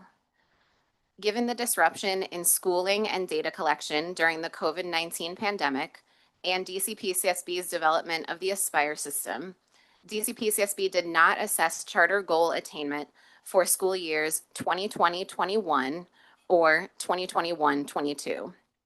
Consequently, for this review period, DCPCSB staff assessed each school's charter goals performance using goal attainment pathways for school years 2022-23, 2023-24, and 2024-25, as outlined in DCPCSB's charter goals policy. Global Citizens Public Charter School is up for its 5-year review. The school educates 228 students in grades pre-kindergarten 3 through 3 at a single campus located in Ward 7. Global Citizens Public Charter School adopted the Performance Management Framework, or PMF, as its charter goals. As mentioned earlier, DCPCSB staff assessed the school's charter goals performance using goal attainment pathways for school years 22-23, 23-24, and 24-25, as outlined in DCPCSB's charter goals policy. Global Citizens Public Charter School fully met its charter goals in school years 22-23, 23-24, and 24-25. In school years 22-23 and 23-24, the school fully met the growth pathway by exceeding publisher growth criteria in both reading and math on its nationally normed growth assessment, Northwest Evaluation Association measures of academic progress. In school year 24-25, the school fully met the Aspire pathway by earning a level 3 or higher on the Aspire system. DCPCSB staff determined that the school has not committed a material violation of law or of its charter. DCPCSB staff also determined that the school has not engaged in a pattern of non-adherence to generally accepted accounting principles, has not engaged in a pattern of fiscal mismanagement, and is economically viable. Based on these findings, DCPCSB staff recommends that the board vote to continue Global Citizens Public Charter Schools charter. School representatives are available to speak about the school's performance over the past 4 years and to answer the board's questions. Thank you, Gina. Welcome to the Global Citizen School. Dr. Smith, if you would begin by introducing the members of your team, and then we'll turn it over to you for your presentation. Welcome to your team. Thank you, Chair Adam Afanian. I am so excited this evening to introduce our amazing team with us this evening. Tara Smalls, our board chair, Jennifer Moore, our founding principal, Sean Flora, our chief of staff, Chloe Jonas, our director of special populations, Autumn Tomlin, our facilities consultant with Rosewood, and Elizabeth Pillion, our school finance manager from EdOps. And I will jump right in. Good evening again, Chairperson Adam Afanian, DC Public Charter School board members, and staff. Thank you so much for the opportunity to speak tonight on behalf of Global Citizens Public Charter School as we reflect on this important 5-year milestone. Over the last 5 years, Global Citizens has worked to turn a bold vision into a strong and growing reality for children and families east of the Anacostia River. Since opening in the 2021-2022 school year, we have grown from a founding pre-K 3 and pre-K 4 program to a school now serving pre-K 3 through 3rd grade. Our enrollment has grown from 60 students in our first year to 228 students in the current school year. As one of only 2 dual language immersion public charter schools east of the river, we are proud that almost 75% of our students live in Ward 7 and 8. That matters because access to high quality dual language education should not depend on where a family lives. We are also especially proud that our new facility is just 13 to 15 minutes from our current location and will be even closer for many students and families in Ward 8. We are also proud of the outcomes this review affirms. Global Citizens met its charter goals in every year under assessment, remained in compliance with the law and its charter, and remains economically viable. In fiscal year 25, all 6 key financial indicators were above target, reflecting the overall financial health of the school and our commitment to responsible stewardship as we grow. And we remain on track for strong financial performance in fiscal year 26 as well. Our students exceeded publisher growth criteria in both reading and math on NWA measures of academic progress, we call it MAP, in 2022-2023 school year, the 23-24 school year, and again in the 24-25 school year, all 3 years that we've been assessed. And in 2024-25 school year, we earned a level 2 on Aspire, which is considered strong performance. Among our youngest learners, 100% of pre-K 3 and pre-K 4 students met or exceeded widely held expectations in literacy, and 96.5% did so in math. We have also built strong trust with families, including 100% satisfaction among family survey respondents on our end of year satisfaction survey across all 4 years, with at least 86% response rate. This is also our first year serving 3rd grade, and we are excited for our students to demonstrate their knowledge and skills on the DC CAPE assessment as another important milestone in our school's growth. These accomplishments reflect not only academic progress, but also the strength of the community we have built together. At the same time, these first 5 years have not been without challenge. We launched and expanded during a period shaped by pandemic era disruption, changing accountability systems, and the real complexity of building a school while adding grades each year. So we have learned that a strong mission and promising growth must be matched by equally strong systems, especially when it comes to instructional consistency across classrooms. We appreciate that the report identifies areas where we need to improve, particularly in classroom quality, instructional support, and some proficiency trends, especially in early literacy. We take those findings seriously, and in several cases, they align with trends we had already identified internally. We also want to provide context that helps explain the data more fully. Our strongest academic story is one of growth. Students are making progress, and our dual language model is producing meaningful results. At the same time, some proficiency data reflects challenges we know we must address, including lost instructional time due to absenteeism and tardiness, a high number of new teachers in key classrooms, staffing transitions in a small number of classrooms, curriculum timing related to assessment windows, and significant foundational literacy needs of some students, including students with disabilities. In early childhood, our class and qualitative site review data also reflect the complexity of delivering a rigorous 90-10 immersion model while ensuring consistently strong classroom interactions, feedback, and higher order thinking. Those findings have not shaken our confidence in the model. They have sharpened our understanding of where our systems must become stronger. As we look ahead, we are approaching the next 5 years with both urgency and optimism. We are already making important shifts in response to what we have learned. We are strengthening coaching and observation cycles, tightening our lesson planning and lesson internalization, improving teachers' use of formative assessment, deepening our science of reading work, and expanding differentiated small group instruction and intervention. We have added key staff roles, including a reading specialist and a dean of school culture, and we are building stronger internal leadership capacity, including class certified instructional leaders, so that improvement is more precise, consistent, and sustainable. We have also seen improvement in classroom environment and instruction indicators through our internal teacher observations aligned to the Charlotte Danielson framework, the same framework used for our qualitative site reviews. In addition, based on our middle of the year data, our students are currently exceeding growth criteria in both reading and math on the NWA map, with 55% in reading and 65% in math. And the Empower K-12 predictability tool also indicates that we are currently on track to surpass DC CAPE target for ELA and math on Aspire. We are also continuing to strengthen family partnerships and attendance systems because students must be present to benefit from strong instruction. Our NC attendance is currently 92%. We are strengthening the foundation of our future growth as well. In February 2026, we came before this board regarding our facility amendment, and its approval during the second March board meeting was an important milestone in supporting our long-term growth and stability. Since then, we have continued planning proactively for the future through our long-term facility strategy and financing support so that our growth is matched by responsible financial planning. As we move forward, continued partnership with DC Public Charter School Board, strong accountability, and opportunities to learn from other high-performing schools and immersion programs will help us accelerate our progress. Our vision for the next 5 years is not simply growth in size, but growth in strength, coherence, and impact. We want Global Citizens to be a model of excellent, inclusive, globally focused public education serving students east of and near the Anacostia River, a school where students grow as bilingual scholars, joyful learners, and change makers, and where our systems fully match the ambition of our mission. We are proud of how far we've come, clear-eyed about the work ahead, and deeply hopeful about the future of Global Citizens Public Charter School.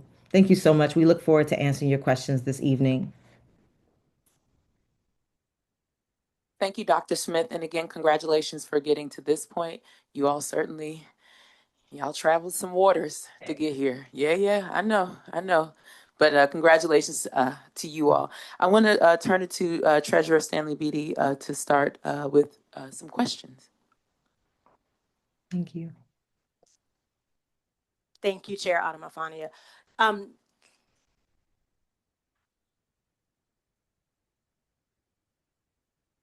I'll wait for you, Will. I'll wait for it's okay. Hi, Global Citizens team. I was stalling because I had a point of clarification on the memos, not related to you all, but to staff. So they're going to get that for me. I know we saw you guys in March, and remind me. I think I asked this question then, but remind me. I know you have the $600,000 loan that comes due in May. I can't remember if we talked about that in March. So that loan, is that related to your facilities or is that some other debt? Thank you for asking that. That is related to our current facility. Okay. And we have since then, we closed on with OSSI and we have received a 2-year extension. Okay. It's about 575,000 left now. Okay. Now, so I think we did talk about it in March. So Yes. you got the extension from OSSI, and Yes. so you no longer have that May maturity. Yes. And so we closed Perfect. on our financing on April 7th. Perfect. Perfect. Perfect. Okay. And then talk to me, how are you doing with your relocation? Have you secured your financing? I think when we spoke, you were just starting the process. Have you secured your financing? Where are you with that?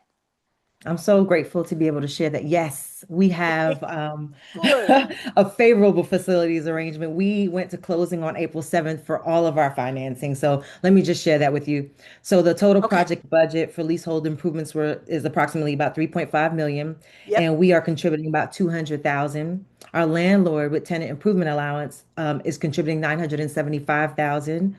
And the remaining costs are supported by two facility loans. So 1.45 million from Aussie, and 950,000 from Level Field Facility Fund.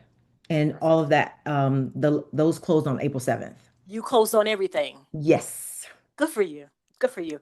Um, and Trying to not and stop. you, yes, I'll say that's not difficult. That's not easy to do in this economy. So that's why I say good for you. When loans close, I celebrate. So that's amazing. Yes, yes. And your timeline is still the same in terms of your relocation. Yes. And Okay. so our timeline, we are right on timeline. We got Okay. approval for a demo permit on April 6th. Our MCN build is in there. The demo is almost done, 90, like 8% done. We are on track. Perfect. Perfect. That's it. Congratulations. Thank you so much. Thank you. Uh, any other questions from my colleagues? Because I have two. Okay, there's no colleague. No, that was just me. All right, Jim, you okay? Any other questions there? Very good. All right, it's just me. Again, thank you to the team. Congratulations on the work that you all have done. Look, quick question for me. We are back here um, celebrating 10 years. What's the headline about what you all have been able to accomplish since this moment? I love that question, Chair Adamafanian. In 10 years, we will return for our 15-year charter renewal. That's it? Yeah. Um, we will be sharing a strong story of sustained impact and long-term student success. Um, what I want to share is that we will have a fully mature dual language immersion program with strong outcomes in Mandarin, Spanish literacy, math, and whole child development. One of the biggest things is that in 10 years, our students we would have either expanded into middle school, our students will be in middle school, and they will be coming back. They will be sharing their story with our current students. So either we would have expanded into middle school or we would have partnered with middle school programs so that our students can continue their language learning. And we will make sure that they are prepared for not only success at Global Citizens, but in terms of the future. And so, one thing I wanted to share is that we really do envision our alumni returning to partner with us, mentoring our younger students, speaking at events, serving as role models, and just that powerful full circle moment and clear reflection of the lasting impact of our school. So, we see our story of, again, sustained impact and long term success. We'll be talking about a school that's academically strong, financially sustainable, organizationally sound, deep rooted in community, and recognized as a model for excellent and equitable dual language education in Washington, D.C. I'm excited about that. Now I'll be at home watching y'all do that, but I'll be wrapping this up. But I am excited to celebrate that with you all. Thank And you. actually, Dr. Smith, you got into what my next question was what would a young person who left your program say then? But I think you hit that. One final question, and then if my colleagues don't have any other questions, we'll go to a vote. So you all are adding one grade level per year until reaching grade 5 in 27, 28. What challenges have you encountered? We've heard a lot over the last few months about enrollment and declining student population, et cetera. What challenges have you all encountered as your school has continued to grow? And how are you going to ensure, as your school grows, that it continues to demonstrate the strong academic outcomes for students? And then that's my last question. Thank you. We appreciate the questions. Thank you, Chair Adam Afanian. We, as you know, just like you said, we have grown intentionally. We did that on purpose by adding one grade each year. And that has taught us that growth has to be planned for very strategically. We are not simply just adding students or classrooms each year, but we're building the staffing, instructional, operational, facility systems needed to support a school that is growing toward full enrollment. One major lesson is that we have had to plan early. That includes hiring early, thinking carefully about retention and staff placement, preparing for new grade level expectations, and making sure our academic model continues to meet the needs of students as they move into higher grades. We know that we have learned and know that backfilling seats requires intentional planning. Because we accept students at every grade level, we know that students may enter with different academic needs, different levels of exposure to dual language instruction, and different social emotional needs.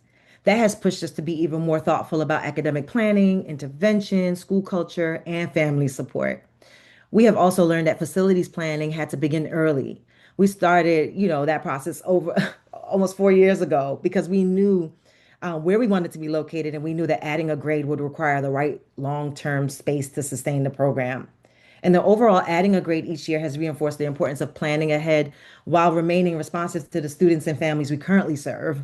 Um, and so I also want to also turn it over to our amazing principal, Jennifer Moore, our founding principal. She's going to share more about how the lessons have shaped our instructional planning specifically, and staffing and school culture and student support systems.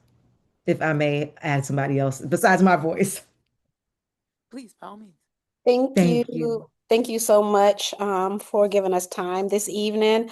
I would just add a little bit about these lessons of growing up. I think being really intentional about planning for school culture as a school that accepts students in every grade, this makes us, it really forces us to plan for what it looks like to integrate great students into our program, both academically and socially. So that looks like building intervention blocks that support our students who are new to language, and also creating social opportunities for our students to become a part of our community and also add socially to who we are as a school.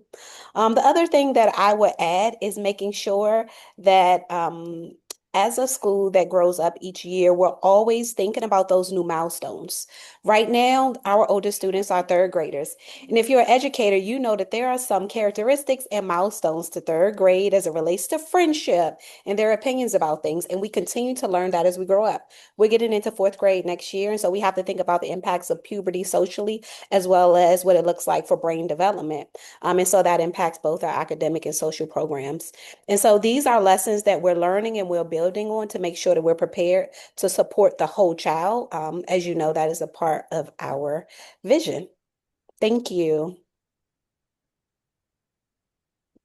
Thank you very much.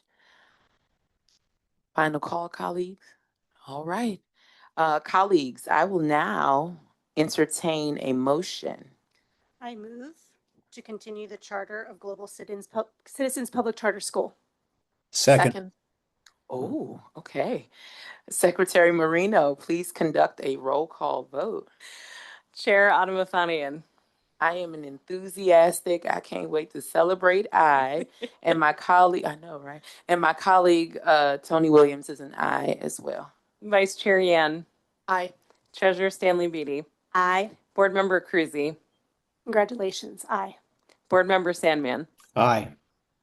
And I am also an enthusiastic aye. The motion carries. Congratulations. Woo! Thank you so much. Thank you. Thank you all for your incredible work. Thank you all for your innovation. Thank you all for your commitment to quality. You have delivered for young people, and we look forward to you all continuing to do that. So y'all rest easy. Y'all Thank take you so care. much. Got more work ahead. Thank you. All right. Very good. Next, we invite the inspired. Oh, I got it. Oh, okay. We invite the inspired teaching team.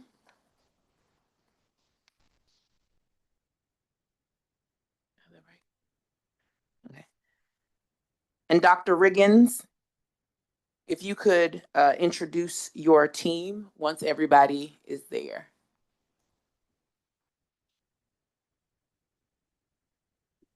Oh, I'm sorry, Gina. Sorry. I will now turn it over to Gina to present the school.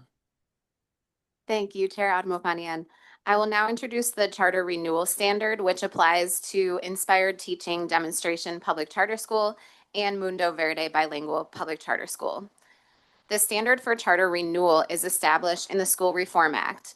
DCPCSB shall approve a school's renewal application, except that DCPCSB shall not approve the application if it determines one or both of the following. Number one, the school committed a material violation of applicable laws or a material violation of the conditions, terms, standards, or procedures set forth in its charter, including violations relating to the education of students with disabilities. Or number two, the school failed to meet the goals and student academic achievement expectations set forth in its charter. Additionally, there's a fiscal component to the charter renewal. Per the School Reform Act, the board is required to revoke a school's charter if it determines that the school has engaged in a pattern of non-adherence to generally accepted accounting principles, has engaged in a pattern of fiscal mismanagement, or is no longer economically viable.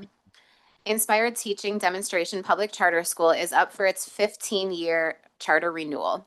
The school educates 527 students in grades pre-kindergarten 3 through 8 at a single campus located in Ward 5. Inspired Teaching Demonstration Public Charter School adopted the PMF as its charter goals. As mentioned earlier, DCPCSB staff assessed the school's charter goals performance using goal attainment pathways for school years 22-23, 23-24, and 24-25 as outlined in DCPCSB's charter goals policy. Inspired Teaching Demonstration Public Charter School fully met its charter goals in school years 22-23, 23-24, and 24-25. In school years 22-23 and 23-24, the school fully met the transitional goals pathway by exceeding state performance on all 7 transitional goals measures. In school year 24-25, the school fully met the Aspire pathway by earning a level 3 or higher on the Aspire system. DCPCSB staff determined the school has not committed a material violation of law or of its charter. DCPCSB staff also determined that the school has not engaged in a pattern of non-adherence to generally accepted accounting principles, has not engaged in a pattern of fiscal mismanagement, and is economically viable. Based on these findings, DCPCSB staff recommends that the board vote to renew Inspired Teaching Demonstration Public Charter Schools charter. School representatives are available to speak about the school's performance over the past 5 years and to answer the board's questions. Thank you so much, Gina. Welcome to the Inspired teaching team. I was eager when I asked y'all to jump in there. So we are now at the point where, please, Dr. Riggins, if you could introduce your team and then jump right into your presentation. All right, thank you.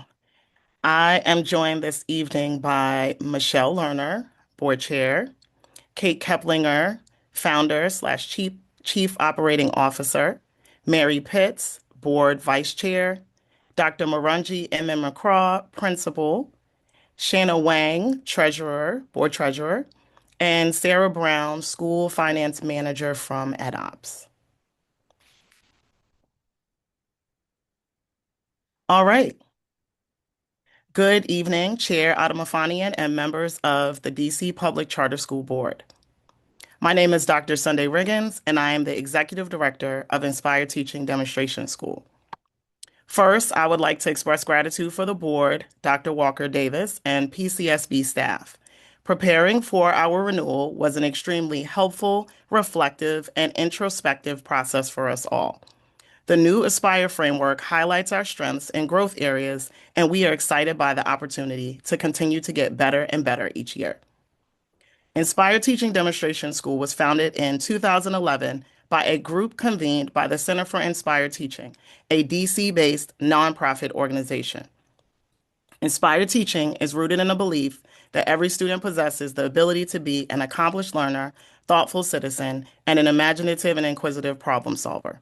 Professional development, teacher mentoring, teacher residency, and teacher certification programs have all been a core part of Inspired Teaching Demonstration School's work to build teacher capacity and, in doing so, to transform the school experience for all children. As I reflect on ITDS and its accomplishments, I am proud to lead one of the most sought-after schools in the city. Our students have consistently exceeded the performance averages of both DC public schools and the public charter school sector in English language arts and mathematics across grades 3 through 8.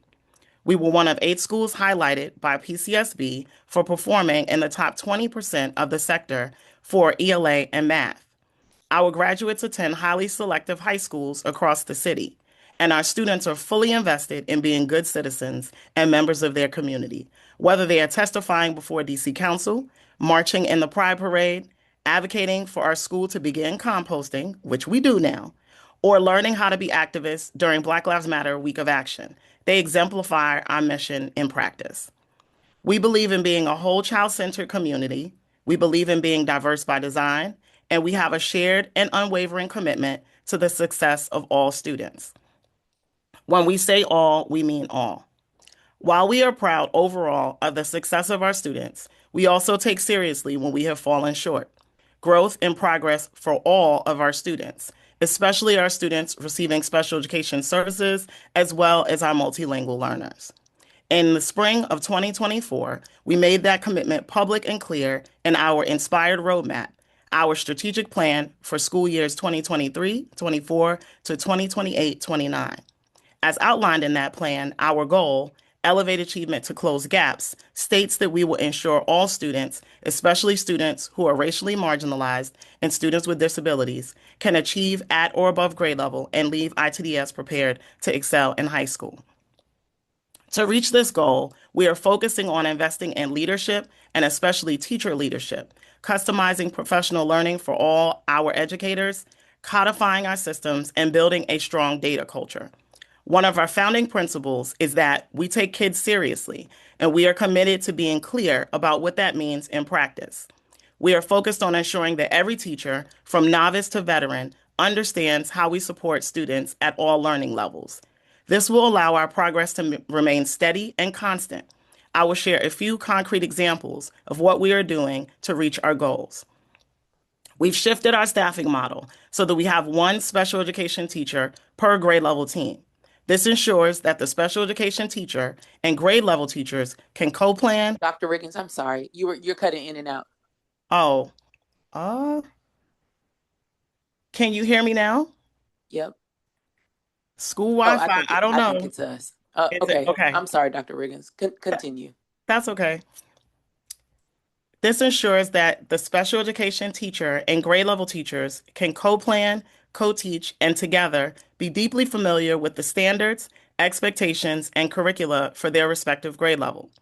We are in our second year of a multi-year partnership with the DC Special Education Cooperative, focused on supporting our teaching teams with universal design for learning strategies and differentiated instructional practices that meet the data-specified needs of our students.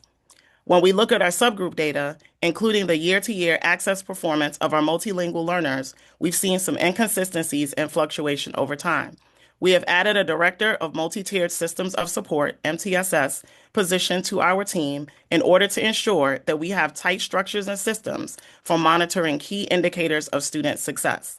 We want to ensure that growth is steady for all students in all subgroups and to proactively continue to address gaps in real time. In reflecting on our challenges and low rates of special education compliance, we recognize the impact of department turnover on student outcomes and achievement. For 2 consecutive years of the review period, school year 2021-22 and school year 2022-23, we experienced high turnover in our special education leadership. This significantly impacted our ability to ensure that our evaluations and services were rendered in a timely manner. As a former founding principal myself, I've reflected on what it takes to sustain a single campus school that from its inception has heavily relied on a small group of dedicated teachers and leaders to keep things running smoothly and moving in the right direction. When it goes well, it leads to students getting what they need. When it doesn't and there's no clear succession plan, the result is often mixed outcomes, insufficient support, and stunted student growth. We now have stable special education leadership and a cohesive support staff model to ensure improved compliance and strong systems to keep the work moving forward. With stable school leadership, we've been able to focus on supporting and developing the practice of our teachers. From resident teachers to mentor teachers, we've created an ecosystem of teachers who lead other teachers. A large majority of our teachers have grown with us over time. They know our systems, structures, and students. In order to increase and amplify our impact, we've narrowed our Tier 1 focus to 3 areas: school-wide data literacy, data-informed practices, and student-engaged assessment. As a result, we are beginning to see progress in many growth areas. I'm proud to share that we are already seeing results. In special education, our NWA mathematics median achievement percentile has improved for students with disabilities from the 14th percentile at end of year 2022-23 to the 38th percentile in winter 2025-26. Our NWEA MAP reading median achievement percentile has improved for students with disabilities from the 11th percentile at end of year 2022-23 to the 37th percentile in winter of 2025-26. In comparison to our consistent, strong performance in ELA, math has always been our growth area. Over the course of this review period, we've made a number of strategic investments to strengthen our math program. During school year 2023-24, we shifted to Algebra 1 for all in 8th grade, and we continue to see growth in students' middle school math skills. We've made investments in a variety of rigorous and engaging math interventions and curricula. During the 2022-23 school year, we were awarded the High Quality Instructional Materials Grant from OSSI, which funded Math 180, Do the Math, Math Recovery, and Dreambox. In addition, we were able to purchase a variety of manipulatives and supplemental instructional materials. During this current school year, we were awarded an Empower K-12 math grant, which has provided us with the opportunity to send some of our math teachers to Trinity University to earn a professional certificate in teaching mathematics. We've also started to offer a geometry lab for accelerated students and have invested in adaptive math programs that meet all of our students at their learning levels of readiness. In conclusion, we have so much to be proud of. Out of 282 member schools across the nation, we were recently selected as the 2026 Member of the Year school by the Diverse Charter School Coalition. Last March, we completed a renovation of our ground floor that has provided extra classroom space for our arts, language, and movement teachers, additional multi-purpose spaces for professional learning and student activities, and dedicated collaborative spaces for our staff. Our careful budgeting and stewardship of our finances allowed us to complete this significant renovation without taking on additional debt. Lastly, our Aspire rating designates us as a Level 2 school with strong performance.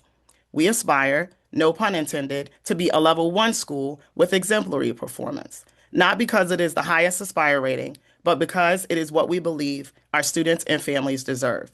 It is what our founders envisioned this school to be, and we follow in the footsteps of those who came before us, carrying a charge to disrupt the status quo, to not rest on our laurels, and as the incomparable Chris Emdens recently stated at a conference, to not let mediocrity persist.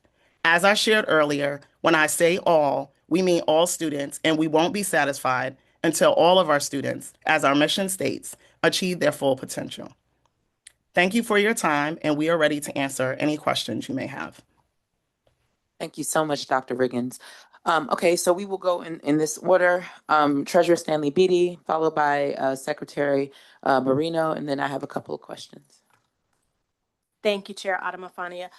Dr. Riggins, I just have one question for you, and I want to start by just making a note for public record. I saw that you all had some reclassifications in your 2025 audit. I'm not concerned about it because your financial health is still there, but I just wanted to note that the classifications were fairly substantial and that they impacted your reflection of liquidity. So I just wanted to say that. If you want to speak to it, you can, in terms of what happened with the audit, but I'm not requiring you to. Okay. Okay. My question is around your loan that matures in April. What are your plans for that? Are you working on an extension? Are you going to do debt retiring? What are your plans around your facility that matures in April? Okay, I'm going to pass that question over to Kate Kaplinger, our Chief Operating Officer, and also Shanna Wang, our Board Treasurer. Sure. Thank you for that question. We have paid off that loan. Oh, great. Part of our cash reserve plan and spending down plan was to pay that off. So that went out the door about 2 weeks ago. So that is off our Amazing. books. Good for you. I Yeah. have no other questions. Well, great. Good for you. Dr. Riggins, thank you so much, both for the thoughtful proposal and for your presentation tonight. And Thank you. congratulations to you and your board and your team on a number of accomplishments that the staff report and your presentation outlined in terms of your ELA performance, your strong enrollment, your strong financials, and support from your community to continue the charter. I did want to zero in on special education, which was an area that you identified in your roadmap as needing to be improved, and which the staff also called out. And in particular, in OSSE's assessment, your overall score and your student progress score declined significantly over this review period, and your compliance domain was in the lowest 25% for the sector. And as you spoke to, a component of the challenges around compliance was on timely completion. And in 2023, only 6 of the 17 required evaluations were completed on time. So you spoke to some of this in your presentation, but also that was at the part where we lost you for a little bit. So feel free to repeat because I want to make sure that we fully get to understand the work that your team is doing to change outcomes for special education students. So can you speak to, first of all, what your on-time reevaluation rate is today? The on-time reevaluation rate today, I don't have it with me as like a number. I could get back to you on that. I will say that one of the reasons why it declined over time is because we had pretty much like a 100% turnover of SPED leadership. It sounds really bad, but when you have a super small school team, if one person leaves and then they come and they sort of pass the baton to another person, and then that person leaves, it's like you're sort of left with a space where you're just navigating a like huge leadership transition, and without sort of the onboarding of another person, it's like everyone's trying to like pick up, which sort of significantly contributed to us not being in compliance. And that happened over 2 consecutive years of the review period. So since then, we have added additional teachers because we also didn't have enough special education teachers. It is a hard to staff area. And when you coupled with not having the SPED leadership, it's sort of like you don't have the leadership, you don't have the teachers, and then everyone is sort of trying to, like pick up the pieces and struggle. And since then, we have had stable leadership, but then also trying to right size the model and think about the needs of the kids and how many people we actually need to have in compliance.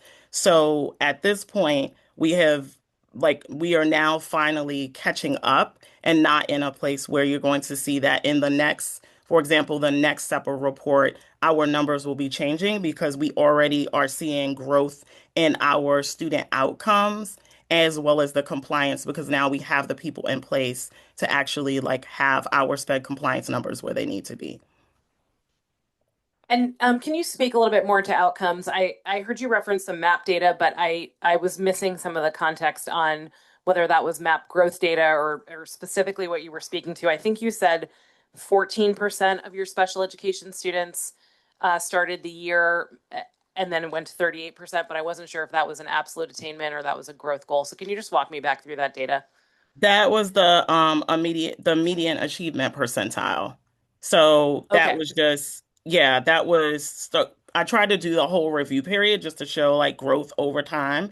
With the most growth happening for our students with disabilities in this calendar year. So currently, although this is technically not the review period because it's right now, Yeah, I right. wanted to make sure I was able to name that and say that we started at 14% in school year 2022-23, and now we're at the 38th percentile. That was in MOY because we haven't done EOY testing yet because we're doing the last round of DC CAPE. But I wanted to include our progress from the beginning of this year to the middle of this year, which is the winter map testing, just to show that we are making growth over time since the data from that last separate report and the previous school year showed a decline. And what's your goal on that indicator? Well, the goal on this indicator ultimately is by the end of the strategic planning, the plan, we are reducing our level one students by 50%, and then we are increasing level four and five to like about the 67th, 70th percentile. So you're saying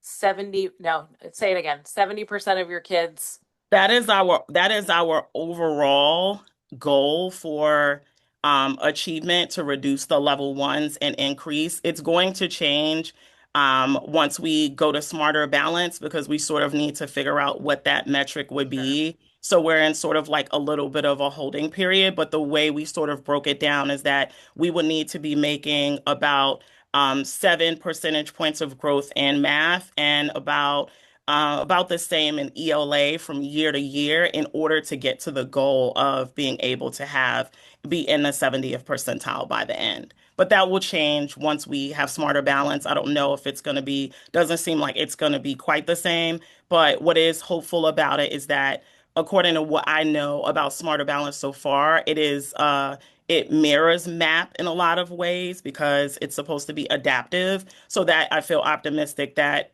while the ultimate final measure is changing, the measure that we have right now, MAP, is going to be aligned, so we won't be changing. So it feels like reliable data to be able to speak to, even though we'll be changing to a new assessment um, in the future.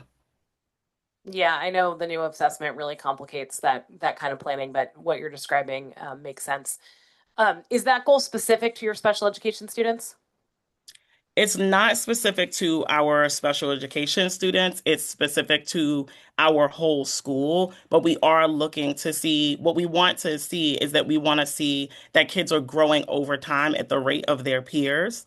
So we didn't do a specific goal. It was just the reduction of the number of students who are furthest from opportunity, knowing that that's not going to happen over time. So, like I said, with when in looking at our DC Cape data, one would want to see over time that a student is moving, like, for example, from level one to level two to level three over time. That's different for each group of students, but we want to see that drastically reduced by 50%. And how do you know right now if the roadmap work that you're implementing is working for your special education students? We can see the growth from where we started, even though we had a decrease, all of our indicators are higher than they've been in the past few years, even honestly pre-pandemic. So the growth that we're seeing from the beginning of this year, even to middle of the year, we want to see that continue. We have stable leadership. We have teachers at every grade level so that they're able to plan. So the issue with SPED, it was SPED compliance, so that's SPED leadership, and then that's also special education staffing.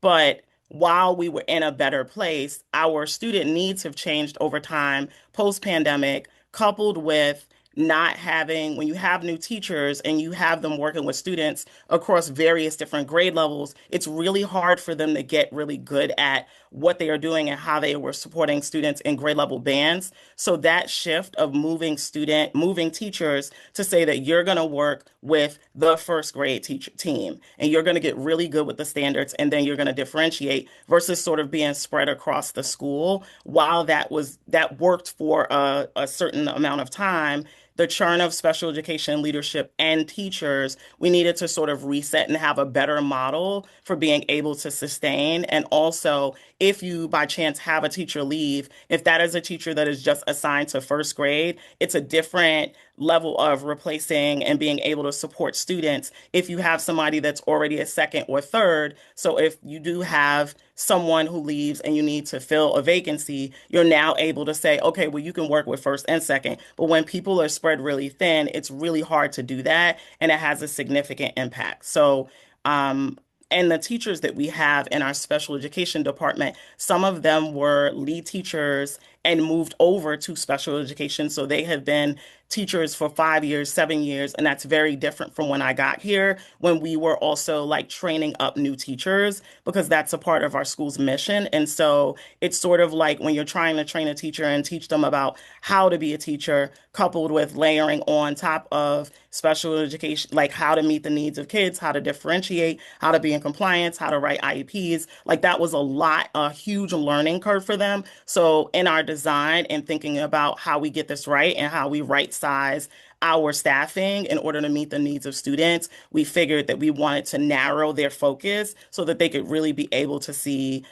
they could learn and also support students at the same time. And that is a part of what we have been doing over the past few years of making sure that if we do, we're already planning for attrition if it happens in mind so that we don't have these gaps and we don't have students not getting the supports and the services that they are supposed to have. Thank you. I really appreciate the intentionality of the work that you're doing to strengthen your performance. And it sounds like the stability in leadership, the change in the staffing model, allowing some of your experienced teachers to be focused on special education students and having more experienced teachers who have hopefully a stronger set of overall skills working with your special education students. It all sounds really encouraging. And I would encourage you to just bring that level of intensity to your data work as well with special education students so you know whether those kinds of changes are yielding what you need to see to meet the really ambitious targets in your roadmap. But thank you so much, Dr. Riggins. I appreciate it. Thank you. Thank you so much. Just a couple questions here. Sure. To Chair Lerner, would love to kind of hear from you. While I understand you weren't chair for the last 15 years, unless you were, and then I'm sorry. Years. When you think about sort of when you think about under your leadership, but then just looking at the board governance over the last 15 years, period, what would you say that the board should be most proud of in terms of their support of the school and governance?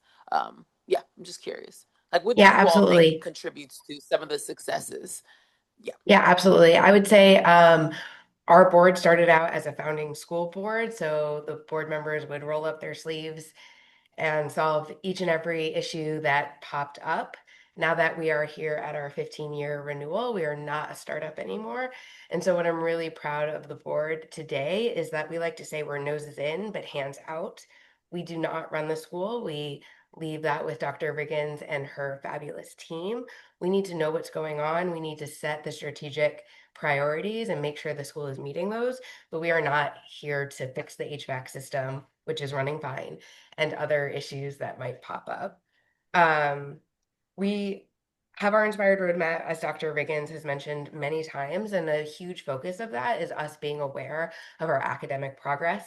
So we meet 6 times a year, plus a retreat. We look at the same data each and every time so that folks, even if they do not work in education, as many of our board members do not, understand what it is we are talking about. And we are deeply aware of what our level 1 students are doing, our students broken out by racial and ethnic group, by grade, and by other reporting groups that we report on for both DC Cape and MAP. We also care deeply about our budget. I'm really proud that ITDS has always been in a very strong financial place. We plan to continue to be in a strong financial place in perpetuity. And that is because we have really strong leadership at the school, but also a finance committee that works to make sure that the school is making all of its benchmarks. And our work in the last 2 years has been bringing up the finance piece up to the full board level so that so that the school can make financial decisions that will lead to academic gains. the budget is part of our strategy. Thank you for that, and well done. I think I'm going to walk away with we are nose in, not hands on. Is that it? Did I Or we get say that? noses in, hands out. Oh, okay. Nose in, hands out. That's a t-shirt. But what I really hear in your explanation is a maturity of around your governance, and just really getting clear about what it is that the school needs to push forward. And so I thank you for that, and I thank you for walking through that. Yeah, absolutely. Dr. Riggins, my last question, I'm gonna combine two so we can move y'all on. But much like other folks who've gone through this process, I asked the question, we're back here in another 15 years, so this time we're celebrating 30 years, and would love to hear from you what the headline is around what Inspired Teaching has been able to accomplish. And if you could weave in there, you all have had some great success around ELA and math, and there's some learnings that I believe the sector could benefit from. So, somewhere in your answer, if you could weave in some of those learnings so that we can get that on record for our other LEAs who are interested in how they grow as well. But seriously, the question really is about what are we celebrating at the 30th year? What's the headline? Well, headline, I would say that we are celebrating a level one school, unless there's some other Aspire 2.0 or something that comes up, but we will Likely, be likely. we will be a level one school that has significantly closed the achievement gap. And just a place as we are now where kids are thriving, they're achieving their full potential. It would be my hope that we would be a school that is well known in the district as a place to learn from.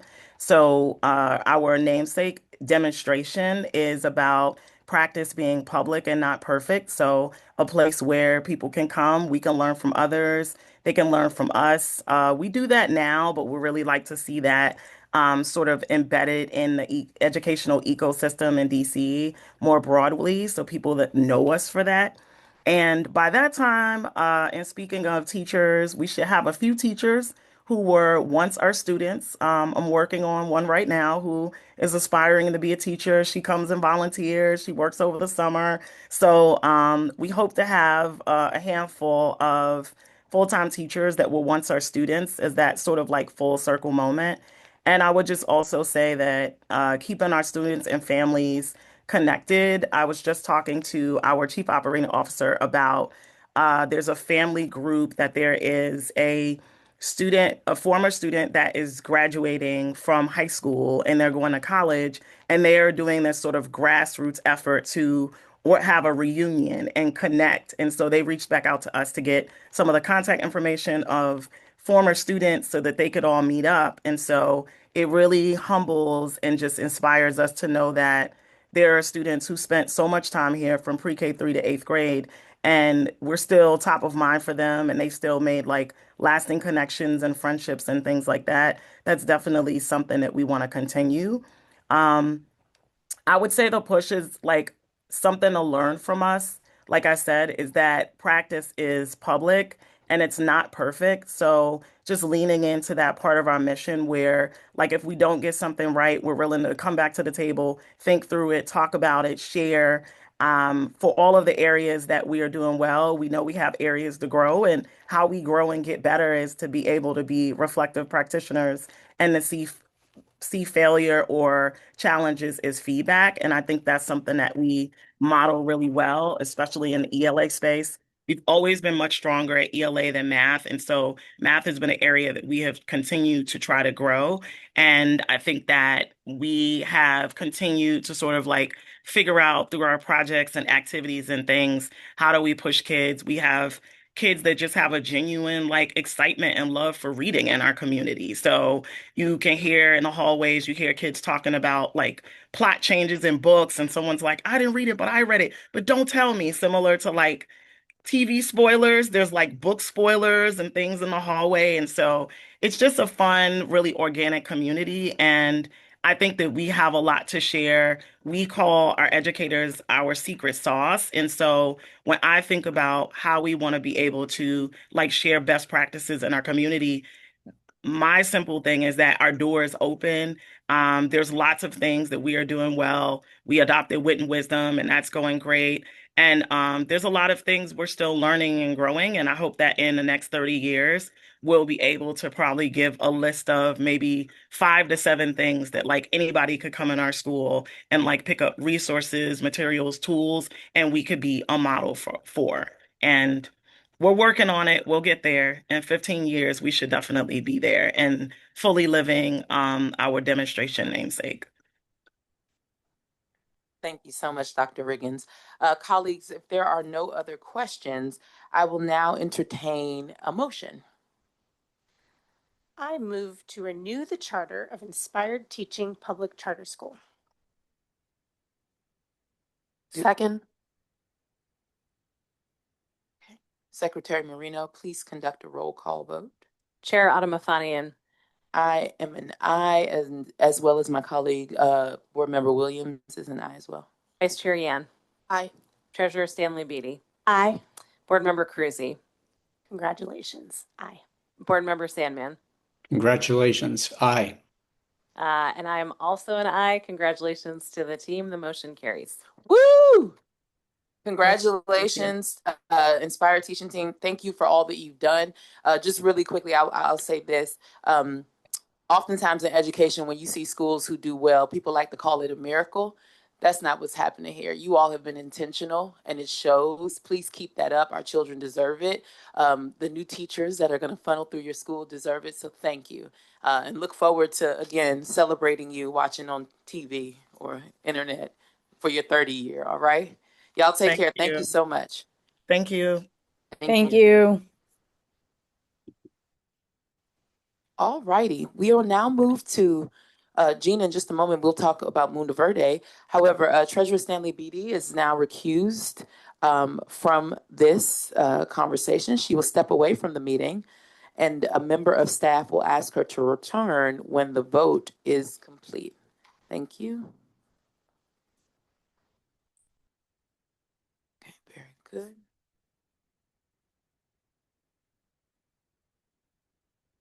She has now left the room. Gina, if you could introduce us to Mundo Verde. Absolutely. Mundo Verde Bilingual Public Charter School is up for its 15-year charter renewal. The school educates 1,213 students in grades pre-kindergarten 3 through 5 at 2 campuses located in Ward 5. Mundo Verde Bilingual Public Charter School adopted individually negotiated charter goals. Mundo Verde Bilingual Public Charter School's Calle Ocho campus fully met its charter goals in school years 22-23, 23-24, and 24-25. Mundo Verde Bilingual Public Charter School's J.F. Cook campus substantially met its charter goals in school years 22-23 and 23-24, and fully met its charter goals in school year 24-25. DCPCSB staff determined the school has not committed a material violation of law or of its charter. DCPCSB staff also determined that the school has not engaged in a pattern of non-adherence to generally accepted accounting principles, has not engaged in a pattern of fiscal mismanagement, and is economically viable.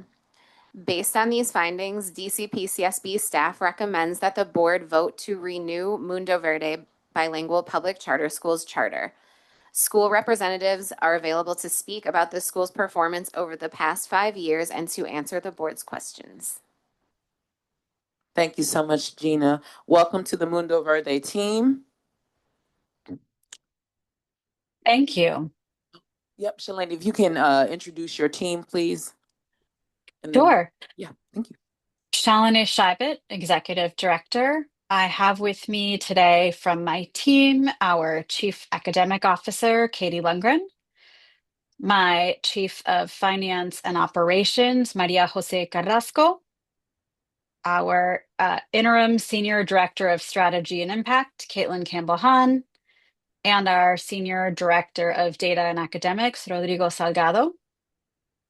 I have with me from my board, Ed Pauls, who is the president of our board, and Rashida Young, who is the chair of our academic committee. And I am very grateful to you all for being here this evening. Good evening, Chair and members of the DC Public Charter School Board. We are grateful for this opportunity to reflect on our impact. As you've heard tonight, Mundo Verde is a very special place. I came to Mundo Verde as a parent 7 years ago and am proud to serve as executive director since last year. 15 years after its founding, our community attests that our mission and model endure. Our families and staff believe in the power of students becoming good stewards of the earth and their community, that speaking two languages is a powerful asset for interconnectedness, and that students learn best and most joyfully when they have real life, hands on experiences. I also know firsthand that having an environment where children feel loved by their teachers is why many families choose us. We are proud of our evolution as an organization over the review period. Families continue to choose us. We grew from 955 to 1,213 students over the review period, with demand increasing, reflecting trust with our families and rebuilt trust with our PTOs. Today, we are the 9th largest LEA in DC, with students from all 8 wards and no racial majority. We are proud of our academic progress. Calle was one of 4 charters in the city to see double-digit gains in CAPE proficiency in both ELA and math. It ranks as the 4th highest performing charter elementary for ELA and 2nd for math. Our JF Cook campus also saw growth, and both campuses are above the citywide average for elementary school. We have also strengthened our organization. We retain over 80% of our teachers, many of whom have grown with us, and we have significantly strengthened the relationship with our union. We have also completed our last facility and improved our finances with a forecasted FAR score of 92 this year. This is despite unprecedented disruptions for Mundo Verde during this time, from COVID-19 to leadership transition, most notably of our founder, senior leaders, and much of our board. Our JF Cook campus also experienced very public rifts between the school and the community. However, our work to strengthen trust with our community and rebuild our leadership team and board, as well as to retain key longtime staff, sets us up to further deliver on Mundo Verde's mission in the next 15 years. We have been honest with our community about the work ahead. We must do more to ensure every student, regardless of their campus, identity, family income level, or learning needs, receives a high quality education. This is in our mission. Both our own reflection and the renewal report identify that this is not yet true. We believe our recent strategic plan, which was developed with our community and focuses on academic improvement, will get us there, and the ambitious goals we have set for the success of all students. We are already seeing improved student outcomes in the first year of our plan. Mid-year MAP data, as many other schools referenced, shows both campuses are further above the norm than at the same point last year, and faster growth for some of our subgroups, including students with IEPs at Cayocho. We hope to see even more next year as we adopt an evidence-based biliteracy curriculum to better support all students in the general education classroom and implement systems such as MTSS and staffing specifically focused on improving academic outcomes for our students with IEPs, multilingual learners, and our students who are economically disadvantaged. The renewal report calls out our special education compliance, which we take very seriously. We are proud to share that we have improved over the review period from 32% timeliness of initial evaluations in our 2022 CPER to 85% in our 2024 CPER data that we received from OSSI, and from 38% to 85% parent satisfaction in that 2024 CPER data. But we believe compliance is the floor. We are even more excited to see early performance improvement. During the review period, our CAPE 3+ proficiency in math for students with disabilities doubled from 15 to 33%, and we are excited to see what happens when we double down next year on best practices for serving all students. We believe these practices, as well as our work on building a strong sense of belonging across our community, will benefit students beyond our students with disabilities who are not currently being served by our model. We know we have room to grow, but we are confident that we have the right plan, team, and community support to get there.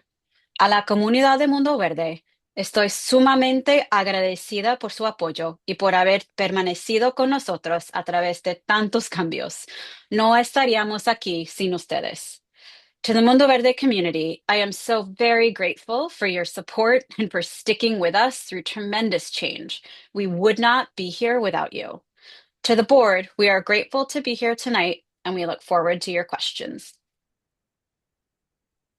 Thank you so much. Thank you to the Mundo Verde team. We'll start with Secretary Marina.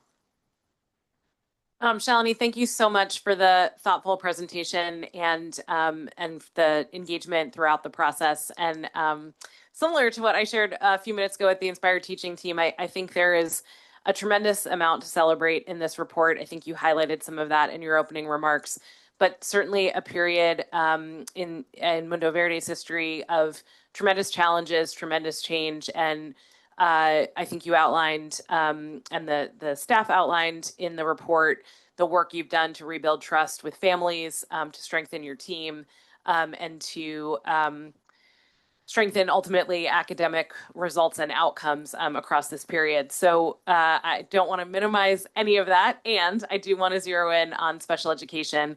And you already answered my first question, which was around on-time evaluations going from in fiscal year 2021, only 12 of 33 students being evaluated on time. That decreased to 31% in fiscal year 2022, with only 19 of 60 evaluations completed in a timely way. That was incredibly encouraging to hear you say a few minutes ago that 85% of your evaluations were completed on time this year, and I'd love to see you continue that progress to get to 100%. The report from the staff also talks about your performance with OSSE's report in terms of losing points in the student progress domain and also having in 2023 the lowest performance in the public charter school sector on the CPRA report. And you mentioned a few minutes ago that you're seeing some encouraging progress on CAPE with your special education students. Can you just take us a level deeper?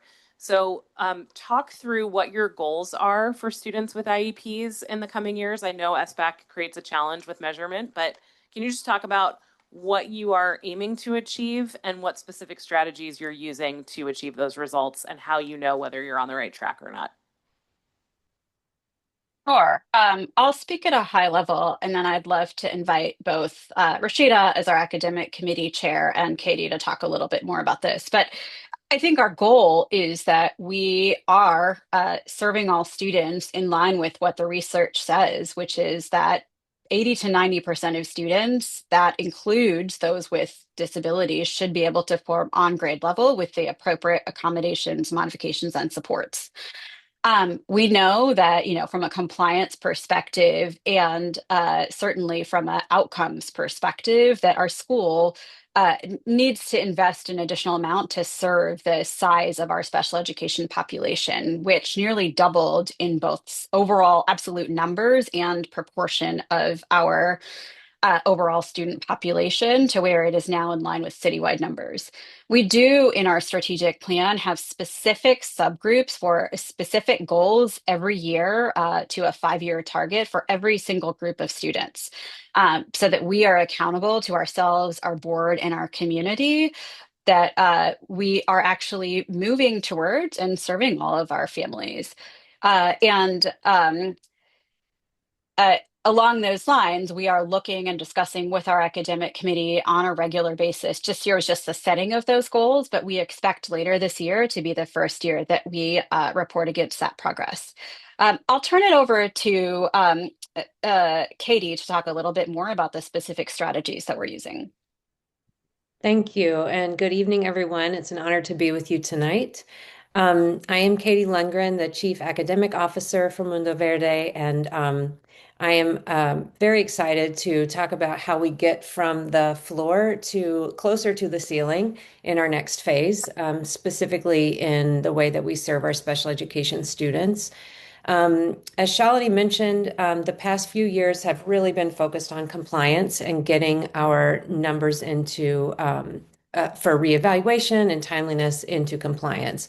Our immediate work in the future is really focused on increasing quality for students with disabilities, multilingual learners, and others with learning differences.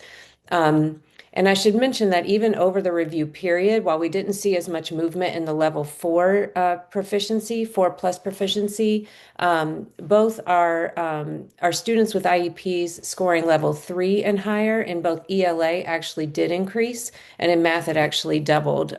So we're really pleased with that. So our theory of action really centers around three things. One is strengthening vision and leadership of special education.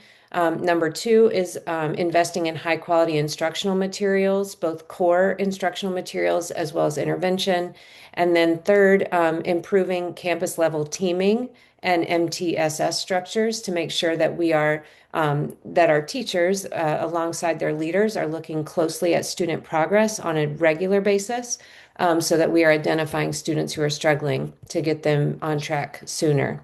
In the next year, we will enhance our campus-based leadership teams to include an assistant principal solely focused on high quality service to students with disabilities, multilingual learners, and students with 504s. Those APs will be part of the instructional leadership team, working in collaboration with principals and other core content instructional leaders to make sure that we are serving all students in reaching high grade level standards in all classrooms. We will also have new leadership at the network level that's really centered on high quality consistency across the network as far as IEP completion, IEP team development, IEP goal writing, et cetera, as well as meeting the various compliance pieces. As Shalini mentioned briefly, we are very proud to be at a phase where we're adopting a high quality curriculum for biliteracy from Amplify next year, which comes with a host of materials that will be used to supplement the core curriculum for interventions and acceleration. So we're excited to add on to what our special education teachers have been using, which has been Orton Gillingham, Wilson Reading System, to make sure that we're really embedding curriculum aligned and standards aligned interventions as well.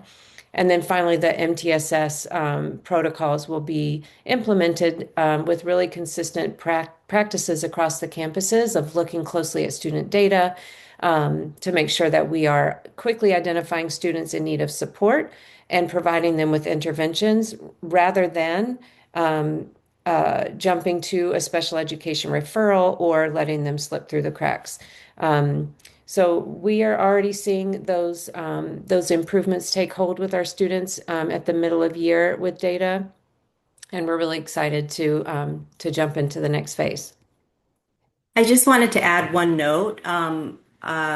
As you all know, Shalini, this is her first full year. When we were doing the executive director search, one of the things we were looking for and talked a lot about in her interview, and we're looking at her previous experience, was somebody with deep knowledge of special education, a person who would acknowledge any gaps that we have and would be really open to and excited about tackling those gaps. So that had a lot to do with Shalini even landing in this ED spot. And then when Shalini was building out the leadership team, one of the primary reasons we knew Katie was going to be a great fit is because we also understood her track record and her dedication to working with students with disabilities. So it's been a through line in the hiring process of this past year of making sure that we had leaders in place that would know what to do and would be ready to tackle it. Thanks, Rashida, and thank you, Katie and Shalini, for the really thoughtful answer. And thank you, Rashida, for the work the board is doing to really prioritize your students with IEPs. Thank you. Again, thank you, Mundo Verde team. I have just a few questions here. My first question is actually around the differences with your campuses around goal attainment. So while both campuses met or substantially met their goals each year, we do see a variation in outcomes across campuses. Specifically, Mundo Verde Cook did not fully meet a goal attainment pathway in school years 22-23 or 23-24. Would love to just hear a bit about what factors you all believe contributed to this variation, and then would love to hear what actions you're taking to ensure students across both locations experience strong academic outcomes. Katie, can you take this one? Sure thing. Yes. So as you've heard, I hope that you can hear clearly that we are a school and a leadership team that believes strongly in high quality education for all students. And it is our responsibility to make sure that we are better serving all of our students across both campuses. We also believe in admitting students at various grade levels in the program, even though we are a bilingual school that demands a lot from students in both languages. We do believe that this having access to high quality bilingual education is a life-changing opportunity for students from all walks of life. And so we remain committed to that, even in the face of challenges with admitting students late to the program, or students from backgrounds that may not have the access at home to practicing the language or the academic content in their home language. And it is no secret that we've historically struggled to adequately support students evenly across both campuses. And at the same time, we have had substantially more disruptions that have affected our Cook campus in the last few years than affected our Cayocho campus. If you recall, that is where the big community rifts really took place that were taking place at the same time as unionization, starting at the Cook campus. There have been quite a few conflicts within the community due to neighborhood violence that have caused a number of Cook families to unenroll or transfer. And we've had some internal leadership turnover in the last few years that has particularly affected the Cook campus. In my first year as CAO, we have really focused on alignment across the two campuses. So we are now holding monthly walkthroughs at both campuses with consistent instructional look-fors. We are holding PD planning meetings and PD execution meetings with our leadership teams across both campuses so that we are really talking the same talk across campuses in terms of instructional expectations and leadership expectations. We have also really normed as a principal team across campuses on what are the non-negotiables that we need to see in all of our classrooms. Because of that norming, we are already starting to see greater parity between the campuses. As Shalini mentioned before, at the middle of year, both campuses are trending higher this year than they were last year compared to the national norm in English and math on the map. And then we've also seen a significant number of grade levels at both campuses with increases from last year to this year in English reading, Spanish reading, and math. So we have some promising early data points here, and we're going to continue to refine our practices and align our excellent leadership and our vision across both campuses in the coming years. Thank you, Katie. I would just add to that to put a finer point on, where Katie started. We as a team and board and school are so committed to serving all students, and we definitely have a population with a higher need at our JF campus, Cook campus. We do not think that that explains all of the difference. And when you have gaps in, for example, a solid curriculum or system, you're going to see those gaps exacerbated if you have a higher need student population. And so we do think that that creates some urgency for us around around particularly tightening those systems and those core components at the Cook campus. But as Katie mentioned, the work she's been doing around consistent PD, around consistently looking for some of the same For example, science of reading aligned science instruction in early grades or standards unpacking in upper grades.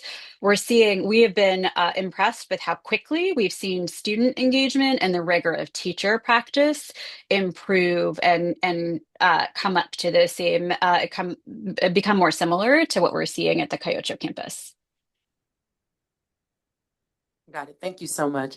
I'm going to pivot now. Since our treasurer is recused, I do have a few financial questions that I'd like to direct to staff first. And then if the Mundo Verde team would like to chime in as well, please feel free to do so. So thank you, Will, for joining us. My first question. The subsequent events memo says that Mundo Verde reported 900K in 2023 and 2.2 million in 2024 from things like an interest rate swap and ending a lease. Did the school actually receive that cash, or was this just an accounting adjustment? Yeah. Thanks, Chair, for the question. This was not cash that the school received. This was accounting only adjustments required under standard accounting rules, generally accepted accounting principles, GAAP. They show up in the financial statements, but no money actually came in from those items. Thank you, Will. With Mundo Verde, the team, would you like to add anything, or we can keep going? All right, very good. Thank you. Okay, so thank you, Will, for that clarification then. Secondly, the review report says that the school showed operating losses in 2023 and 2024, partially because of depreciation, amortization, and non-cash lease expenses. What does that mean? Non-cash lease expenses? Yeah, fair question, Chair. So these are accounting expenses, not extra cash the school paid out. Under current accounting rules, lease costs have to be spread across the full life of the lease and recorded evenly, even if the actual rent payments are lower in the earlier years and increase later. So on paper, the financial statements may show a loss, even though a school's actual cash flow from day-to-day operations is still positive. Thank you for that, Will. And then my final question. The school's cash flow from operations dropped from 26% in the unaudited FY25 statements to 7% in the audited version because of reclassification of construction-related cash flows. What changed? And was this an accounting mistake? And if so, how will the school prevent this in the future? Yeah, thanks. So at first, we understood the stronger cash flow was mainly due to normal business activity, like collecting money owed to the school, receiving unexpected ERTC funds, and interest-related adjustments. But when the audited statements were completed, some cash related to construction and property projects was moved to a different section of the cash flow statement. So instead of being counted as cash used in investing cash, more of it was correctly categorized as cash used in operations. This reduced the reported operating cash flow from 26 to 7%. And it appears to be more of a classification correction than a change in actual cash. However, for this question, Chair, the LEA should be able to provide some more detail on exactly why those entries were reclassified and what internal review steps they're using to avoid similar issues going forward. So, Mundo, you may want to chime in here. I'll start, and then I'm happy to pass this over to Maria Jose and Ed from the staff and board perspective. Um, One of the things that I've really come to understand stepping into this executive director role, but also previous work, working with many charters that scaled from 1 to 2 sites, is it can take time to understand and put in place the staffing that you need to be in at scale. Maria Jose is our organization's first permanent chief finance officer, following an interim chief financial officer who I put in place last March, soon after I became ED, realizing that the size of our organization and our budget, $36 million budget, um, required some really significant financial leadership. And so while we do work closely with EdOps as an accountant, EdOps, as well as our auditors, do rely on how our internal team is able to classify and share information. And so we have definitely been working through one, having the appropriate level of financial leadership and expertise to make sure that we have all of the systems in place needed for an organization of our scale. And certainly, one of the things that we have noticed is that we have places where we need to do a better job with both of our own team and our EdOps partners and making sure we understand how our various expenditures and revenues are coded in our general ledger.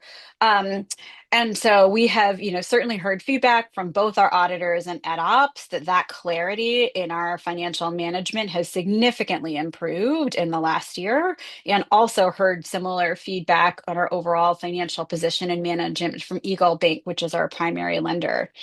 But Maria Jose, I'll happy to share anything you may add, and then certainly Ed. I think just speaking to how the board oversees and has overseen the strengthening of our financial management.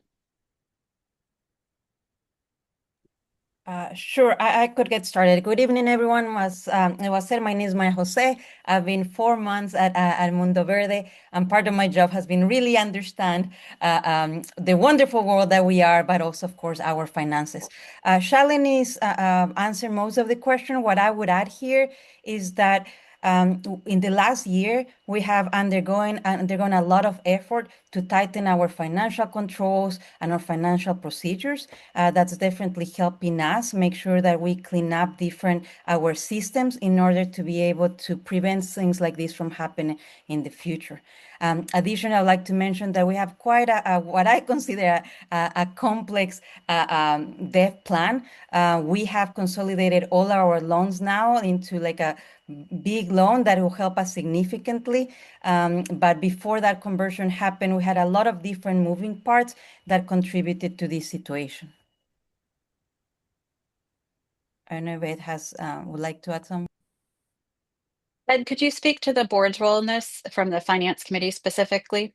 Yes. Hi, good evening. My name is Ed Pauls. I'm the board president. I've been in this position for a year and a half. Been back on the board for 2 years now. So one of the things that's happened as Shalini said, especially in the past year, as the board has grown back to a more functional size, we were originally down to 5 members when I rejoined 2 years ago, is building up our operating board committees, one of which is our finance and audit committee. And one of the things that Shalini said to me the first time that we met in person was she wanted to hire finance staff to work at the senior position, at the senior level. And I supported that 100%. So that's a lot of that outgrowth is the reporting and the connection between the senior finance staff, now Maria Jose, and our finance and audit committee. Frankly, as I said, giving better data and information to EdOps, so that I think in the past there was a little bit too much reliance on EdOps to kind of catch some of these issues because we didn't have tight enough systems, and there's been a lot of improvement over that in the past year. Thank you. Thank you for that. Very clear. I will turn it to Board Member Cruci. Thank you, Chair Adamafanian. I just wanted to offer my appreciation to the board and acknowledge the senior staff, Shalini and team. This charter schools are ultimately about governance, and the big challenges that you have faced over the last couple of years and the progress that you are continuing to make reflects some very hard work and some hard choices that have been made by this board. So I just want to acknowledge that and thank you for that. Thank you, bro. Thank you. Thank you. All right, almost there. One more question. It's my standard question. As you've heard tonight. So we're back here. We're celebrating your 30th year. What's the headline about Mundo Verde? What are we excited about that you've been able to accomplish over the last 15 years? Your next 15, yeah, you get it. Couple of things. I'm imagining a headline, and the subtitle under there. But I would say first and foremost, what our community has said over and over is that we have actually lived our mission. We have proved specifically that we can do this work for all kids, and that is reflected in our outcomes.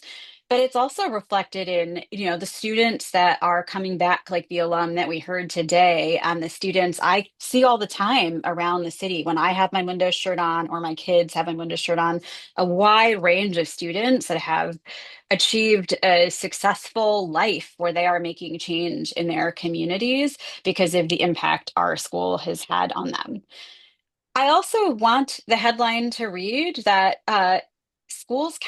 trajectory can change and improve. I think a year ago, as a parent, I don't know that I would have expected our community to speak as they did earlier this evening. And I want that to be true because it has to be true for students in DC. It has to be true that with thoughtful intention and hard work, smart people who are asking hard questions and the investment of the community, that you can get better. um, and finally, I would want to be a story that labor organization and labor and management can have strong and successful relationships in the charter sector. We are the longest unionized charter in the city, and we are currently negotiating quite pleasantly our third collective bargaining agreement. And we have made tremendous progress with the changes we hope, and they're not all easy, that we hope teachers will make in service of our students, but also as a management team delivering on the requests of our staff. And that has not been, I think that is not something that I take for granted, and not something I think I would have had even this perspective on prior to sitting in this role in this community. But I do think I hope that's an important lesson that we see 15 years from now as well. Thank you for that, and I appreciate that response. All right, colleagues, I will now entertain a motion. I move to renew the charter of Mundo Verde Public Charter School. Second. Oh, all right. Secretary Marino, please conduct the roll call vote. Chair Adamafanian. I am an aye, and by proxy, Board Member Williams is an aye as well. Vice Chair Yan. Aye. Board Member Cruzy. Congratulations. Aye. Board Member Sandman. Aye. And I am an aye. The motion carries. Wonderful. Congratulations, Mundo Verde team. Well done. And if I could take a point of chair privilege, I'm learning I have that a little bit. Two points. Shalini, one, I want to publicly acknowledge that I did mispronounce your name. Names are important to me, so I do apologize. But then two, I actually want to commend you. It's not easy stepping into an ED role and having to work with the team to build faith and trust and build the team that is so needed for your students. But in partnership with your team, it sounds like the parents and whatnot, you figured that out. And so I just want to publicly congratulate you for your hard work. Because leadership isn't easy. It can be lonely, but you're not alone. It's very, very clear. So congratulations to you and the team. And I look forward to celebrating your 30th year, all the things you laid out. All right. Thank you. Thank you. Thank you all so much. All righty. We'll wait for Treasurer Stanley Beatty to return to the room.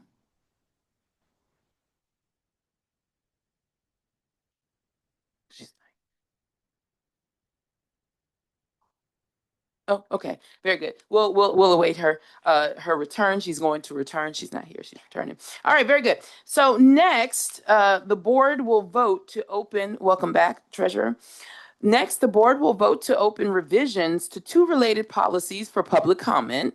I'd like to invite Kirsten James Floyd, Director in the School Performance Department, to introduce both. Kirsten, welcome. Oh, I'm sorry. Well, introduce both the Aspire Policy and Technical Guide and Charter Goals Policy. Thank you very much. Thank you. Good evening. My name is Kirsten James Floyd. I'm a director in the School Performance Department. DCPCSB staff recommends that the board open proposed revisions to the Aspire Policy and Technical Guide and the Charter Goals Policy for public comment after tonight's board meeting through May 18th, 2026. DCPCSB will consider all public comments received during this period before the final vote. The Aspire Policy and Technical Guide and the Charter Goals Policy are sister policies that define DCPCSB's academic accountability system. The Aspire Policy and Technical Guide establishes how school performance is measured, evaluated, and communicated through a common accountability system, while the Charter Goals Policy defines how school-specific academic goals are set, monitored, and assessed in charter reviews and renewals. We are committed to ensuring the Aspire system is a reliable and transparent measure of school performance. As a part of this commitment, the Aspire Policy and Technical Guide will generally be updated annually to reflect necessary refinements and clarifications. The revisions we are proposing cover 3 areas: clarifying business rules, updating floors and targets, and establishing a grace and acclimation period in school year 26-27.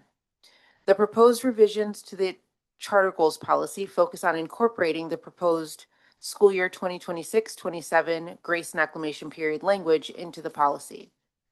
As staff discussed with the board in December 2025, the proposed grace and acclimation period for school year 26-27 is a response to the new state assessment schools will begin administering next school year.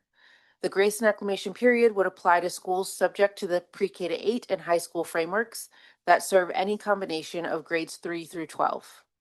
We look forward to providing more details about the proposed changes during the public hearing on May 18th. Anyone may submit a comment through DCPCSB's website via email to public.comment@dcpcsb.org or by mail to 100 M Street Southeast, Suite 400. Anyone wishing to provide testimony before the board may do so during the public hearing on May 18th. The board is scheduled to vote on both policies at the June 29th public meeting. Thank you, Kirsten. Colleagues, I will now entertain a motion. I move to open the Aspire Policy and Technical Guide and Charter Goals Policy for public comment. Is there a second? Second. Secretary Marino, please conduct a roll call vote. Chair Autumn.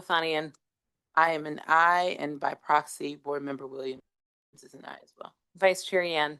Aye. Treasurer Stanley Beatty. Aye. Board Member Cruzy. Aye. Board Member Sandman. Aye. And I am an aye. The motion carries. Thank you. Thank you, Kirsten. All right. Moving right along, I'll now yield the floor to Treasurer Stanley Beatty to introduce the finance report. I'll yield to Will Henderson, our COO. You got to yield slower, Treasurer. I was walking across the room here.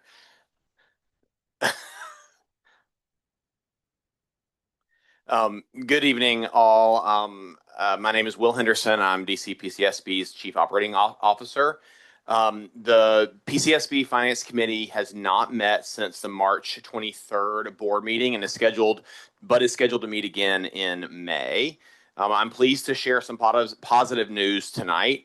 Social Justice Public Charter School was initially placed on the monitoring list due to declining enrollment trends and uncertainties surrounding its facilities relocation that we discussed earlier this evening. Following our review of their latest enrollment data and a 5-year budget received in connection with their charter amendment application, PCSB deemed that Social Justice Public Charter School addressed the concerns that originally placed them on the financial monitoring list and transitioned the LEA off the list as of April 21st of this year. We commend the school's strategic execution and fiscal discipline, and as the LEA continue to proactively address its financial management concerns that we shared. We believe that their plan will continue to foster long-term success, and so we're excited to share this information. Thank you for that, Will. I want to just make a note. It's not that we didn't meet. We were supposed to meet because we have regularity and we have a tenor with which we meet. We didn't meet when we were supposed to because of me. So I want to share that for the purposes of the record. We were supposed to meet. That's number one. Number two, it's great news that we are demonstrating that LEAs are working within the confines of our financial oversight, and they are adhering to our guidelines. And when they are performing in a way that's satisfactory, we are transitioning them off the monitoring list as appropriate. So that's amazing news. In that continuum, can you just talk about when we do transition a LEA off the monitoring list, what further diligence we may do or what further oversight we may do, although they've been transitioned off, just in general, not specifically to any LEA? Yeah, not specific to social justice. Yeah, so transitioning off the monitoring list does not change our routine and rhythmic scrutiny of an LEA's finances.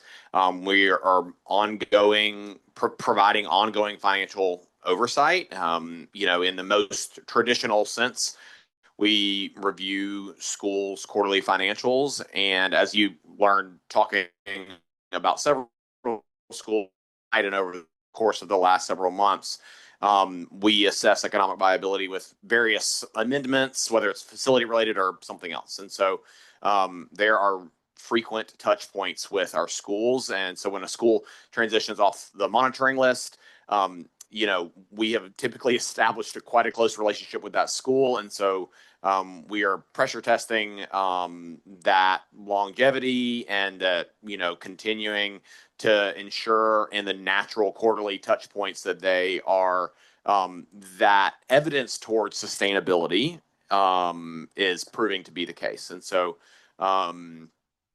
we've got lots of opportunities to touch bases with a school. And, as you might predict, we do our due diligence when we're removing a school from the monitoring list. So it would be unexpected for them quickly to return to the monitoring list because we are looking also for sustainability. And as you spoke earlier tonight, we're looking for some evidence of a trend that they can, in fact, hang on to the economic viability beyond just today.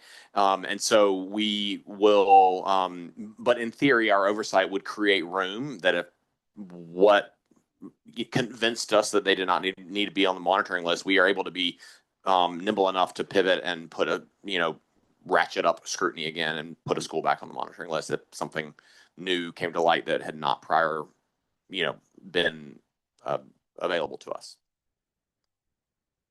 Thank you for that. I think it's really important for us to highlight, like I said, when we have these moments of celebration. The other piece that I'm pleased to hear you say is that when we're looking at transitioning schools on and off the monitoring list, that we're obviously evaluating them for the particular thing that got them on the monitoring list, whether that's a specific KFI or a specific cash event or whatever.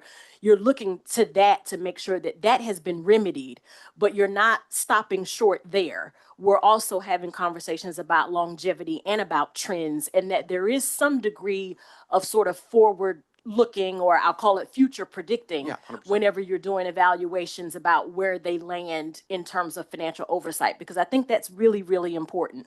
And we'll continue to have more robust conversations about trending versus just what I call point in time sort of financial indicators. Yes, I mean, it's a great point. And I think that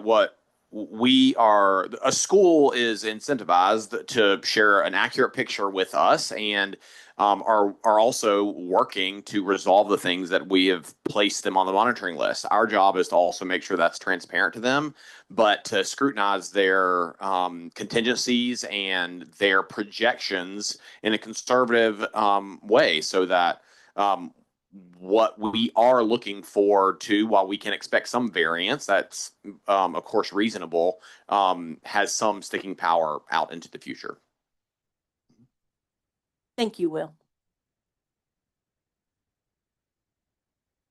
Wonderful. Thank you, Treasurer Stanley Beatty and Will. And Treasurer, thank you for exemplifying and demonstrating transparency as we build a road of trust. I appreciate that. Thank you all. All right. That's it. We're going to keep moving. Thank you. Thank you both. Right? Okay. Yeah. You just stay right there. I'm sure another question will come. It's late in the hour. Here we go. All right. Next, we will vote on the consent calendar. Would any board member like to remove an item from the calendar for further discussion or state a recusal for the record? Chair Adipafanian, I am recused from 2 LEAs on the list here, Basis, DC, and Two Rivers. Thank you. And Chair, I'm recused from DC Scholars, Friendship, and Sojourner Truth Public Charter Schools. Thank you. And I'll name that I am recused from 1 LEA, Statesman Public Charter School. All right. And just before we take this vote, I have a question for Dr. Walker Davis. Just a question around accessibility of LEA board notes. Just curious, do any of the accessibility concerns affect staff's recommendations to approve these schools' adoption of the Aspire framework on the consent calendar? Thank you, Chair. We are aware of some comment regarding that, and we appreciate it. I do want to name that each school that is seeking our approval to use Aspire as their goals, their boards voted on that adoption and submitted the meeting minutes demonstrating their approval of the shift. Those minutes are attached to our public meeting materials and on our website. We have confidence in the legitimacy of those records, and we also have confidence in the Office of Open Government in monitoring schools' adherence to open meetings. So we do not have any challenges with our recommendation. Thank you, Dr. Walker Davis. And again, thank you to our stakeholders who keep us accountable, and we do follow up. So thank you very much. And with that, colleagues, I will now entertain a motion. I move to approve all items on the consent calendar. Second. Secretary Marino, please conduct a roll call vote. Chair Adamafanian. I am an aye, noting my recusal for Statesman, and my colleague, board member William, is an aye as well. Vice Chair Yan. I'm an aye, noting my recusals. Treasurer Stanley Beatty. Aye. Board Member Carusi. I am an aye as well, noting my recusals. Board Member Sandman. Aye. And I am an aye. The motion carries. Thank you. And for the public, I'll note the board is reading into record tonight the subsequent financial update memos for the schools who have undergone review and renewal for the evening. All right, new business. Is there any new business? All right. Since we have completed tonight's agenda, if there are no objections, I now declare this meeting adjourned. That's it. All right, bye, public. See y'all later.